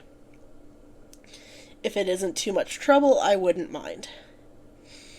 I'll go make some. Owen gets up and is stopped by Scott, glaring at him. No, sausage. Scott's eyes look down at the author, who is still feeling nothing but fear. You make the tea. I need you out of my sight for a few minutes. Right, of course. I'll go make some. Sausage quickly scrambles to his feet as Scott places his hand on his shoulder. He slightly smells like Avid. Depending on what he says, determines if you get to live or not. Scott's voice wasn't loud enough for Abolish or Cleo to hear, but it was loud enough for the vampires in the room to as a chill went through their spines, the other spines. Right, I'll be back. Can I get you anything else at all? Some wine glasses? Sausage, one for all of us? You don't get one. Sausage notices the bottle in Scott's hand and understands what he wants. Right, I will do that. Scott watches as Sausage disappears into the kitchen. Abolish, is Avid alive? How about we sit down and talk? He is alive, if you would call what is going on with him being alive. He is breathing, I can tell you that much. Drift had walked up to Abolish and got his attention as she spoke. Slightly panicked. Do you have any raw meat? Don't worry about cooking it. I can get some silverware. Why do you need it raw? You probably shouldn't eat it raw. Abolish was confused, but he handed her some food that he normally had on him for pyro. I need it to be raw now. Drift stopped for a moment. I don't want to hurt Avid. I am going to visit him. Do you mind if I come with? Abolish followed Drift, who had started walking off. Once they both made it to the building that Avid was in, Abolish sees a bag that looked familiar. In it there were 3 items Avid brought with him when trying to leave. The most important thing there to him looked like the stake. However, he noticed that there was a weapon in there besides that, not made of silver. It did confuse him, because that probably meant that the weapons there were more for self-defense and not to actually kill a vampire that attacked him.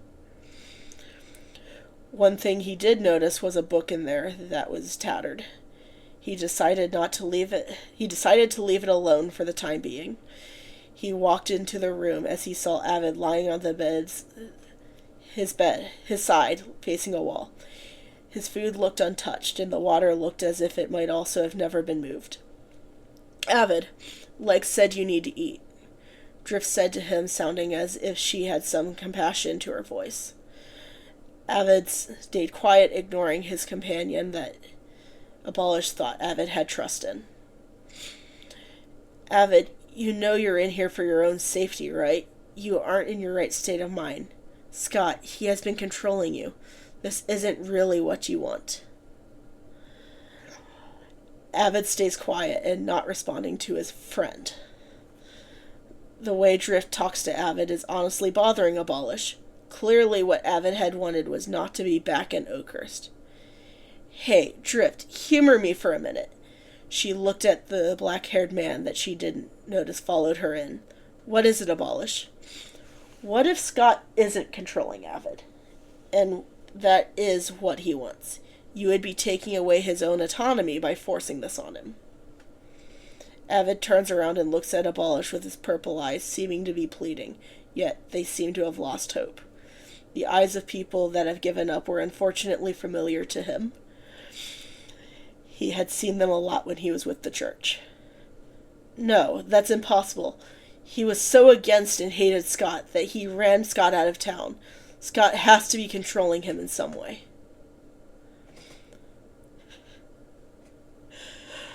Drift being adamant has honestly frustrated Abolish. Right. Avid, are you under control of a thrall? Avid doesn't move much, but he does subtly shake his head. Hey, Drift, do you mind if I talk with Avid alone? But, she looks at Avid, who seems to have no will to exist, and it seems to hurt her in some way. Okay, I'll be back. Avid, please eat. You need to eat.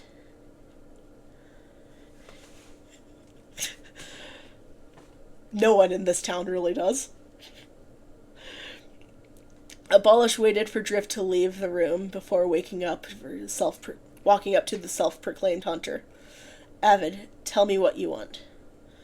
No one actually cares what I want. They kicked them all out of town, so I don't see why I should say anything. Avid's voice sounds weak, as if it had no hope left in the world. Detective also in denial.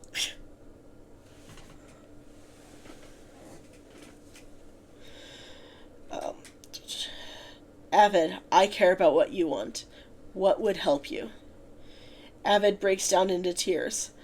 I want Scott. If you find him, please bring him back here. I am trapped. Abolish nods, understanding. Loving a vampire in a world that thinks they are monsters is difficult, isn't it? I thought he was a monster at first, too. At the end of the day, it was me that was. Everything I was told about them was wrong. The church and hunters lie a lot about things when it comes to people that aren't human. Was all Abolish said before he gave Avid a nod before leaving. Abolish finishes telling the story to Scott as he tightly grasps his wine glass. At least he is alive, but I am going to burn that whole town down. Please don't, Scott. I rather like living there, Abolish says bluntly. Sausage shoots up and looks at Scott. Right. Shelby is still in there, and I don't want to hurt them. I don't want them to be hurt. Sausage seems to relax slightly at his old roommate's name. She was the only one in town that he actually liked. Well, I won't do it for Shelby, but I'm burning Drift's house down. And that's chapter 21, and we are going to go on a small bathroom break again. Whoop. I will see you guys in about 5, maybe.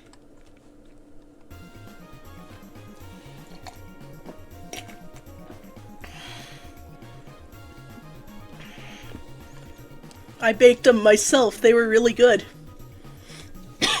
They still are.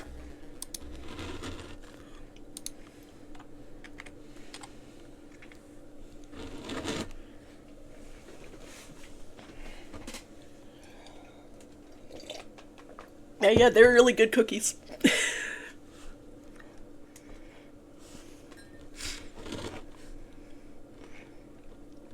We just left off on chapter 22, right?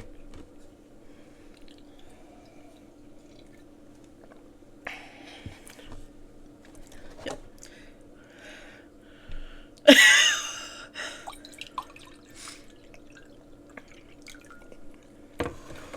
How about after we're done reading this fic, I will see if I took any pictures of them coming out of the oven.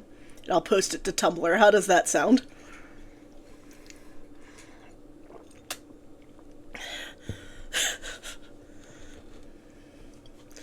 Anyways, chapter 22. Abolish leads the vampires and Cleo back to the village as the sun sets. The vampires have made themselves invisible as they wish to be undetected by the humans. Cleo has decided to hide in the trees until the gate is left ungraded.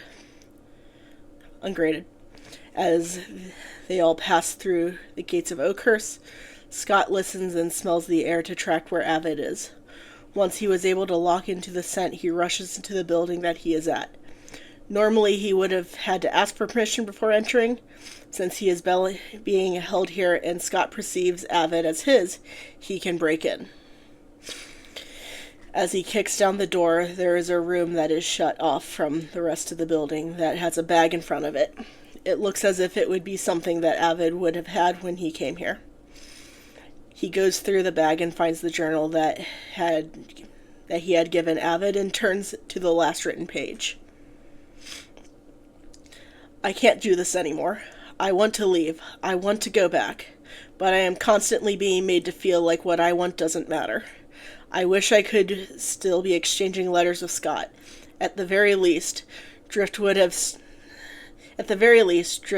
started to have become suspicious eventually, though, right? I am going to leave. No one will stop me this early in the morning. I am just going to swing by Cleo's house, as that is where Martin said to meet. I also said that she might be willing to listen.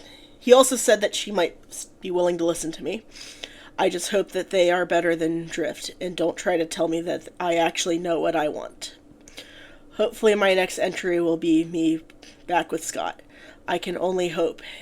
I am tired of the pain of being treated like a child. I am not a child. I know what I want. And I miss him so much. Scott closes the book as he knocks on the door that he assumes Avid is in. When he hears no response, he pushes the door open and sees Avid on his side, facing the wall, shallowly breathing. Drift, I told you I don't want to see you again. Go away.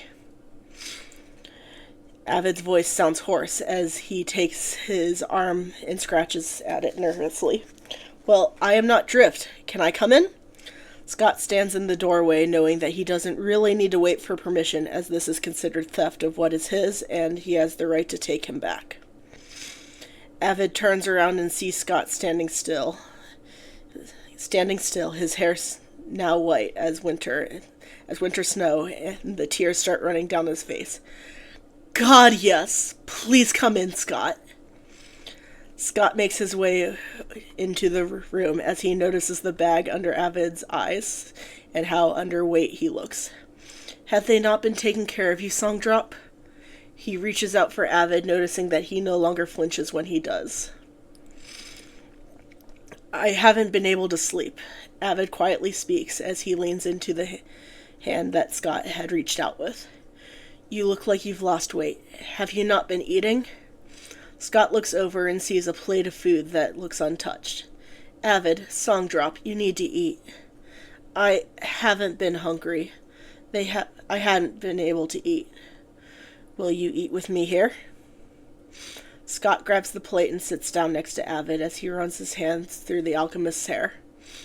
Avid takes the food and looks at it. Maybe he is hungry? Maybe Scott is right and he should just eat. As Avid takes the first bite of his food, Scott places a kiss on his cheek. After he swallows his first bite, he speaks up. Scott, do you really find me just tolerable? Would I have come back for you if I did? Scott's response sounds uncharacteristically gentle as he places his hand on Avid's leg. My alchemist, I think you know the answer to that question. I do, but I want to hear you say it. Avid reaches out and places his hand on Scott's cheek. Scott, I need to tell you something.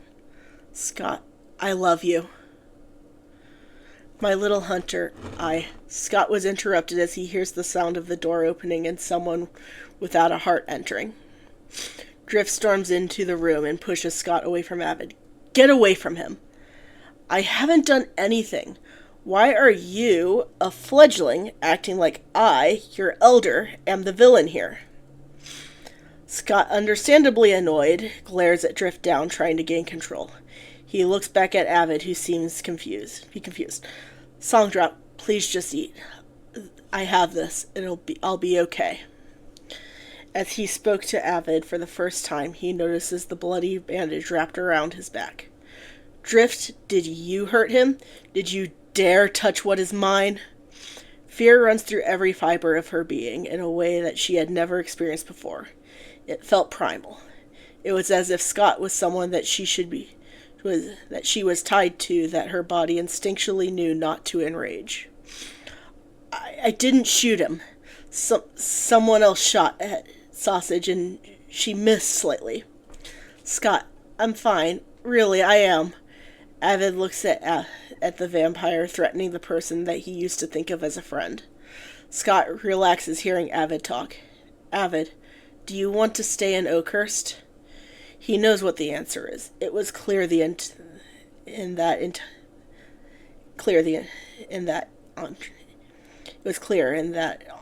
entry. No, I want to go back with you. As he spoke, Avid put his eyes downward as he feels like what he says would real as he feels like what he doesn't feel like what he says would really matter. At the very least, he feels as if he should answer Scott honestly. Avid is sick. He isn't in the right state of mind to make a decision like that.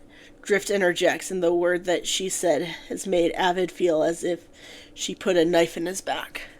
And who gives you the right to determine what's best for Avid? Scott snaps as he extends his claws out as if he's getting ready to attack. You clearly don't. Not when you have him under some kind of spell. Drift! Avid snaps. For the last time, I am not in a thrall. Frustration builds within Avid as he gets up and walks over to Scott and wraps his arms around him, causing the vampire to relax. I am depressed, Drift, but locking me in a room because you think you know what's best for me isn't helping. Drift slowly walks up to Avid as she reaches for him. Avid, let me help. Get away from me. Avid interrupts, slapping her hand away, causing her to flinch. I am leaving and you can't stop me. I want to go home. Drift looks as if she's about to burst into tears. But Avid, you are home.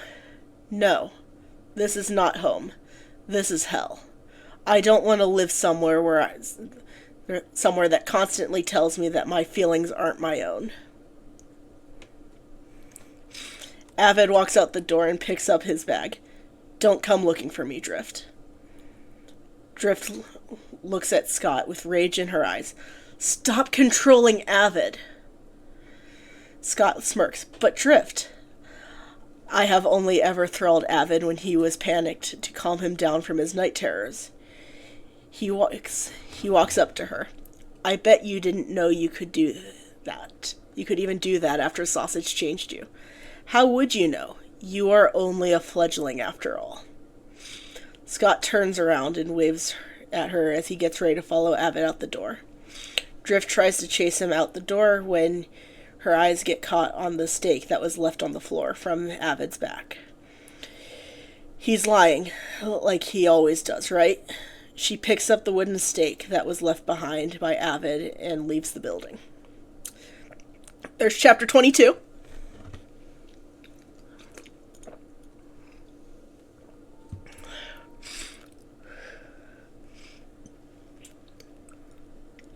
Opening up chapter 23. Let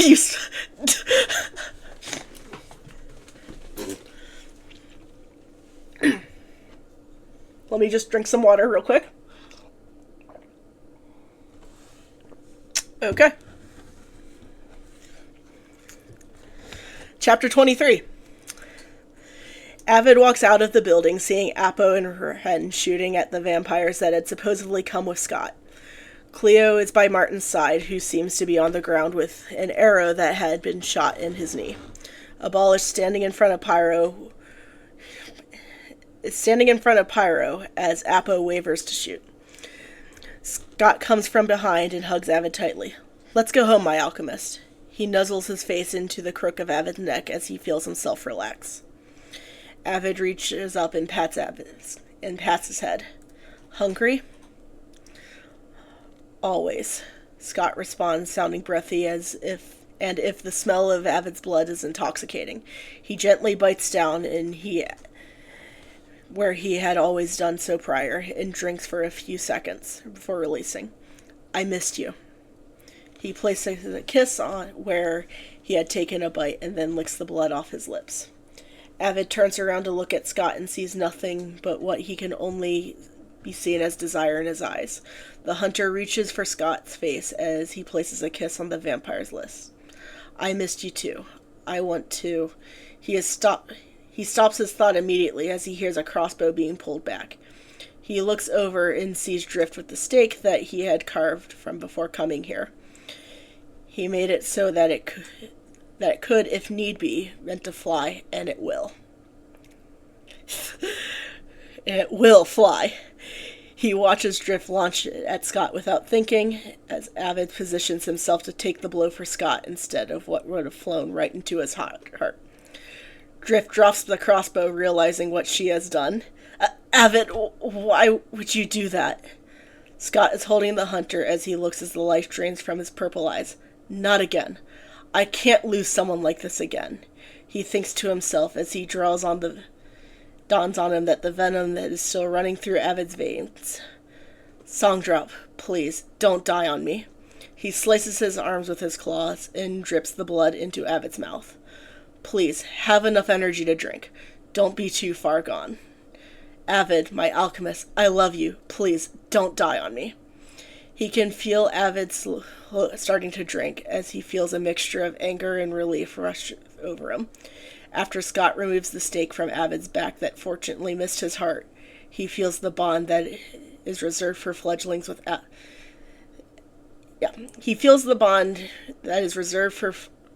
fledglings with Avid, as he no longer has a heartbeat up here. Yet that bond that he is feeling shows him that Avid is alive. She took away Avid's choice in turning. She is the reason why he will never hear Avid say yes. Drift backs up as Scott holds Avid's stake in his hand, slowly approaching her. You know how lucky you are that I was able to save him?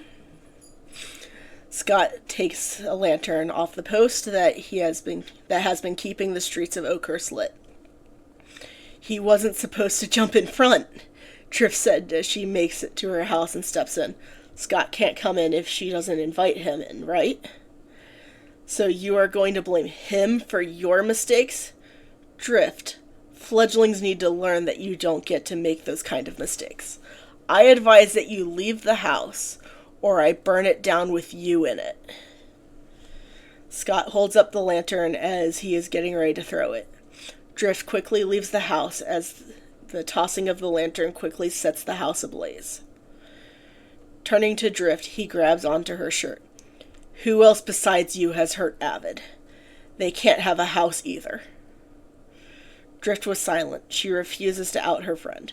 She refuses that the fact that Scott was able to save Avid means that she realizes that the fact that Scott was able to save Avid means that he won't kill her. Yet, he might seriously hurt her. As long as she doesn't out Apo, then she should be good. That was me. I missed while aiming for sausage. You know, I don't like when fledglings lie. Scott grabs Drift's hair and tightly grabs her shoulder. Who was it, Drift? I know when you are lying. I can't say. I won't say who it is. Scott lets go. Such a shame. I guess the whole town goes up in flames then. His voice ends with a lift at the end as he was singing the last words. Drift grabs Scott's suit as she confesses. No, it was Apo. Apo was with me and shot the arrow. Scott pats her head. See. Now was that too hard? Good little fledgling. The battle off in the distance stops as they see not one, but two houses burning. Owen groans. Scott said he was only going to burn Drift's house. Now he is burning Pyro's house too? He looks around and sees Martin and Pyro near Avid's body. Avid opens his eyes slightly as things feel incredibly bright. His eyes land on Martin, who he has determined to be an ally that he has, and then Pyro, who doesn't seem to be as aggressive as he normally had been. What is going on? Why am I thirsty? Pyro hands Avid a bottle of crimson that he has carried with him so he can satisfy his own thirst when no one's around. Drink this. It will help you. Avid takes the bottle that he is given and slowly drinks the contents, not even questioning what could be in it. The blood flows down his throat and he feels refreshing. The metallic taste on his tongue is relaxing and he desires more. Where am I? He looks at both Martin and Pyro, not being able to tell what he is seeing around him. Where is Scott? Pyro points over to his and Apo's house that is burning in the distance. Probably over there. Guess that I don't have a house anymore. House here that I can go back to. Not that Apo wanted me to come back anyways. Owen steps next to Avid as he looks into the new fledgling's eyes. We should probably calm down, Scott. You are most likely the only person able to do that, Avid.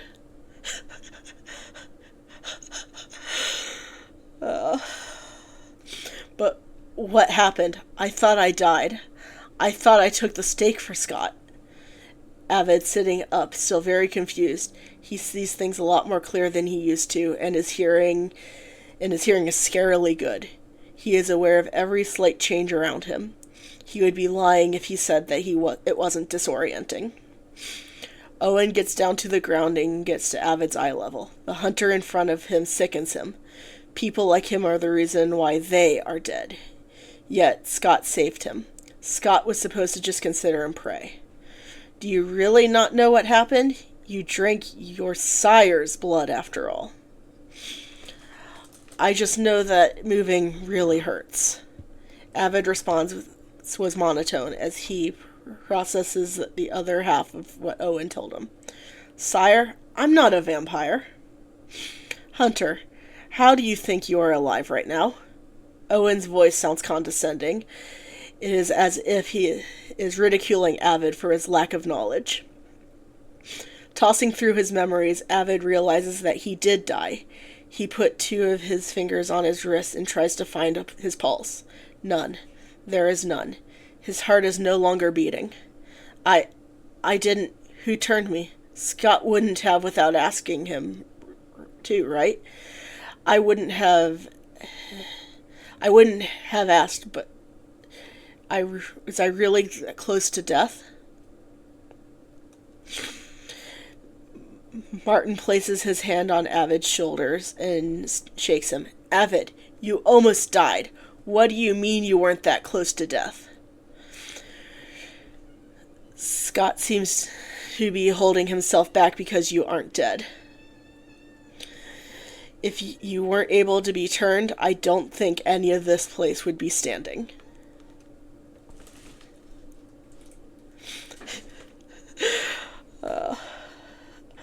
Pyro and Martin nod at each other as they pick Avid up to take him to his destination.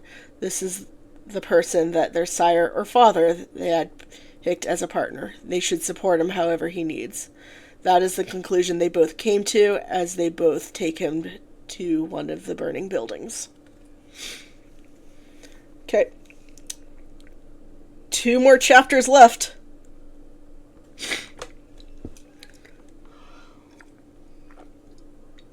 We got 1 chapter and an epilogue. And the epilogue's really just self-indulgence.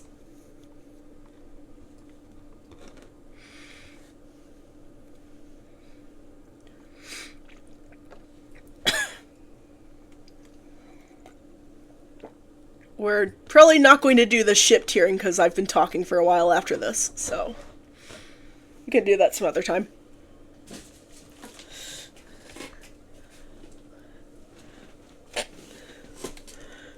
Yeah, for real.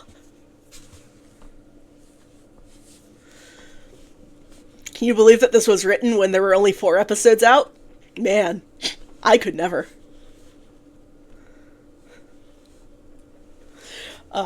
So let's see.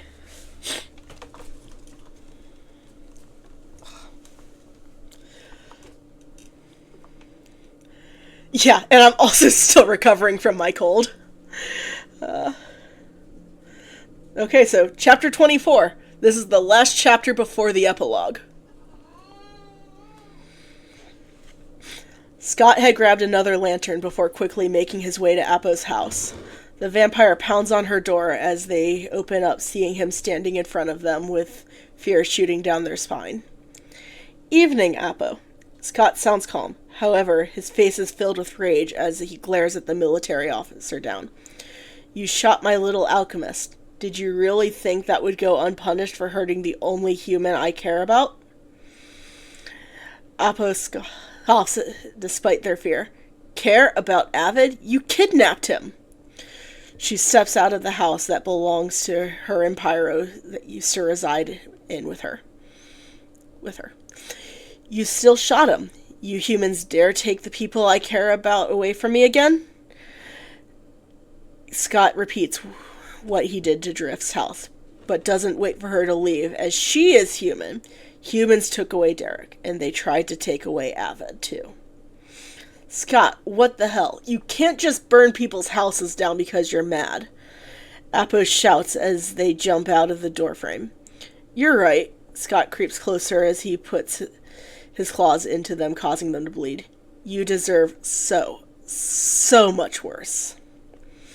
Scott moves one of his hands down as he drags his claws slowly down the front, of ripping their uniform and drawing blood. He leans down and whispers to Apo's ear. I will make sure to enjoy this. You hurt what is mine after all.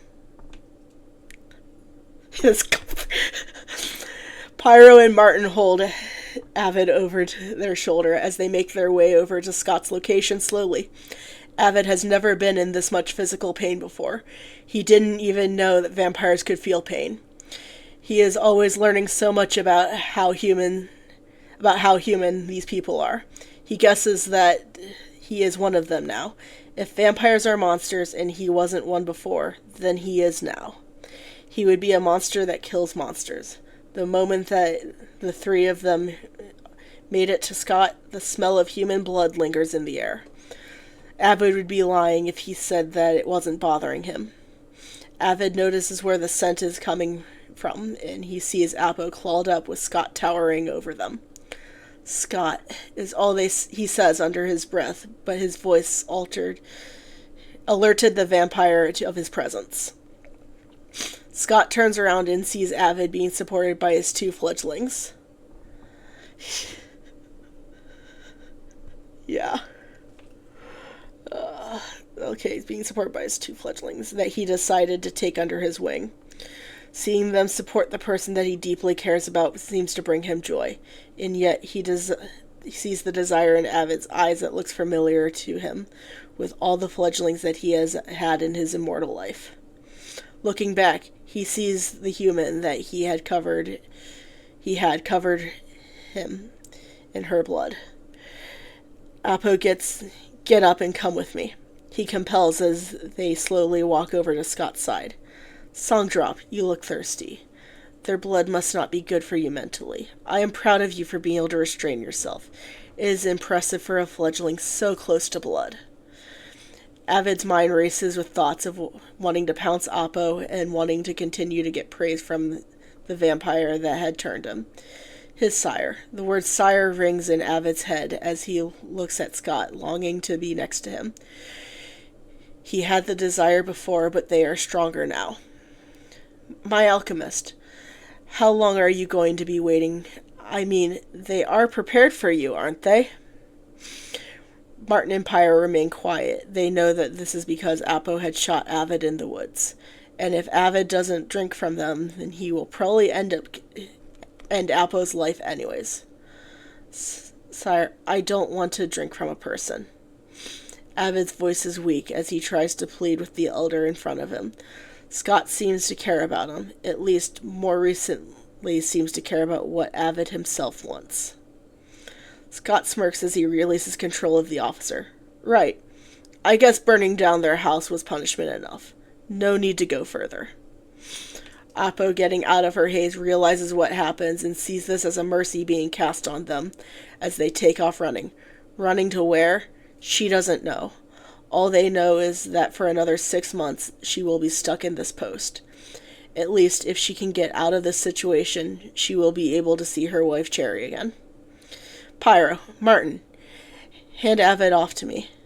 Scott reaches out to as the two nod in agreement. Of course, sire. I'll go get some more food for us. It is clear that we are going to need it. After Avid is handed off to Scott, Pyro disappears, leaving Martin behind. Father, is there anything that you want me to do? Scott picked up picked Avid up and is carrying him in his arms as the alchemist seems to have fallen asleep. He notices the piece of Avid's face that he notices the piece in Avid's face that wasn't ever there when he would sleep prior. How many beacons do we have at the moment? We have all of them except for the town father. Scott pauses briefly as he contemplates what to say next.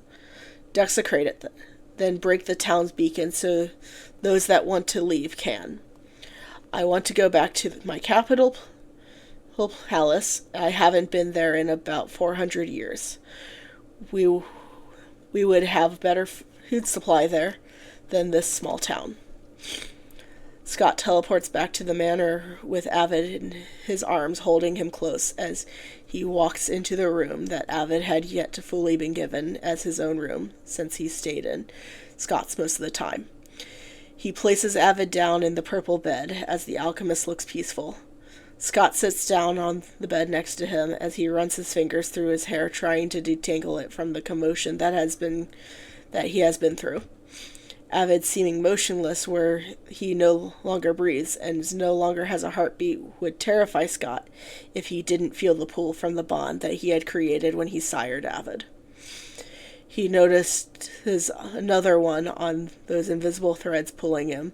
He looks up at Pyro, who has a lot of bottles in his hand. Sire, I felt like while we were here waiting for Avid to heal, we shouldn't completely drain all the blood of the animals we have, so I decided to bottle them up instead.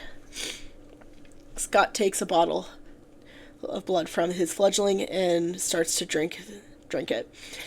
As he holds some of the blood in his mouth, he moves Avid to his back from his side and kisses the alchemist as he transfers the blood into his mouth, causing Avid to instinctually drink.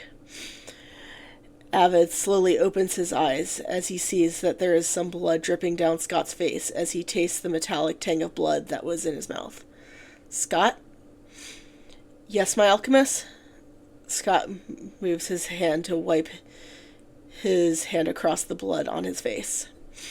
Avid takes Scott's hand and cleans the blood that he wipes off his hand without thinking. Come down, please. Scott leans down and Avid kisses the red streak down his face. I missed you. Scott holds out his hand to Pyro, requesting another bottle, as the fledgling complies. I missed you too. Drink some more, Song Drop. Avid takes the bottle and quickly chugs the bottle down. After he finishes drinking, he's finally able to sit up without too much pain. He looks at Scott, whose eyes are blood red like crimson, and his hair is now white as snow. He is still almost perfect and looks a lot like porcelain. You look different. I've gotten back up to where I was in power before I was put to sleep. Before they killed him. Tears run down Scott's face, which is the first for Avid, as he has never seen any vampires cry before.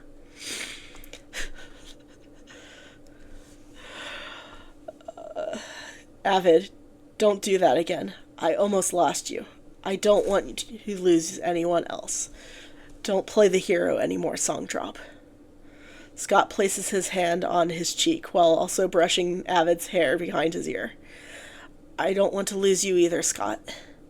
But you were human. Your life would have been relatively short compared to my eternity. I wanted to turn you, but not as a last resort to save your life. Scott pulls Avid in.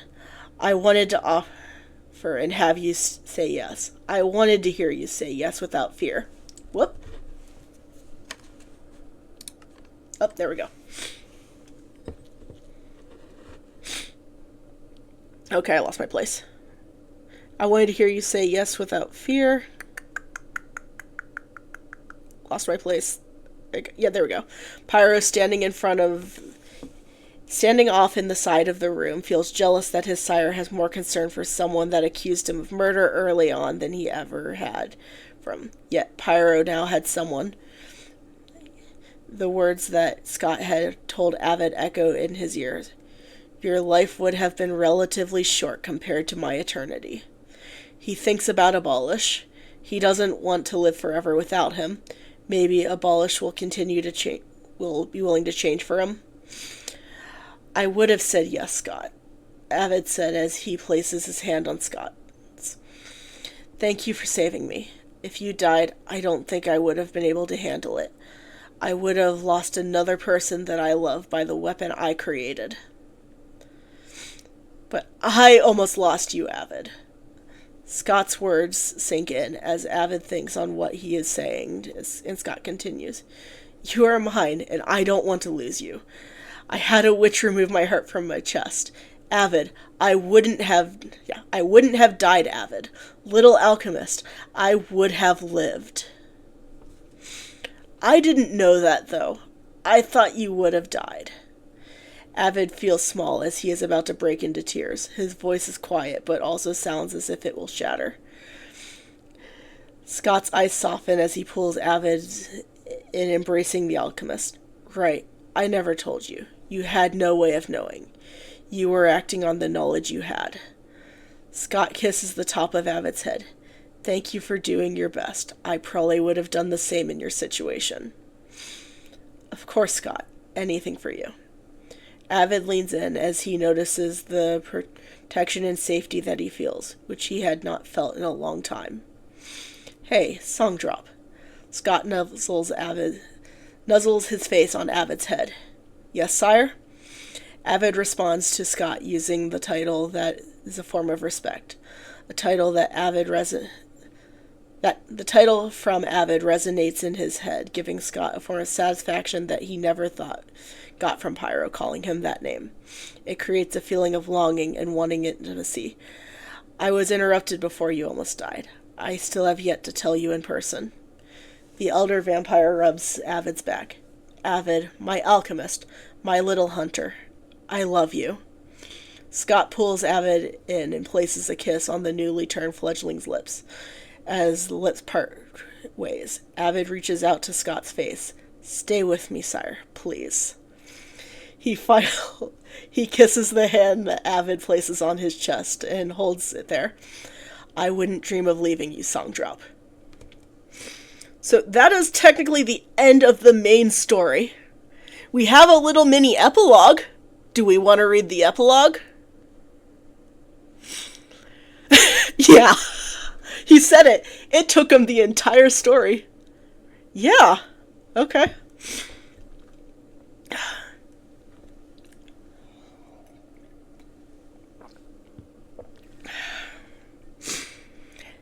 As 500 years have passed since they were all in Oakhurst, and since Avid's turning, they all have been having a peaceful time in the capital. The citizens are more than happy to provide for them so they no longer have to go out hunting. Abolish didn't want to be turned right away when Pyro asked him, but after seeing the pain his vampire felt watching him age made him change his mind. Abolish never wanted to hurt Pyro, but he ended up doing so anyways. Pyro had ended up powering his vampiric abilities, but Abolish never saw the reason to do so, as he was never brought into the Coven in the time of chaos. Avid had lately been thinking about his time back in Oakhurst, as it has for once seems so far away. He still wants to be out in the sun, so he tends to use a parasol as it will block out the harsh rays that would keep from ever stepping foot outside in the day. He has found himself enjoying gardening as the years have gone by. The motions of pulling of weeds always was relaxing. It helps keep his mind focused, as the ideas of wandering off for too long could be very distressing. Lord Avid Goldsmith, a human maid, calls out to him as he can smell her intoxicating blood and heartbeat pick up in the air. Yes? Breathe in and out through your mouth. Scott has taught you what to do when you are thirsty. We don't need another attack on a random maid this century. Avid tells himself as he realizes how hard his thirst is truly able to control. There is a lady that says that she is from Oakhurst here to see you. The maid stands still as if Avid is in danger to her life. He hasn't attacked anyone in her life, yet rumors still circulate from the last attack. Yeah. With no one from the coven there to hold him back, it is nerve-wracking for her. Take me to them. Avid's response, not knowing who that would still be around in Oakhurst that would ever want to see him again.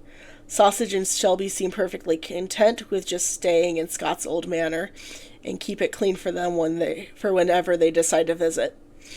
And Owen, it couldn't be Owen. Once the two make it back into the palace, he closes the parasol and walks slowly into the room the maids guide him to his main conference. They guide him to his main conference room. Avid, once he makes it into the room and sits on the couch, sees a figure that he isn't quite sure if he recognizes. He only sees her back, but if he were to describe what he saw in a few words, it would probably be ethereal beauty. She turns around and meets his eyes. Her red eyes seem to shine like the blood moon passes. Her long snow-white hair flows probably longer than it should be.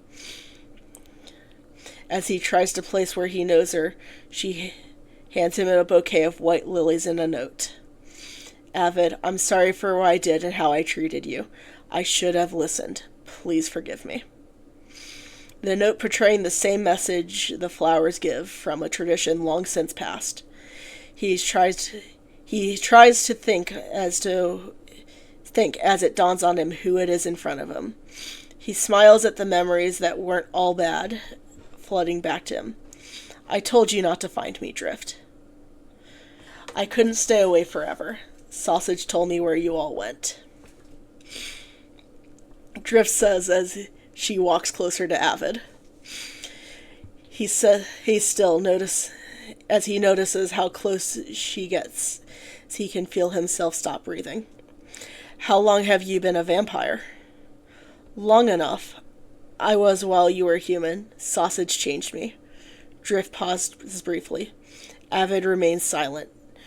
Not that the information that he was given really changes the perspective that he has on the matter. Even then, something about Drift in front of him now brings him a similar joy that Scott does in his presence. Just as he thinks on the comparison, he feels his husband wrap his arms around him from behind. An eternity is a long time to hold a grudge, isn't it, Songdrop?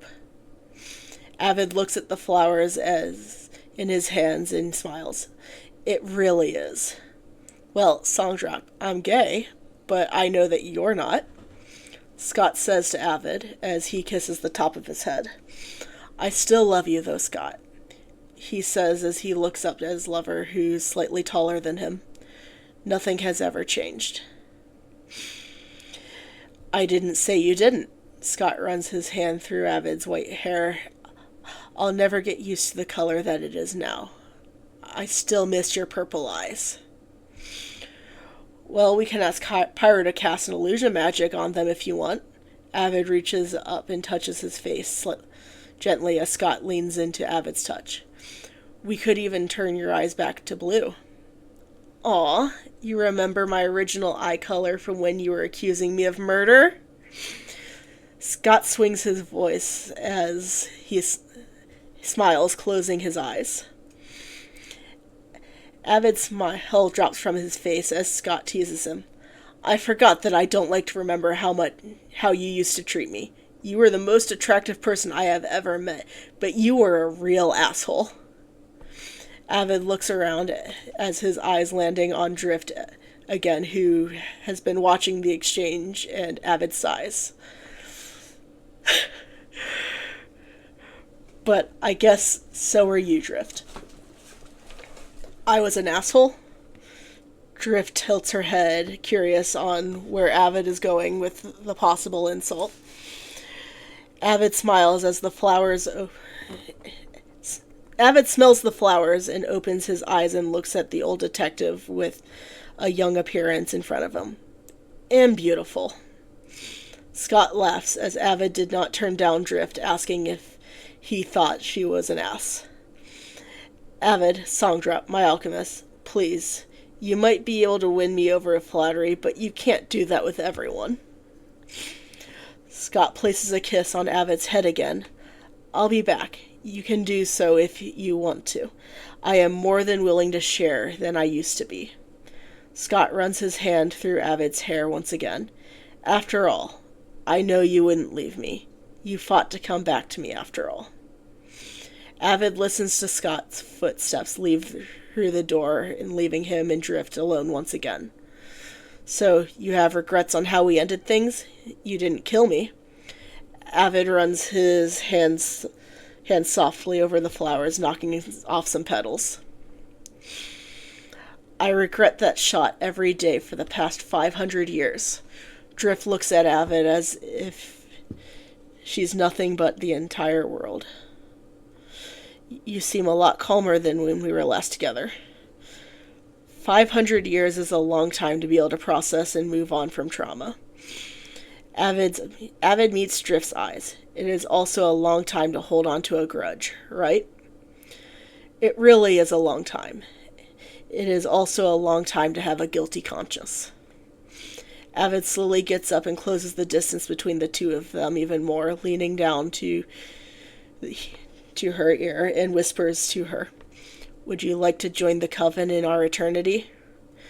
Moving away slightly, Avid moves her hair away from her face. It would just be the two of us, and I'll still be with Scott. Martin has Cleo, Pyro has abolished. What do you say, Drift?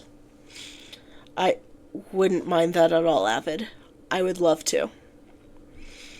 Avid pulls Drift in for a hug and thinks to himself, Scott is right. An eternity is a long time to hold a grudge. For our eternity together and everyone else, Drift. Drift leans into Avid's chest and relaxes. Yes, Avid. For our eternity. And that was the entire story.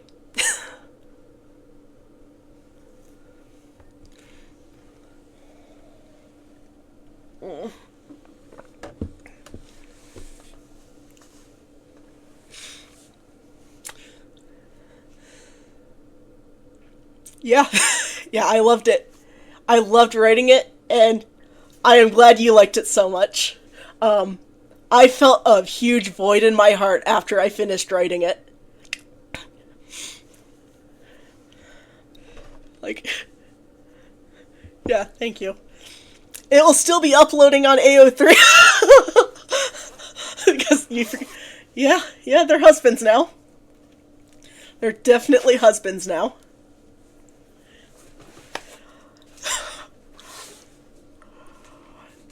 I have other stories that I've been working on too.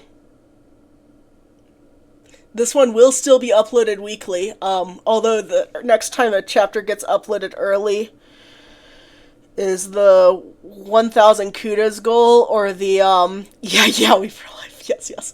It's the 1,000 kudos goal, or the, 20,000 hit goal.